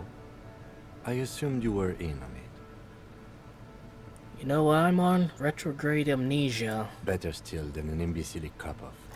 Cop-off? It's just stupidity. What kind of stupidity? The cop kind. Our precincts can't decide if Martinez is part of Jamrock or the Industrial Harbor. Yours or mine, as if we somehow own parts of the city. Typical street gang mentality. So we've let the Union make a mockery of law enforcement here. And now it's come to its natural conclusion. So this is a struggle over who runs Martinez? Well, sort of. It's less a matter of who gets to police Martinez than who has to. It's an orphan district, in other words. I think the dispatch desk just told both our stations about the hanging. There was quite the brouhaha at the 57th, I can tell you that. Time to settle it, they said. Cop off. But I assure you, I am not their finest or toughest with 102 cases solved. What I am is least interested in a pissing competition. So, he volunteered to represent the 57th, but not out of competitiveness. On the contrary. So you volunteered to spoil it? Yes. I am an unrepentant spoilsport. Wonder what this says about me. That was sent by my station. I was sent to teach you a lesson in style. Okay. Style me. It's impossible to tell whether he's serious or joking. Loosen your shoulders. You should ease up a bit. You need more looseness. No, I don't. I used to. Plain clothes did the trick. For both of us, it seems. Now, was there anything else you wanted to ask about the competition? Martinez? Nothing. It's just a puddle at the end of some drain pipe. No one cares about this place. They care about sports. Most of our colleagues don't even know how to get here. North of the interchange doesn't exist. Alright, that's enough. Yes, it's a wholly pointless matter. Forget I ever mentioned it. I'll give it a shot. Look at you. It's because you're a failure. They sent you to slight Precinct 57. What? No, that can't be right. Just think about it for a second. You're a raging alcoholic who showed up 3 days late wearing piss-stained disco garb. You weren't sent here to win. Kim, what if my president sent me on this case because I'm a fuck-up? Like, as a joke? I've considered it. But it's not true, right? I don't think I can say one way or another. Why is that? I checked the records. This jurisdiction dispute, who polices Martinez, reaches back to the 30s. It's as old as my station. And all this time we can't decide who gets Martinez? I think, yes, both stations would prefer a win. Ha, so you are their finest. I am the finest of nothing. Do you really see me as a safe bet? Safe? No. But you're old. You've made it this far. Something has brought you through. We've only just started working together, so I don't know what it is yet. But it's there. So no, I don't think they sent you as a joke. And even if they did, they are in for a surprise. Alright. I mean, bonding with my partner, you know?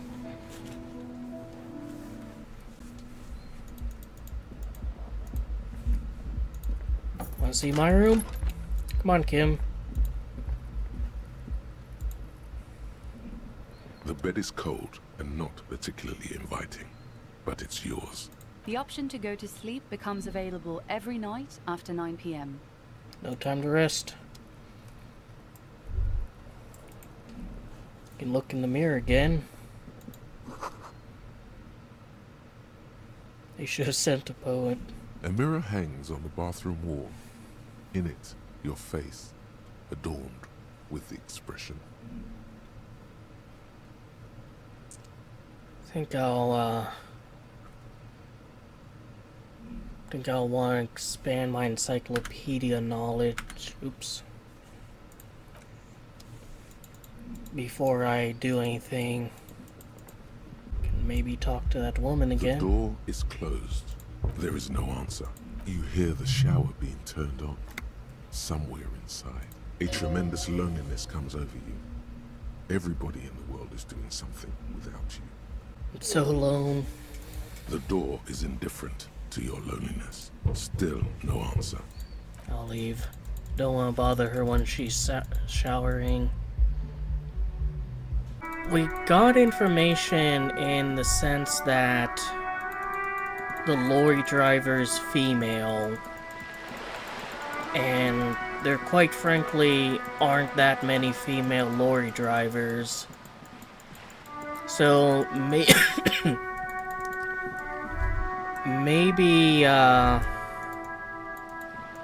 that's sufficient.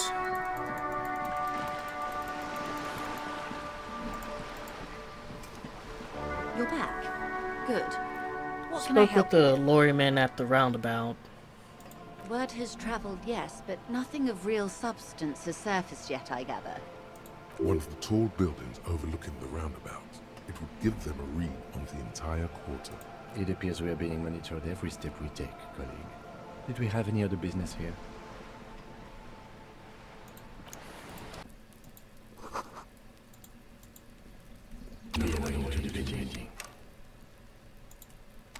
Seriously, Kim, why do you act so weird when I interact with this door?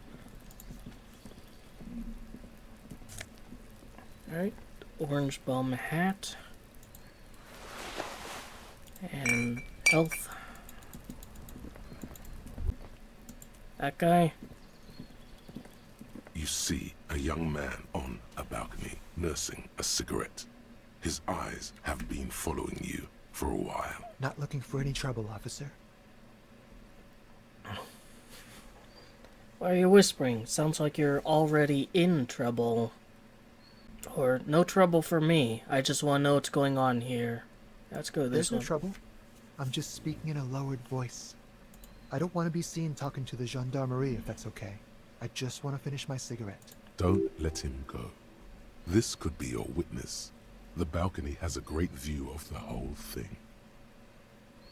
Oh, the John Marie really need to talk to Is you. it really that important? All right, but make it quick. Once I finish this cigarette, I have to run. Looks like you got a good view of the Whirling's backyard. Can you tell me anything about the hanging? I'd even go so far as to say that the view is a little too good, my dear gendarme. Do you have an estimate of when the body will be taken away? We will remove the body as soon as possible. Now tell us, where were you last Sunday? Oh. You already asked me that, didn't you? Wait, is someone else investigating the lynching? Did I? No, not you. Some more muscular type. And when did you speak to this more muscular gentleman? Last week? I don't know. Look. Dance. A downy blanket of white to cover up the miserable poverty of the scene. You didn't answer the question. What? I had a friend over. What kind of friend? It was my Sunday friend. A Sunday friend. How intriguing. What's your friend's real name? Did he see something? He doesn't reply, gesturing no with his cigarette. Under the grey sky, snow continues to pile on the neighboring windowsills. Can you tell me your name? My name? My name is Martin Martinez. That's definitely not his real name. You're not actually called that, are you? No, of course not. Could you please lower your voice? We'll talk later. We won't. Now, if you'll excuse me, I really need to get going. Well, I mean, I might as well give it a shot. Time to bring out your secret charm. Tears and begging. Show him your emotional side. Throw yourself before his very feet like a dog. No, for God's sake, I don't want you to cry. Listen, I really have to go. Good luck with the investigation.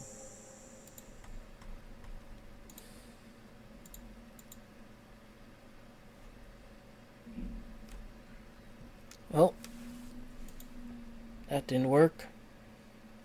And someone drew a dick on the door. He's gone. We should run after him, see where he went. No point in running. Tenements like these often have multiple exits. If he doesn't want to talk to us, then he'll know how to hide himself. So he just give up? He could be a witness. Him or his Sunday friend. Either way, we need to look into that muscular type who's asking about our case. There has to be a way of getting inside the building. Let's go check out the door near the pier again. Once we found the way in, we can ask around for his apartment.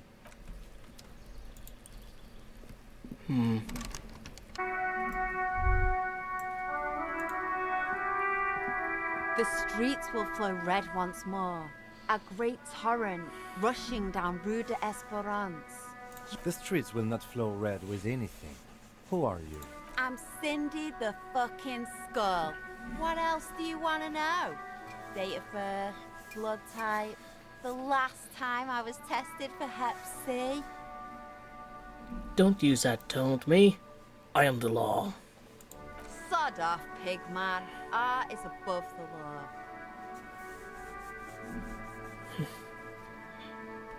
Keep looking off to the side. Where are you looking at? The lieutenant is desperately searching for another handkerchief. Hatred, disgust.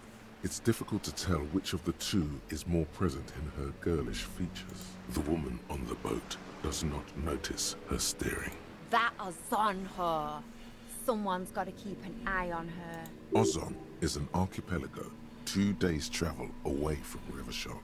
Its moneyed residents, used to posh restaurants and upscale boutiques, rarely have reason to visit Martinez. You mean Joyce? On a first-name basis with her, are we? Piggy's moving up in the world. I don't like her either. Pig's not half as dumb as he looks.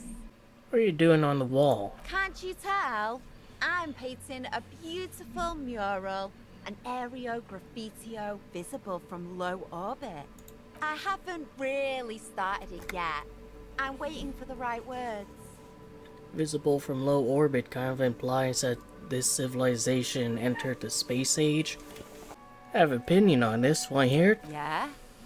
I love public art. Don't mind us. Keep doing what you're doing. Thanks.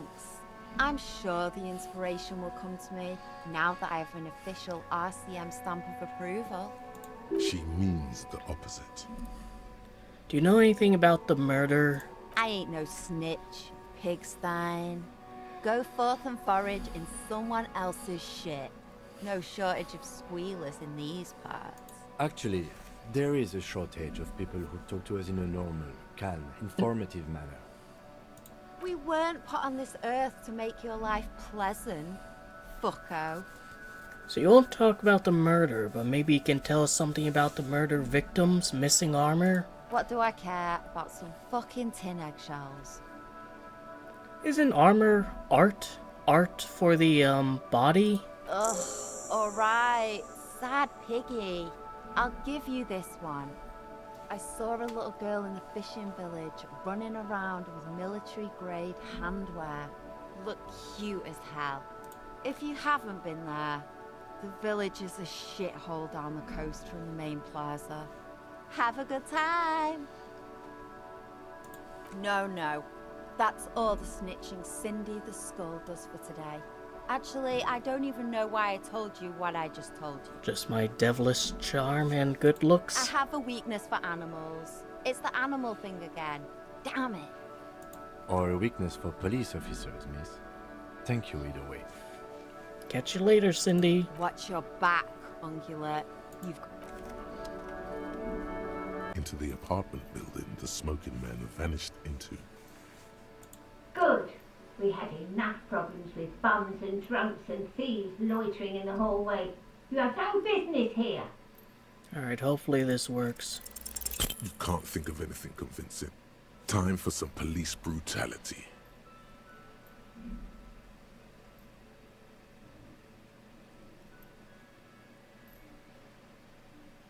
No, you're not. You don't scare me, punk. I may be an old woman, but I can still take the likes of you.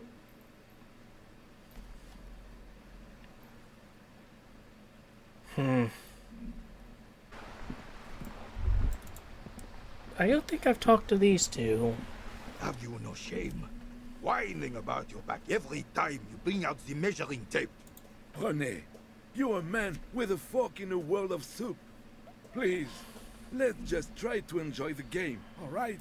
I'm trying to, but you keep breaking my concentration. You're old. I can see that. We're both old. Now stop grabbing your ass like it's a girl. These manly men are playing balls. This is a ball game. Grab a ball and play it. Don't ask questions. Shoot first. Ask questions never. Alright, we ball. That's the spirit. Don't even waste your breath asking about the game. They wouldn't know anyway. They're way past their prime.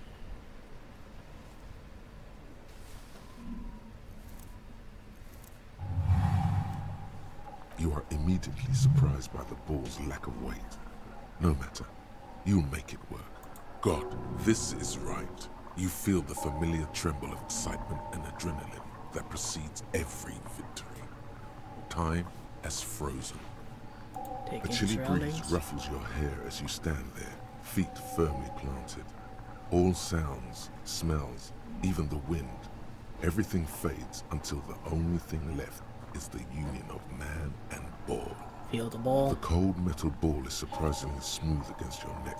It has a pattern on it, probably a sponsored ball. Yours would only be covered with bumps of learning and scars of victory. Already your muscles are adjusting to the weight, the nervous system calibrating, until you and the ball have merged into an embodiment of pure motion, a fine-tuned locomotor running at maximum efficiency. Alright, let's do it.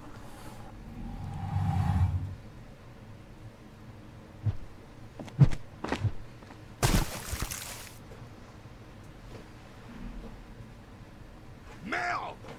Bordel de merde! A whorehouse of shit? It wasn't whorehouse of shit. The shot was at least 23 meters, probably 24, and then some. Nothing to be embarrassed about. What the hell is your problem? Not a weak right triceps, that's for sure. I don't care if you are a cop. You do not just ruin someone's game. It's so goddamn disrespectful. Wait, what? You vandalized our game, son. You can't play pétanque with 5 bull. P-Tank? Yes, pétanque. You ruined our pétanque game. We want our bull back. Take it easy, René. This is just a misunderstanding, isn't it, officer? No harm done. Of course there's harm done, you orange slug. You owe us a goddamn bull. I'll do it. Mistakes are forgiven when men at least try to right their wrongs. I believe you will try. Now, why did you approach us? Yes, why did you come here? It's unlikely they know anything about the murder. You never know. Know anything about the man hanged in backyard of Whirling in Rags? Unfortunately, I don't. Unlike most of the locals, I have no qualms about assisting law enforcement. But this affair has passed me by completely. And most of the locals? In Martinez, the union is the law. So can you really blame them? But you don't have a problem with cops? Cop is a pejorative term. I don't have a problem with policemen. On the contrary, I admire the effort to bring order to our streets. I mean, you didn't bring order to your game. He doesn't know about the crime. Your time is better spent discussing politics. What about police women? I'm confident they are indispensable in regard to all the paperwork and other administrative duties. Do I contradict him or do I play with him? I'm gonna contradict him. But you must agree that nature, in her infinite wisdom, has made men more fit to perform certain, more challenging tasks, don't you? I mean, there are like physical differences and mental differences between men and women, but maybe not too much that affects their police work. Really, officer. Match an average woman against an average man in a dark alley and see who comes out on top. Makes a Gender good point. equality is a very noble, very modern idea. But in real life, primal roles prevail. But I do not wish to discuss this matter further. Ah, yes! King Philip III, on his steed. A reminder of what Revachol once was. Oh, absolutely. At the mercy of a cocaine-snorting tyrant who emptied the treasury so he could sleep on a bed of gold. Cocaine? Cocainum? Sounds like our kind of king. And just imagine what kind of cocaine a king would have had. A superpower, feared and respected. A testament to what this country can be under the leadership of a true king. Someone who knows how to rule. How should a true king rule? Decisively, without fear of offending the sensibilities of the frail and weak-minded among his subjects. This is something the insurgents never understood. Seems to me a leader should take care of his people before himself. A nation is only as strong as its leader. That's why it was such madness to try to...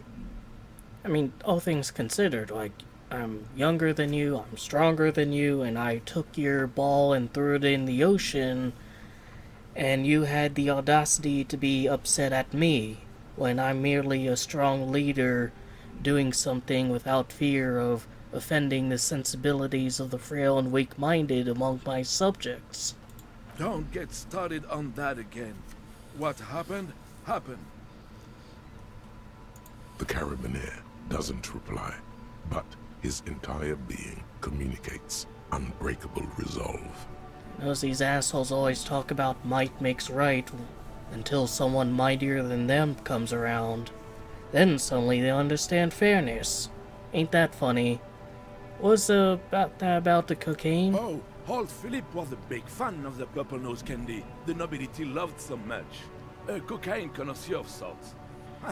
His egocentricity is borderline legendary. You can't even take the responsibility for yourself. How could you fathom the responsibility weighing on the shoulders of a ruler? That's why the Philippian kings use cocaine. For clarity of vision. To aid in their work. Regnum cocainum.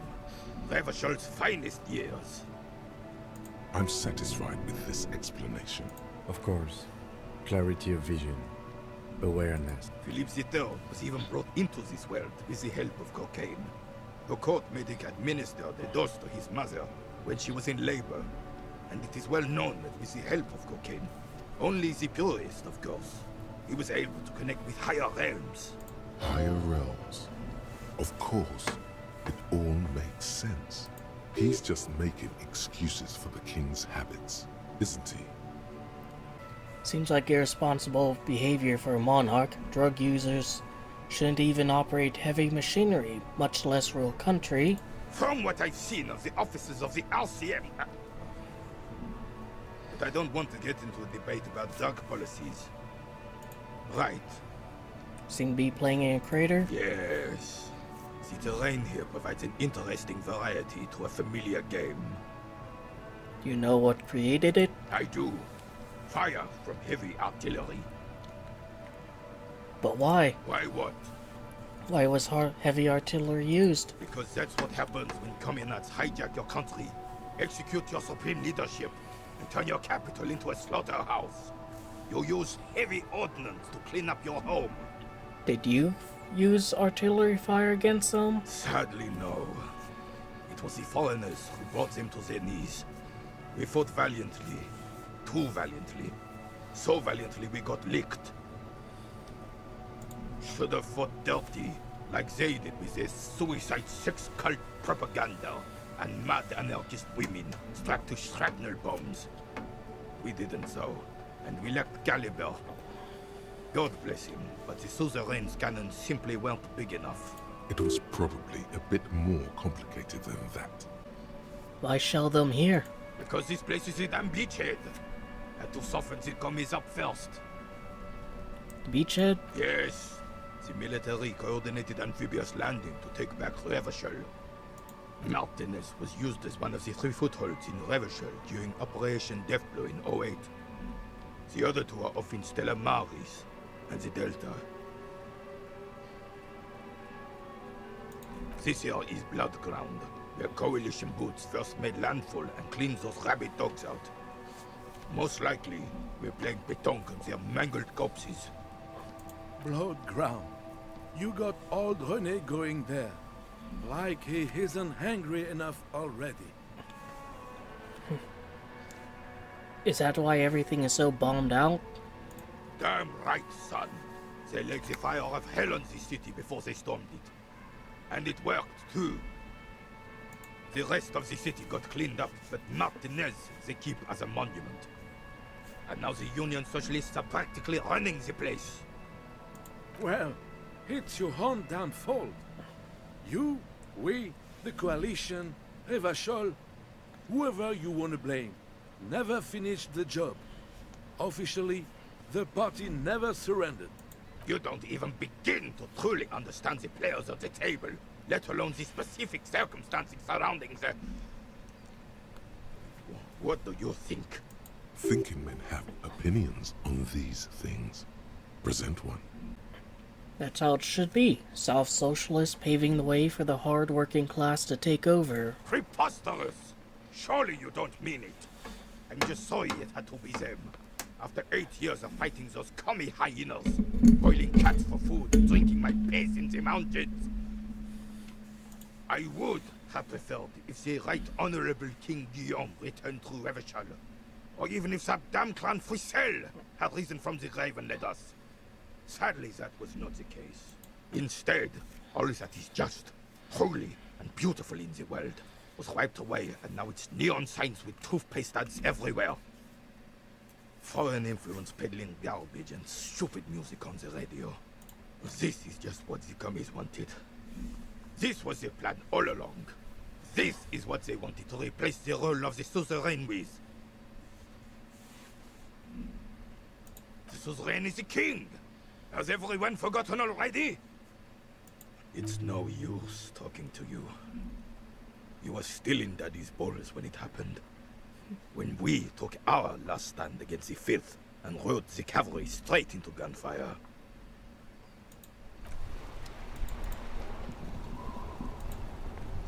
I mean, I haven't talked to the bookstore owner.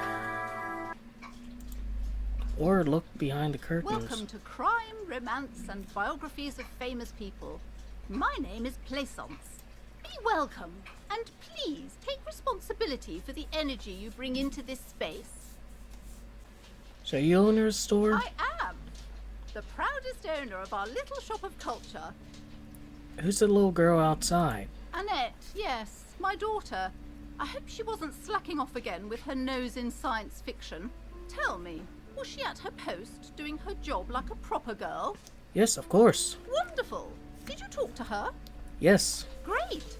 On a scale of 1 to 10, how compelled were you to buy books after talking with her? 10. She was certainly very polite and helpful. My precious, her dedication brings joy to my heart. If you have children, I hope they turn out as great as my Annette. The way you're handling her strikes me as wrong. Mind your own business, sir. In our society, people don't get to tell each other how to raise their children. It's none of your or anyone's business. Denial is the way she copes with criticism. I'm here to dismantle a free market and abolish child labor. You must be kidding. There's nothing like that happening. How much do you pay the kid? Good, sir. What does a young child do with money anyway? Buy books? No, I save it for her, as a fund. She's securing her financial future out there. Such criminal behavior would not happen in more developed countries. In more developed countries, this sort of thing is 2 felonies: child labor and slavery. Those countries will realize they've raised a lazy and spoiled generation. Are we done with the jokes now? Yes, we've had quite enough fun here. Right. The woman before you scans the store, her shoulders rigid and tense.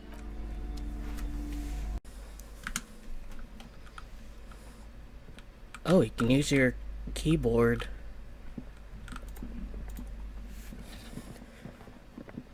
You see a set of tattered... Excuse me, officer. The back...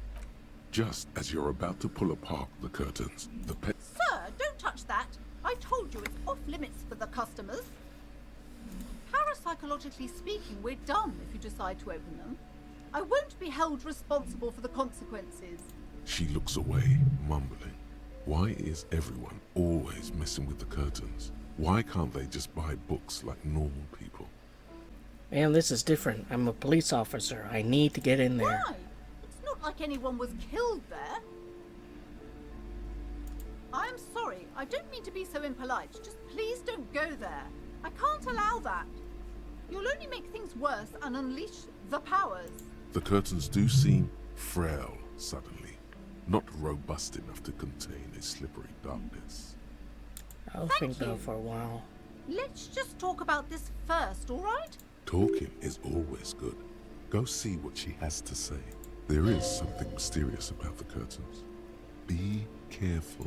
You see a tattered set of curtains and a polyhedron-shaped cage.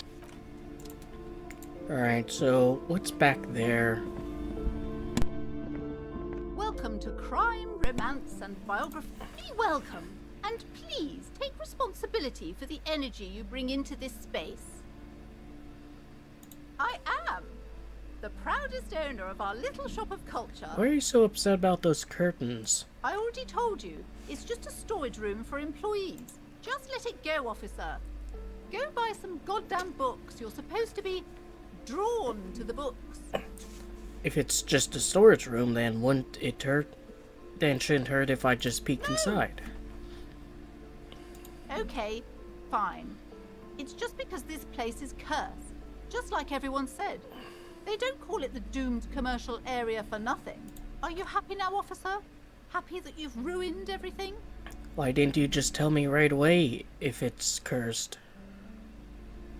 Have you sought help? Yes, I've contacted numerous parapsychologists and even a pair of Simonese mediators.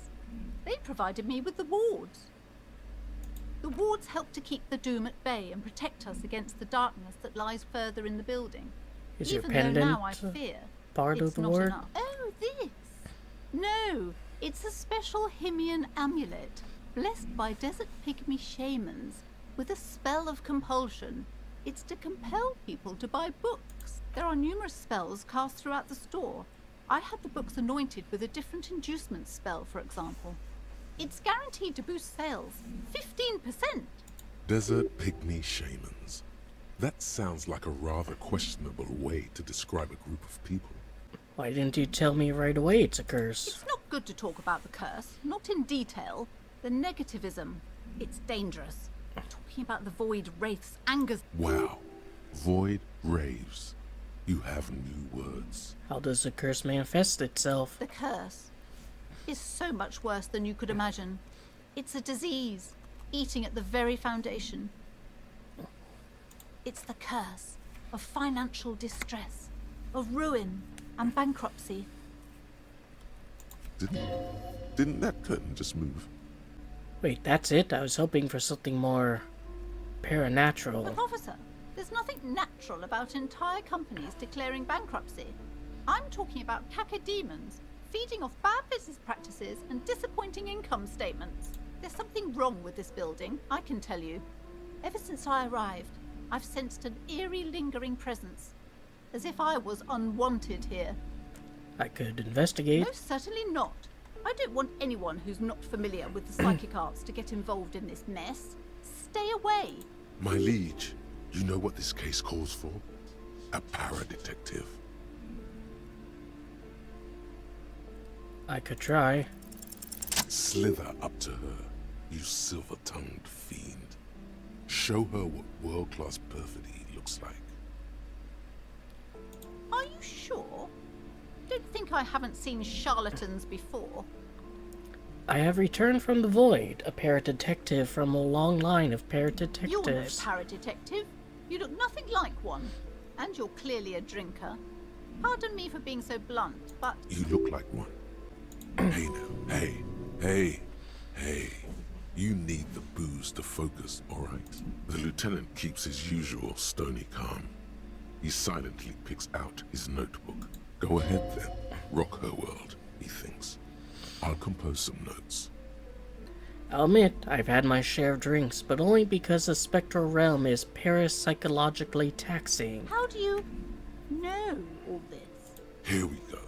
I am the Void Reverend. I have the powers to debad all the bad energies. I should have realized. A pattern lies within the fabric. The hand of fate guides us.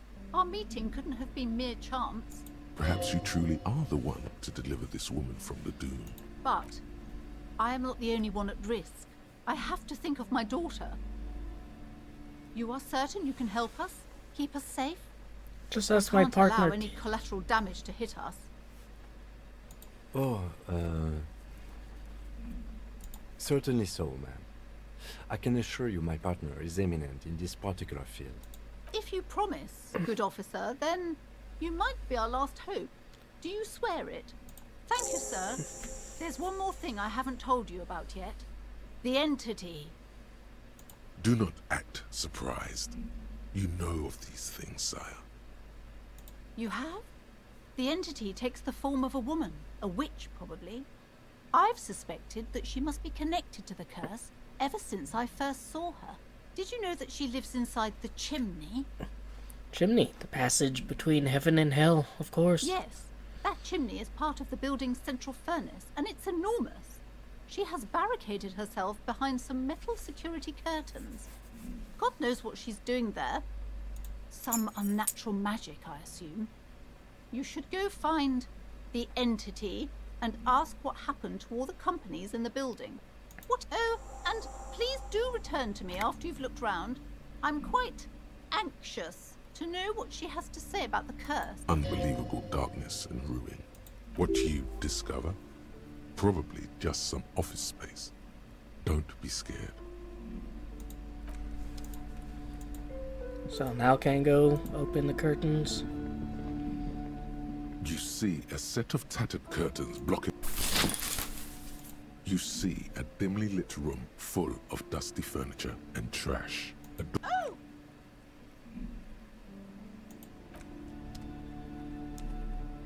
Do I have a flashlight?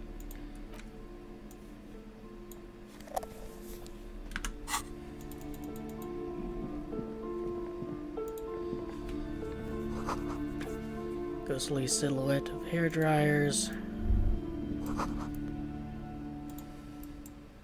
A heavy door with a missing handle stands before you, covered in dozens, if not hundreds, of little oddly shaped trinkets. And after exerting some force, you manage to turn the key. It's eerily silent. The door slides slightly open, letting a draft of cold air into the room. Alright, finally going to a new area.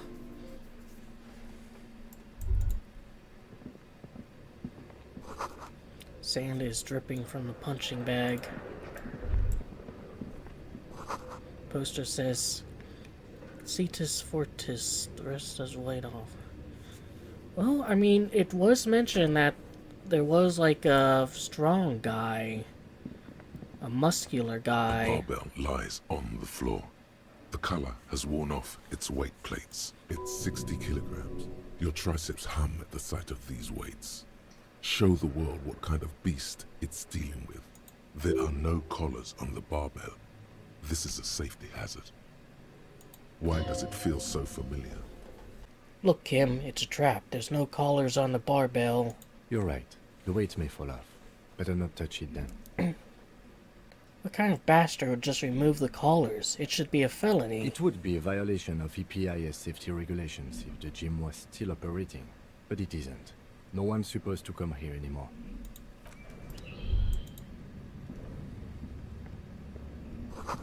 Worn out wall bars, they look unsafe.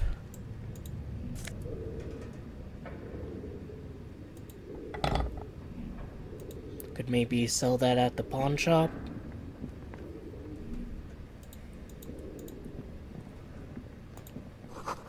Always blocked by old window panes and debris.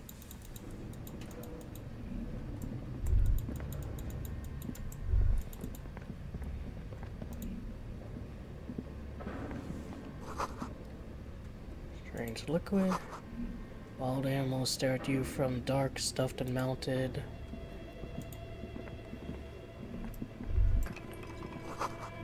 Airship rotors covered in spider webs. Naked mannequin torso. Blue velvet.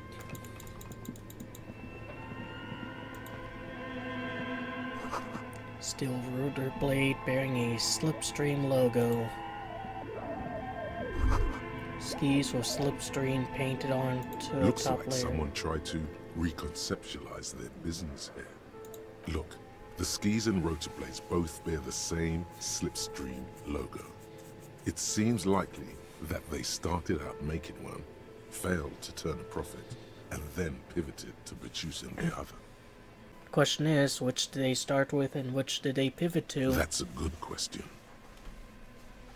That's just speculation. We don't know anything for sure. Not quite. You do know that there's something unusual about this company's business model.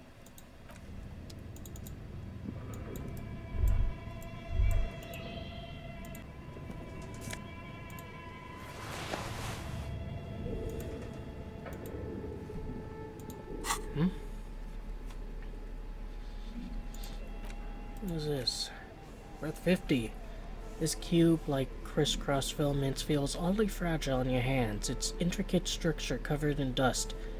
Silver tape on side reads production schedule note.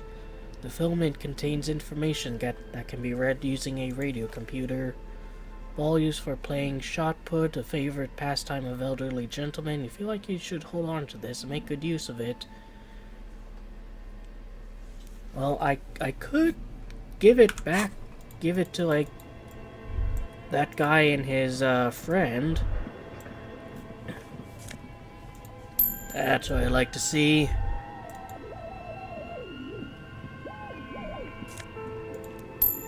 Keep it coming. Your flashlight slides over an old green chalkboard covered in scribbles, sketches, and schemes like some ancient cave mural.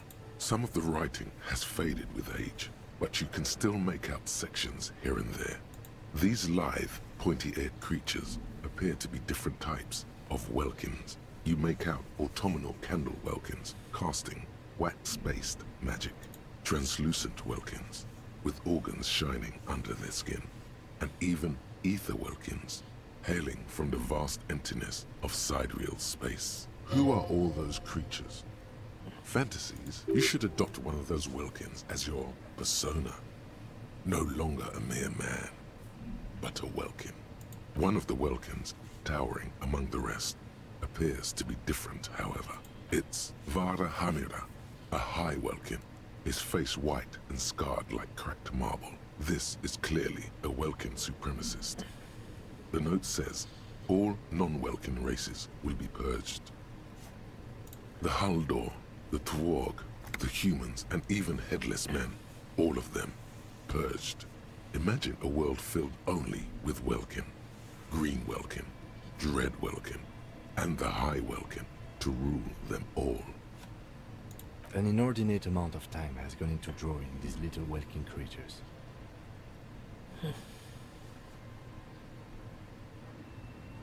One of them's a Welkin supremacist. Political commentary. That one has a great beard too. Who are these creatures? Who drew them? Are they real? So many questions. This looks like concept art for a project. It's not really real. Why would anyone spend so much time on this? Some people really like building a world, I think. Even if it's just for a game. I have a feeling this is kind of a meta area. Just look at those details. So much effort. The photo collage depicts barren, icy landscapes wrapped in perpetual night. You see permafrost and glacial landforms, dead trees grown in under the snow. Entire oceans have been frozen from shore to shore. There are pictures of settlements on dried up riverbeds, abandoned in a storm. Animal corpses in the dark, carcasses and bones. You see primitive oil rigs built into glaciers, boreal dvorg, yurts under the snow, great mammoth-like beasts of burden. Albeit dark and cold, this vision also feels cozy in its own way, like eggnog. Or a pinned postcard reads, the heat-death scenario. A desperate fight for geothermal energy engulfs the world as Wirral becomes untethered from its sun, drifting through the universe. Reminds me a bit of Frostpunk. I mean, I think that's one of the proposed reasons for the frost. This is a monthly calendar from the year 50. Cryptic words like sprint, daily minimi, and GPI span the marker-drawn grid, the grand scheme of production, and minimi stands for a mini-meeting. It's part of a bigger framework for managing work called RUN. Station 41 tried to implement it a few years ago, but failed. Keep reading, what happened? As time goes on, the numbers in the boxes grow rarer and rarer. The board becomes an empty snowfield in the final days. Only failure and regret dwell in this region. Looks like they didn't make it. A note in the bottom left corner of the chalkboard says, "See the prod schedule filament for details." The handwriting is only partly legible, but you can still make out 3 slogans: "Call in, tune out," "Wirral untethered," and "Heat death of the universe." This old fireplace is covered in lines drawn in blue and red marker, the mesh spreading over the stone like blood vessels on alabaster skin. The whole thing resembles Kadran mosaic tiles. Very pesantic.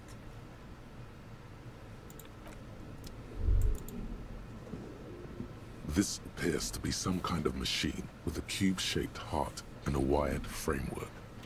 The keyboard has a rectangular on-off button. A piece of paper still hangs from the printer. A radio computer. Just sitting here without anyone inside. The machine lights up like some prehistoric animal stirring from its slumber, revealing fluorescent play and print keys on the keyboard.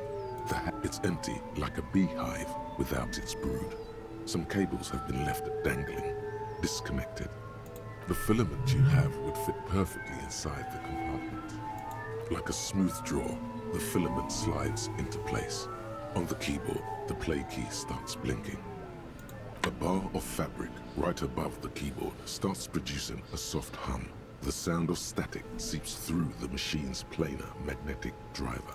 Have you stirred the ghost of the doomed commercial area from its rest? Could this be its dismembered heart beginning to flutter? The static gets louder, slowly filling up the abandoned hall, until a voice speaks out, crackling and old, cutting into the air. Good afternoon. Fortress accident en rue de Saint-Ghislaine. This is East Insulindian Repeater Station 1. Please repeat. Is this the production schedule? Why did you call me Fortress Accident? Fortress Accident is the company on whose name the terminal you are currently using has been registered to. Do you have any other info on the company? One moment. Fortress Accident SCA produces revolutionary interactive call-in radio games. That's what the catalog says. That's not bad. What's that? The interactive call-in radio game? Any other questions? What's the production schedule? The filament you have inserted into the reader. Yes. Is that the production schedule? Yes. Good. Please repeat the password. Password? Of course it would have a password. That's why there's a human administrator involved. No. A hint system is not part of the protocol for repeater stations. Received. I will register this login attempt. Don't worry. Passwords have a way of turning. Fortress Accident. Is there anything else I can do for you? Thank you. Tiles on the cube are still smoldering, casting the framework in a... Need to find the password. This old fireplace is covered in lines drawn. The whole thing resembles Kadran mosaic tiles. Very pesantic. How do I know what Kadran mosaic tiles are supposed to look History like? classes, students with their textbooks open, studying the roots of our civilization. Those aquarelle blue tiles looked beautiful in the sun. What am I looking at? Radio frequencies, it seems. UKV 123.6, UKV 123.7, UKV 123.9. Unclear. It looks like a cardiovascular system split into veins and capillaries. Very advanced. Of course, the anatomy of the curse. Perhaps. The web is comprised of radio stations, all lead back to one red heart titled the Game Master Frequency. A note says, this one can listen in on any station it wants. Then who's a game master? Someone very important. The leader of a massive on-air game built by these people. A conductor for the hundreds of story threads that pass through the Game Master's frequency. Who's playing? Whoever decides to call in to a call-in station, it looks like. There's no way a little basement studio working here could pull anything like this off. My God. It's as if the less money they had, the more ambitious their project became. Why you say that? The schedule. I know doom when I see it. The company was running out of funding. What else? Nothing.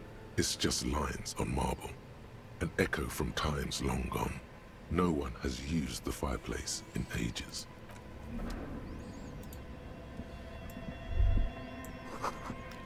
Developer, most advanced RPG in the universe. If I go out here, still looking for that password.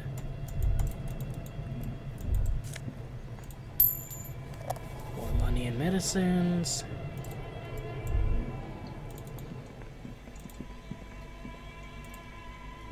You see a terrifying ice bear with a strange compartment in its belly.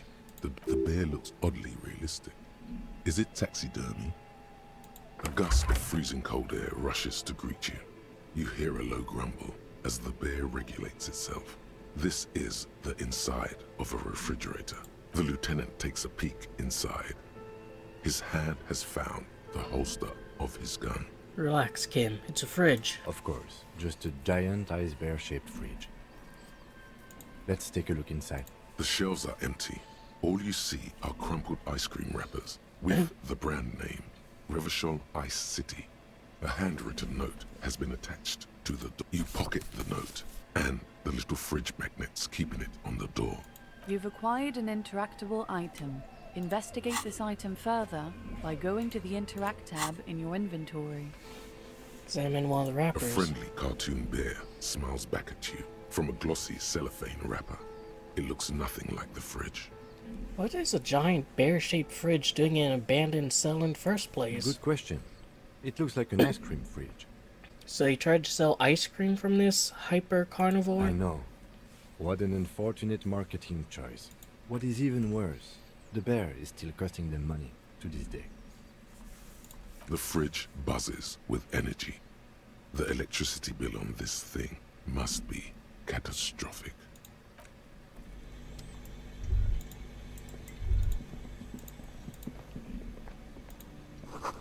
Ice cream maker defrosted and unplugged. There's a hidden doorway there. We'll examine that later.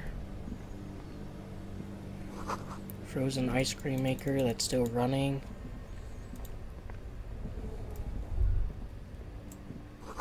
Intercom.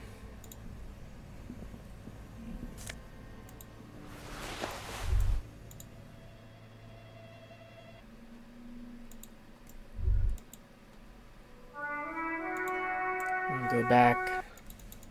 So that's probably a new area. 2 cables are plugged into the breaker box. The red one leads to the ice bear fridge, and the black one to the ice cream maker nearby. An electric sizzle.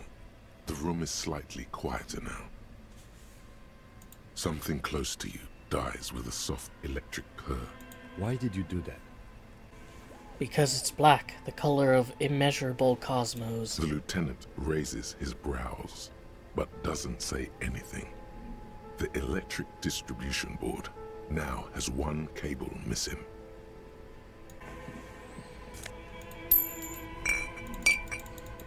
I wonder how many health and motivation items you can carry at a time.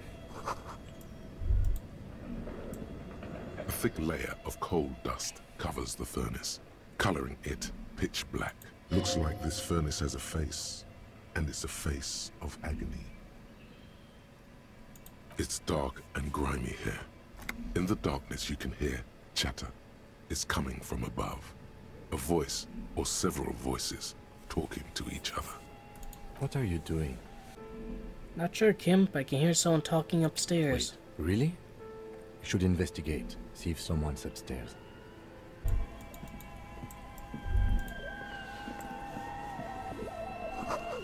Two rusty rifles hidden both piping look inoperable.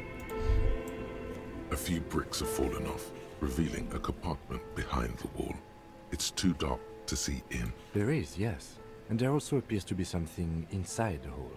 Your hand reaches deep into darkness and spiderwebs. Rummaging around, you find rusty rifles hidden away. Most of them are rusty and inoperable, like the rest. But one catches your eye. A bolt-action model with a fine wood stock, in better cosmetic order than the others. That's a rare sight. Seems to no longer be functional, but still a beautiful thing in its own way.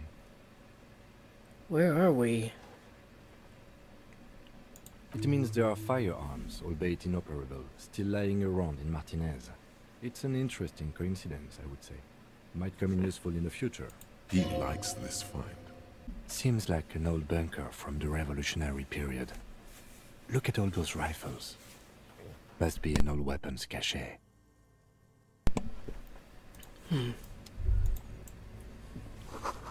Someone stuck some busted guns beneath the ceiling. I mean, I guess it would make sense there'd be something... Oop. Actually, yeah, shouldn't I be looking at... The note is written with a blue pencil on a piece of lined office paper. The kitchen magnets have left spots on its surface. Does it say anything interesting? This is tangential at best, but the lieutenant's detective instinct is still active.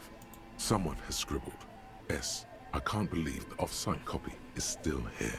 The illiterate ginger kid keeps stealing stuff from the studio, so I had to hide it somewhere safe. You'll find the filament memory with the off-site copy in the frozen ice cream maker. Please take it home, ASAP. It's important. I'd do it myself if I lived in a civilized place with a freezer. Take care, Sully Soif. Really? You don't have a single guess? Kuno? Oh, I'm sure that child would love to get his hands on the filament memory. Even if he doesn't know what to do with it, he'd probably try to pawn it for speed, based on our encounter. I don't know. I assume it's somewhere close to the iceberg fridge. Didn't you see one right next to the breaker box? What's a filament memory? It belongs inside a radio computer, storing its memory. It's like a tape. You listen to disco tapes, right? It's like one of your disco tapes, only for a computer. Someone who owns a radio computer? My guess is as good as yours, officer. Which is to say, not very pitch black. A lush layer of coal now covers your skin, sinking into the ring. Maybe you could paint something with this coal. Leave a cave painting for future archaeologists. Looks like it. Looks like an old central furnace used to heat the building.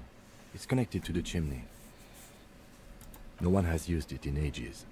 No signs of any recent fire. Only dead rats. A hollow ring echoes through the furnace. Your toe hurts. Alright. Don't do that. What better to assuage the creeping sense of fate? Proceed. Don't worry. Pass. Votre accident. Is there a... Yes, I am alive. I am 74 years old and my name is Yvonne. She repeats passwords. Programming people are all paranoid. They are merely cautious. It's my job to protect their filaments as a password repeater at the East Insulindian Station. I work as a repeater at the East Insulindian Repeater Station. It's my job to know where you are, votre accident.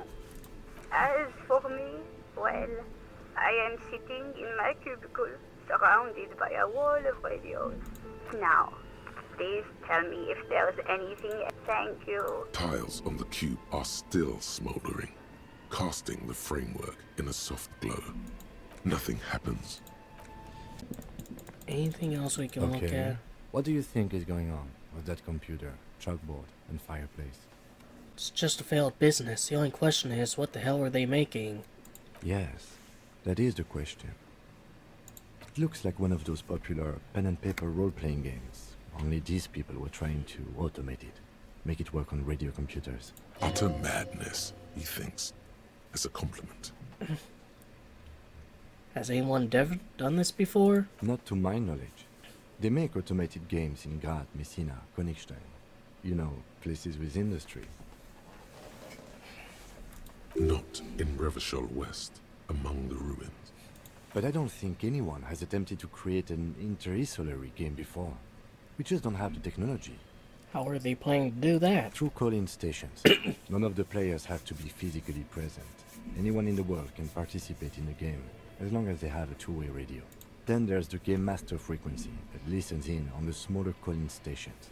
I think that was supposed to coordinate the stories, functioning as a master of ceremonies of sorts. His fascination has swept aside other concerns for the moment. He's a little hooked. And this was a role-playing game? Indeed. Those Welkins are a dead giveaway. Role-playing people love that stuff. The world looks like a modified version of the We Were board game, with hit death thrown in. Super cool. Someone should give them millions of real immediately. This game is too good to be left unfinished. What do you think happened to the company? No idea. They stopped filling out the schedule on the chalkboard. Wow. Indeed, it's ambitious and untethered from reality, but... Let's finish It's it. too late for that, I'm afraid. Okay, let's keep moving.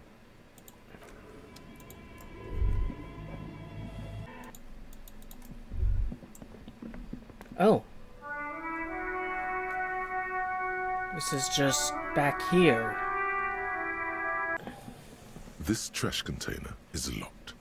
There's something in there, not necessarily connected to the case, but still. The body is downwind from here. Maybe you prefer the smell of garbage to the smell of death. Trash? Food waste from the cafeteria? They lock these containers to keep the derelicts from flocking in. What do you mean, feel? We could try using a pry bar, the one you took from my motor carriage, or we could ask for a key from the manager of the Whirling in Rags. He might also have information.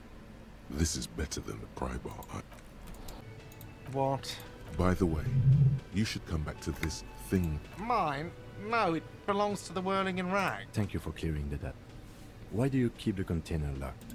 Why? To keep the hobos and drunks out. That's why. And the neighbors too.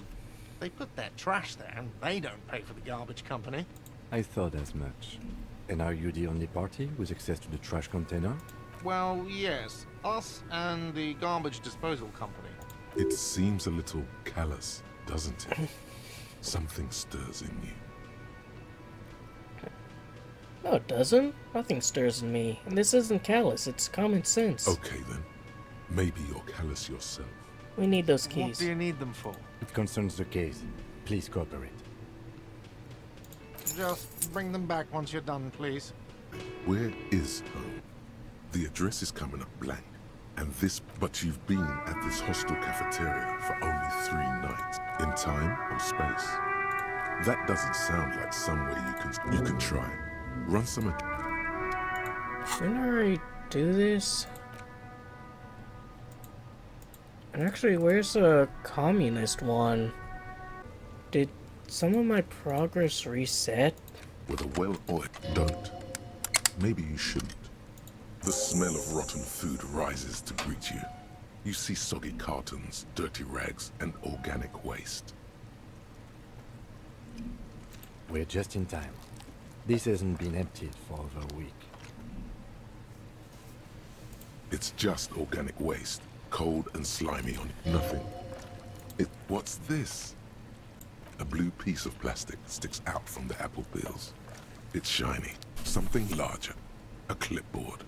A blue plastic clipboard with moist papers hanging from it. They look badly damaged, but you... Officer, is that your paperwork? Yes, it is. Look. This plastic has the RCM street grid on it. You've even got an autopsy form.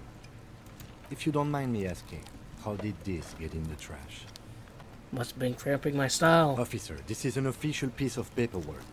It probably contains notes on numerous ongoing investigations, and could even list undercover operatives, informants. I suggest integrating it into your style, for all our sakes. It would also not hurt to start taking notes on the case. Some items, such as the... You see, milk and egg rest with one. A box falls into pieces in your hands.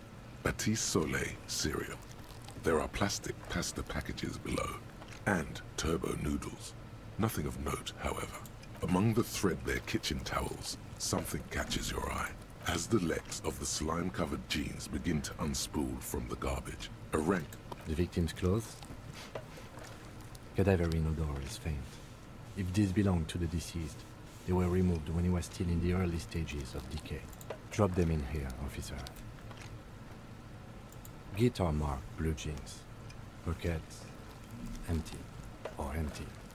He wore them with a belt, too. A white belt. The loops, the belt is missing. That's it. Do you see anything else in there? Something slimy catches your eye. A drab, long-sleeved shirt, olive-colored, appears from the food waste. This is a military-type overgarment. No label or serial number. This is the kind of rib-knit shirt that's worn over light armor to conceal it. The rest of the rags are just kitchen variety waste. All right. We should go to Gart again and ask if he knows who put the clothes in the trash. It could be as simple as someone from the hostel cleaning the yard. Or that one. I'd advise against confronting that force. The lieutenant nods, then looks back into the... You pick out a broken mug with an oddly racist depiction, only in its social sensibility. Mm-hmm. The container sounds a muffled gong. Can sell that to the pawn shop. That's one thing off the list. Yeah, I don't have the map either. I don't know what went on.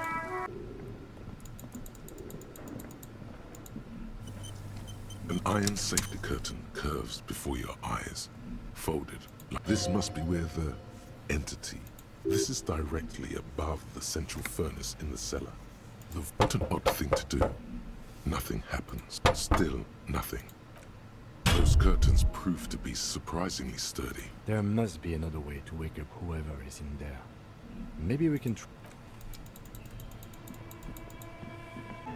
A thick layer of coal dust covers the furnace. Something breaks loose in you. A mighty bellow echoes throughout the chimney's depths. The chatter of tiny voices above suddenly cease. Then, you've awakened the entity. This is the police. Who's there? Hello? Did you say anything?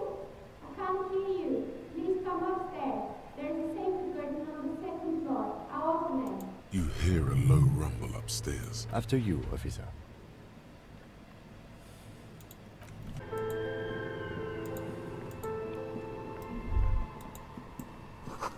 Tray full of dice.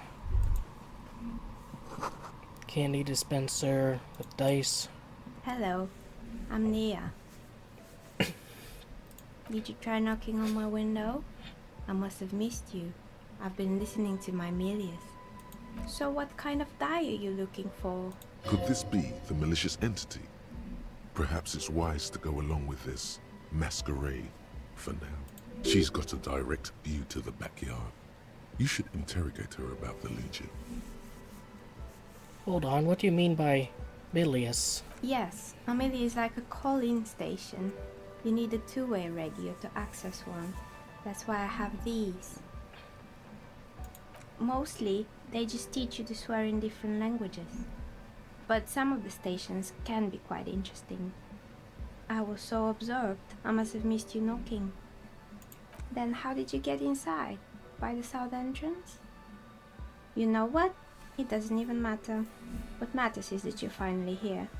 Let's talk dice. Did you have something specific in mind? Are you asking me about dice? I'm a novelty dice maker. Tell me the name of your role-playing system and I'll make the die you need. That's why you're here, yes? Role-playing games? You know the one made by Fortress Accident. Does that count? Sure, I like role-playing games. I need some dice. Very good. My rate is 10 real per set, unless you want something really unusual. Take a look around and see if there's any particular stone you want to use. It almost looks as if the stones and dice are a natural part of the room, growing out of the shells like stalagmites. No falsehoods are present. She's a novelty dice maker and doesn't have anything to hide. Ask what you need. What do you know about the man who was lynched behind the whirling rags? Nothing really. I didn't know him. Who cares about the dead body? We might be dealing with a malignant entity here. The lieutenant looks at his notebook. Your window looks directly onto the courtyard. You're saying you didn't see or hear anything unusual last Sunday evening? I'm sorry, detective, but as you know, I usually have my headphones on when I'm working. It shuts out most of the daily ruckus behind my window. It's an odd profession, making dice for people, but I like it, and I prefer doing this to sitting at home. I might have, but in this case, all I would have seen is my own reflection staring back from the darkness. It's light here, but dark in the yard at night. It's really hard to make anything out in the yard when it's dark outside. Besides, I rarely get up to look out the window when I'm in the zone. Well, there's always something going on in the Whirling's backyard. During daytime, there are usually those kids, and lately I've been seeing a lot of drunk workers hanging about. Must be because of the strike. She's heard of the murder, but did not. But I never saw anyone during that fateful Sunday night, I'm afraid. She nods. Anything else, officer? We're inside the chimney of an old central furnace. It's strange, I know. But when I arrived here, all the other rooms were taken, so I had to build myself a makeshift home. Besides, I don't really have to pay any rent here, so that's a plus. Plaisance was right. There's an entity living in the chimney. You should ask her about the curse. Creative. Do you know what happened to the other tenants? More or less. Are you interested in anyone specific? Oh, quite a lot of them spring to mind. What happened to a gym? It wasn't merely a gym, it was Artemitep's boxing club. A community project created to steer at-risk youth away from drugs and crime. Maybe that's what Kuno needs. Kuno? Who's Kuno? He's a low ginger gremlin, likes to defile dead bodies. Oh yes, you mean the kid with the sailor's mouth. Yes, I've heard him yelling profanities in the backyard. I think it would take more than a gym to help that kid. A kind man from Zemsk. I heard he had some trouble with the law when he was younger, and that's why he wanted to start the gym, as his way of giving back. And how did it work out? It didn't. If anything, it made the youth situation in Martinez even worse. At some point, someone started a rumor that the punching bag downstairs was full of amphetamines. You should have known it. It's not really full of that. No one would store their drugs like that. Eventually, the coalition took away the funding and the club went bankrupt. This was a few years ago. It's gotten much more peaceful around the plaza ever since. Found a strange machine. Fortress Accident, the radio game studio. They were an interesting bunch. We talked about role-playing systems every now and then. Once, I even saw two of them get into fisticuffs over Wirral. They certainly took their work very seriously, even if they seemed to be chronically liberal with their schedules. What do you mean? The usual. They ran out of money and couldn't get the project done on time. What went wrong? Well, I did hear them talking at times. They seemed to believe they were historical individuals on some grand quest. She sounds almost mocking when she says that. Yes, but when the money started to run out, they just began to complain a lot about capitalism. You know, how the markets are rigged to keep out new businesses and so on. In the end, they just didn't get it done. They didn't have enough willpower to produce something truly historic, and to show up to work on time. Showing up to work on time is hard. No, scratch that. Showing up to work at all is difficult, especially if you've been drinking. That's too bad. I would have supported them. The project looked great. Not the wisest decision.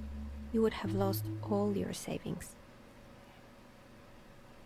The result is, what? The dice is black and filled with little silvery flakes, like snowfall. Anything else? Oh boy, the fabled Revachol ICT.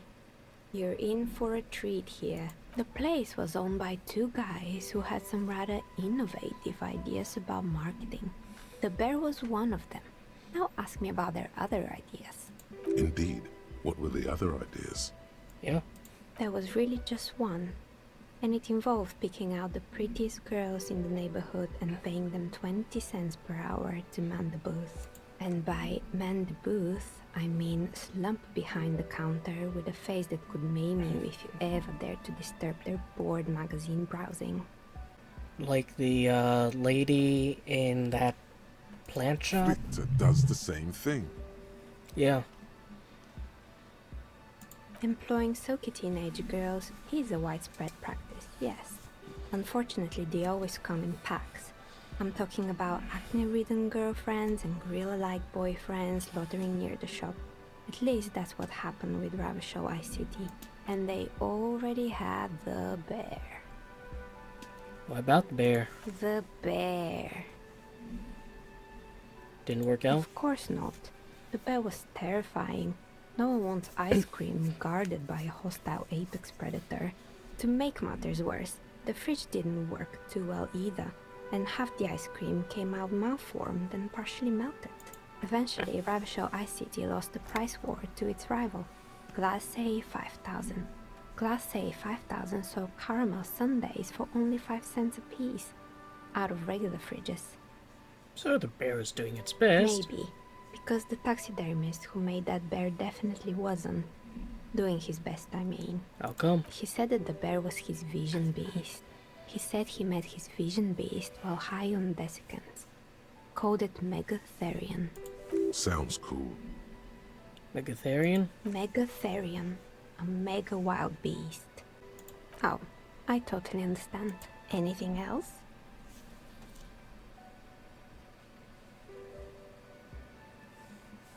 What's with the They blades? were made by a company called Slipstream. After they pivoted from making rotor blades to skis, their chief executive took off on a vacation with all their money. Guess we know what came first and last. Honestly, I think it's quite funny. I think he's still sending out holiday transmissions from Tulula or Tiumotiri or Hashtkor or wherever he is. The usual, I imagine. But he's been thinking up all kinds of new business plans and can't wait to get started on them just as soon as he returns. Men like that are a curse. Sure, but Slipstream is history now. All their remaining assets got seized by the bailiffs in 47. I have no idea why those skis and blades are still lying around in the house. Not much use now, I guess. They were just the props. Why return them?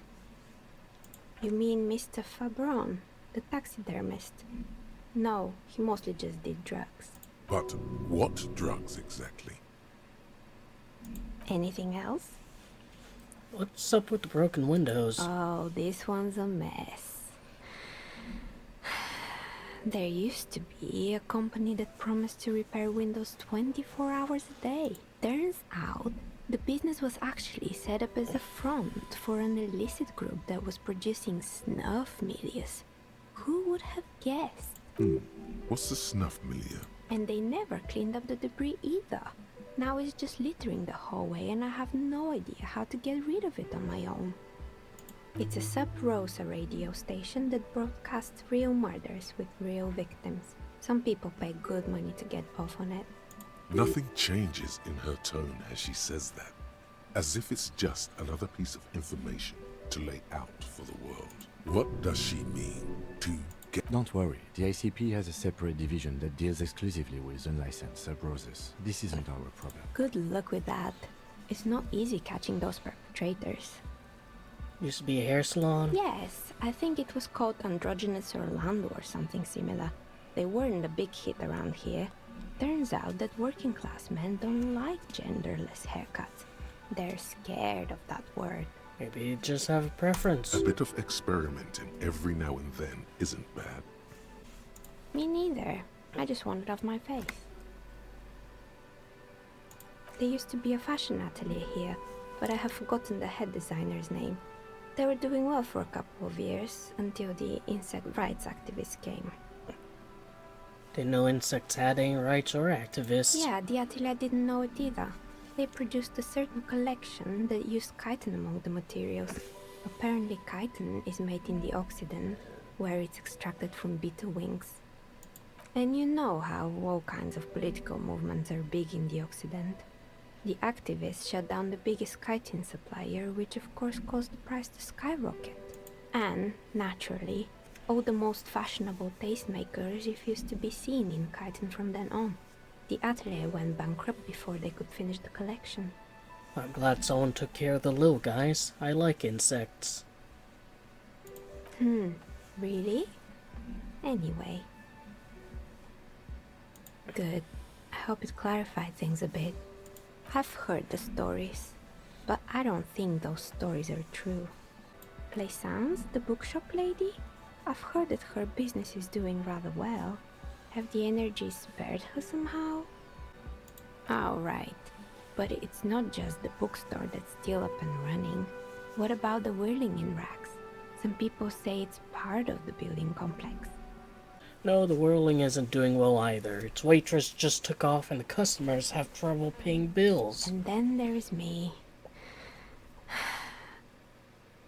I've been here for 14 years, selling novelty dice to role-playing enthusiasts. Not exactly a million-real business idea, yet somehow I've survived despite the talk of... Maybe it's just because she's so talented that she's been able to woo the curse.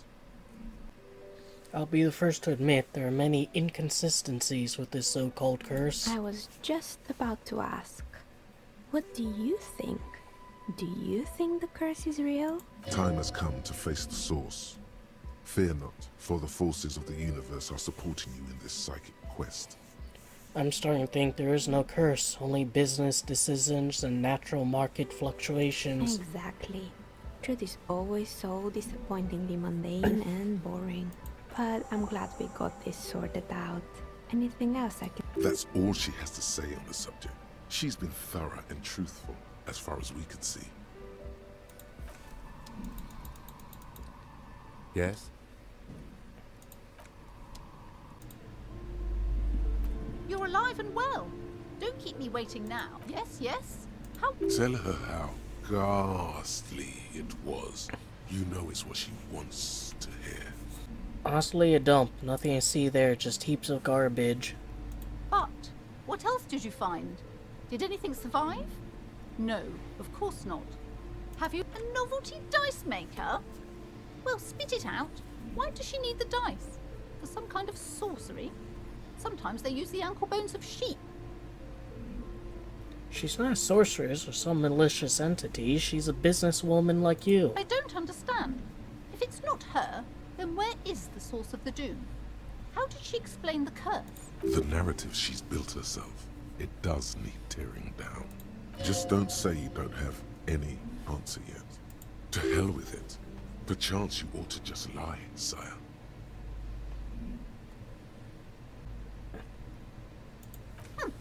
Too many inconsistencies. Good luck persuading her. Some people can rationalize anything. I mean, there's you. I'm not doing as well as it looks like I am. I only have my Simonese wards to thank for the protection they provide.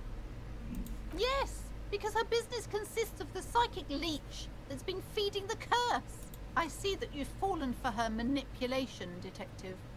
Thank you for nothing. Please, do buy some books, or be on your way. Wow. Total psychic collapse between... There was never any other way this could have gone. She's just too far gone into... I am sorry we had to disappoint you, ma'am. Can we go now? 17 through 25.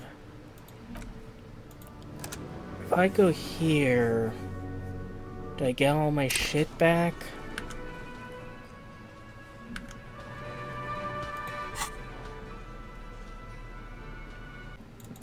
See, now I'm just wondering, like, what else I might have missed. Like, did I go to the kitchen? Oh.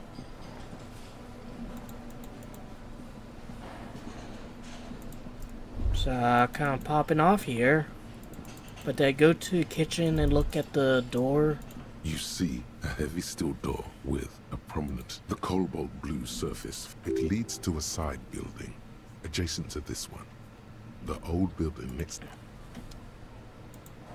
Did I talk to you yet? The man ponders his cooking utensils and gives you a look. He looks up at shrugging is an international sign for. No, I don't Think I might have. Just. Yeah, that's mine now.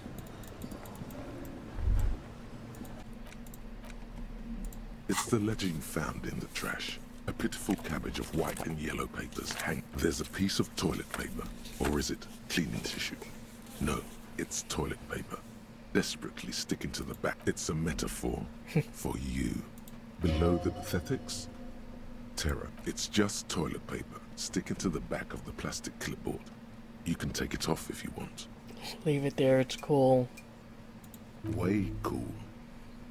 It says, everyone look at me and my toilet paper covered cop ledger. I don't care. My ledger is droopy and it smells like a urinal. An aluminium block runs the width of the board, biting down on the paperwork. The surface is interrupted by a silvery sticker. It's rectangular, sparkling with iridescence. You don't know how you didn't notice it before. Looks like an official mark, made to be low visibility outside the right circumstances. Hey, what's this? What? That thing. It's a halogen watermark. We use it for adding information to RCM property. What kind of info? It depends. Aside from an anti-counterfeiting stamp, mine has my station number and address. The information varies by date of issue. Maybe yours will have how many cases you've solved. How can I read it? Any capable light with the right wavelength will do. Like? All RCM vehicles have headlights designed to reveal halogen watermarks. This means you can read the watermarks if you just turn the lights on. Okay. So? While a bunch of sodden papers sag from the clipboard in your hand, they're not exactly white. They're yellowed in patches by sunlight and alcohol, and covered in dense blue handwriting. Ink escapes into watercolor patterns. Once in a while, there's a red stamp that exclaims, "Case files, commit to paper."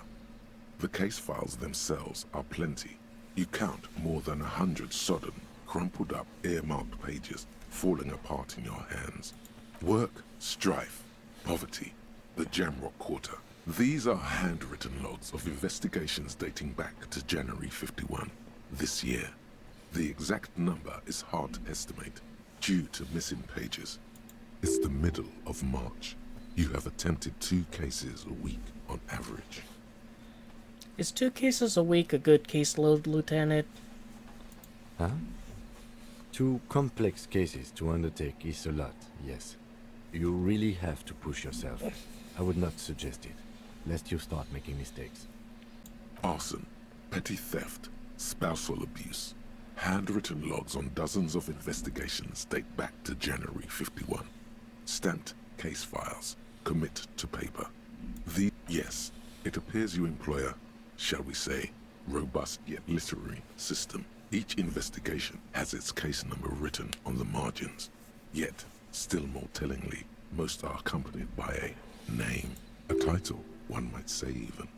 One that draws inspiration from snoop fiction and vespertine cop show staples. And they're written capital letters. Yes, all caps. One is called The Next World Mural. Another, The Square Bullet Hole Murders. Another yet, The Unsolvable Case. Others appear more light-hearted. The guys on a couch in an unexpected location, and the murder at the hookah parlor. Even the rare article-free collapsing tenement. Murder features prominently throughout. It's going to take an effort to piece these case files together, but it can be done. Once you're done, there is, for precisely one more. 15 pages near the end remain untouched by the damage. The checkered grid forms a structure of passages. Break once all the tasks are accomplished. Sadly, the ledger only comes with an old, worn-down lead. The lieutenant looks at his blue notebook. 2 fat, shiny pens hang. He is not really saying anything, just standing there, looking at them. Absolutely motionless at first, then animated slowly onto the paper with a brash free hand, uncannily similar to the rest of the letters. The wording: inspect the victim's body, get the body down, interview the cafeteria manager. It's not exactly poetry, but a satisfying slash sounds across the paper. You're done, it seems to say. And you, and you. Things to be done, and things already done. The composition of reality. This... No, actually. Any ideas? The Furies are at home in the mirror. Furies? Yes, well, I don't know. I have to be honest, I'm not experiencing the internal strife that it refers to. And also, could you make it less poetic somehow? Just a normal case name, you know? Think, what would that be? Yes, yes. You know what that normal name is. Shidarstic? Yes. I have to tell you, officer, I don't appreciate ironic titles. Other officers will have to use this as reference. If it's idiot or cockfinger, they're not going to get it. They're going to think an idiot and a cockfinger were on this case.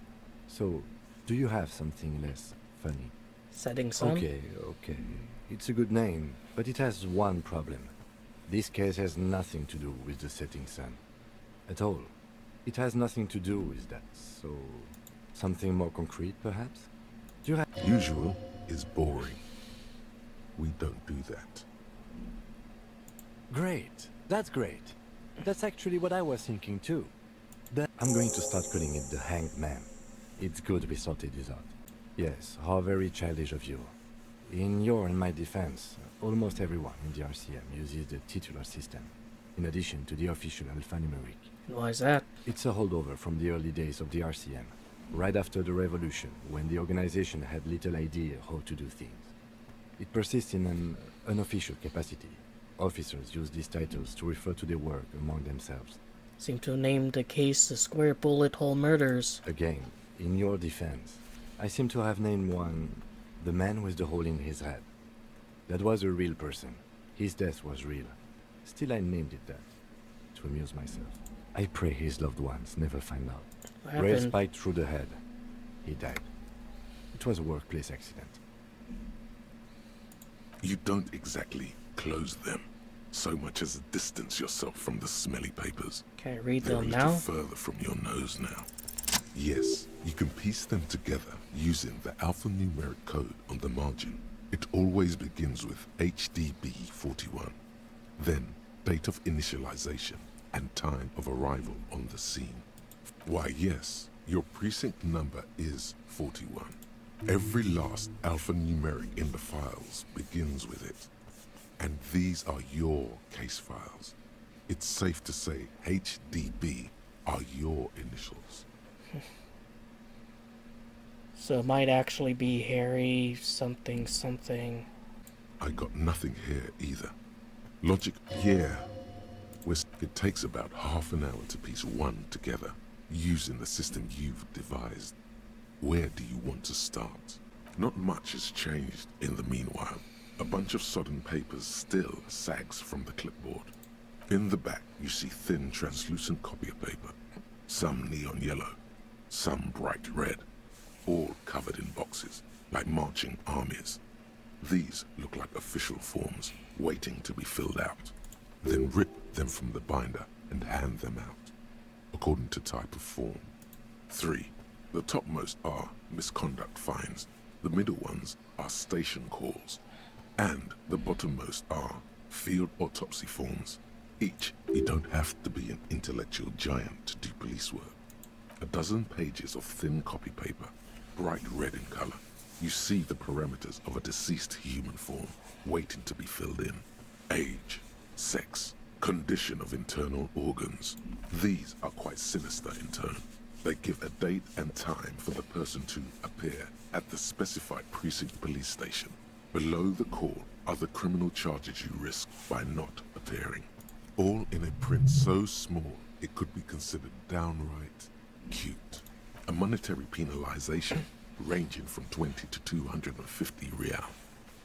Severe cases allow for 1,000 real, but that requires special paperwork. The details of issuing these fines are spread out over the rest of the fields, but they appear pleasantly vague. Yes, all that remains now is to fill those forms and hand them to people. Fines for wrongdoers, interview requests for bad guys, and field autopsies to dead guys. The rest of the stinking cellulose is much worse for wear. Being sandwiched between the board and the rest of the paperwork it's made of dark blue plastic, hard enough to beat someone to submission with. The edges are rounded, however. The U4 size board feels thick and heavy in your hand. Light shimmers on its wet surface. On the back you see the embossed letters, RCM. Something rattles inside, ever so lightly. Is there a hidden compartment? And something small inside? Light, made of paper or cardboard, permeables. It's not hidden per se. The compartment is made for permeable materials. The plastic shimmers like lapis lazuli, but it is not see-through. You cannot see to its center.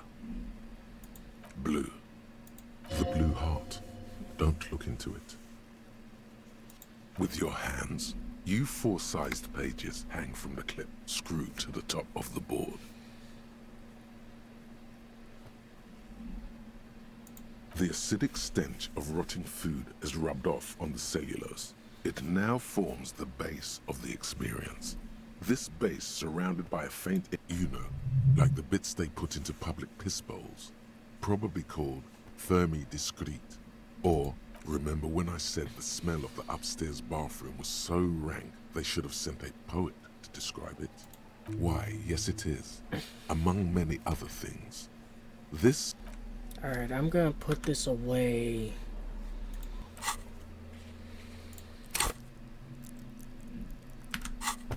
And actually, couldn't you use Kim's car to look at that thing?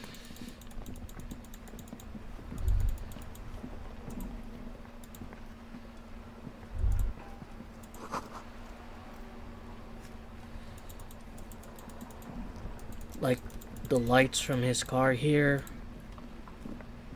Inside, you see a set of steering levers, a radio microphone, a pull-out toolbox, and the soft glow of the fuel preheater gauge.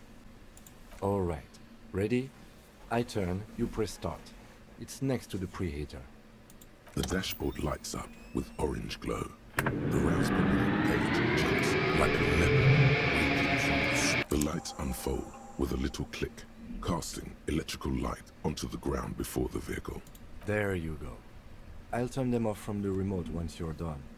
We just need to stand in front of the machine now.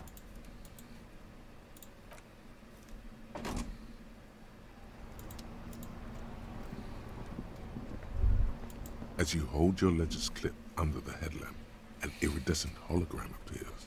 A street grid and the veins of a great river.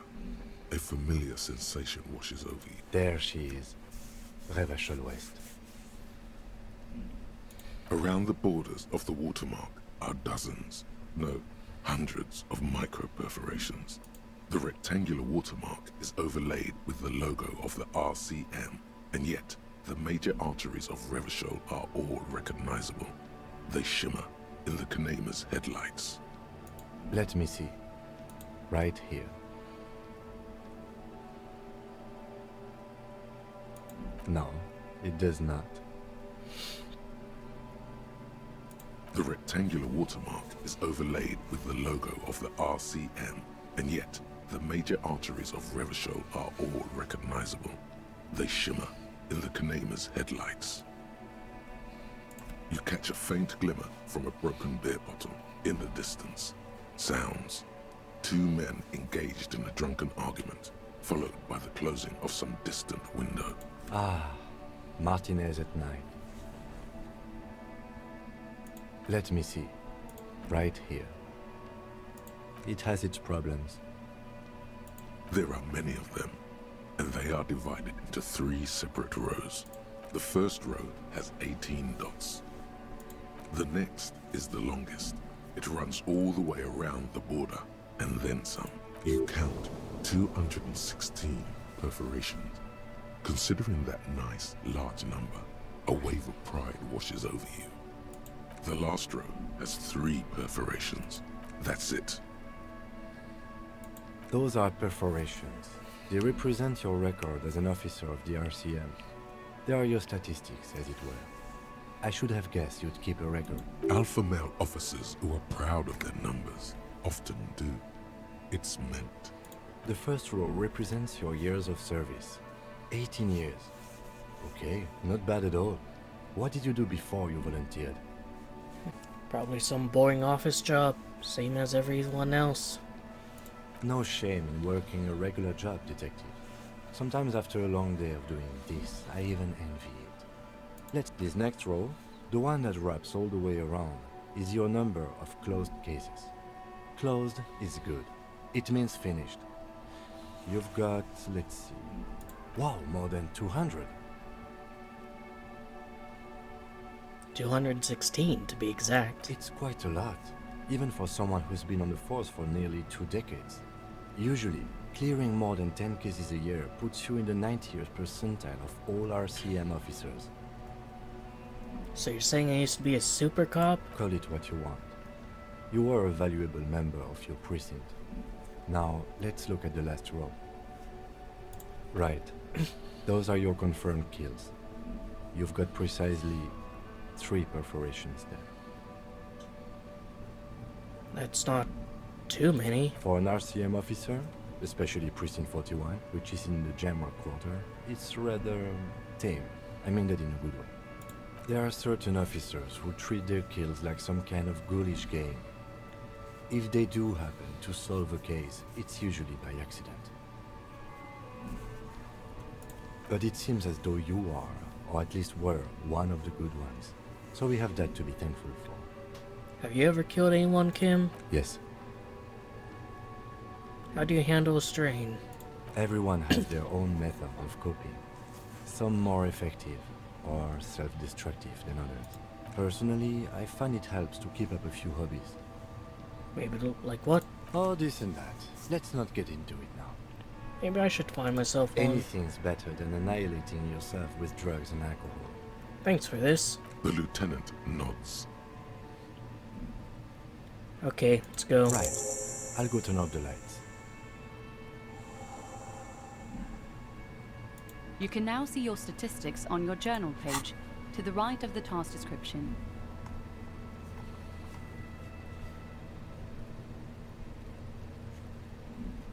Alright, I'm gonna stop things here. I've been playing for a while, and it didn't help that I accidentally went back in time and basically failed to realize what happened.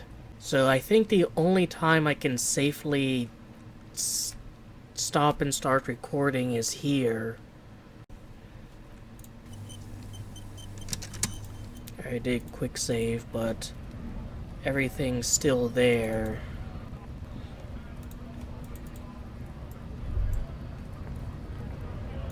Did I find a bag? Or was that a... No, that was a different save. I'll have to do another look around, but yeah.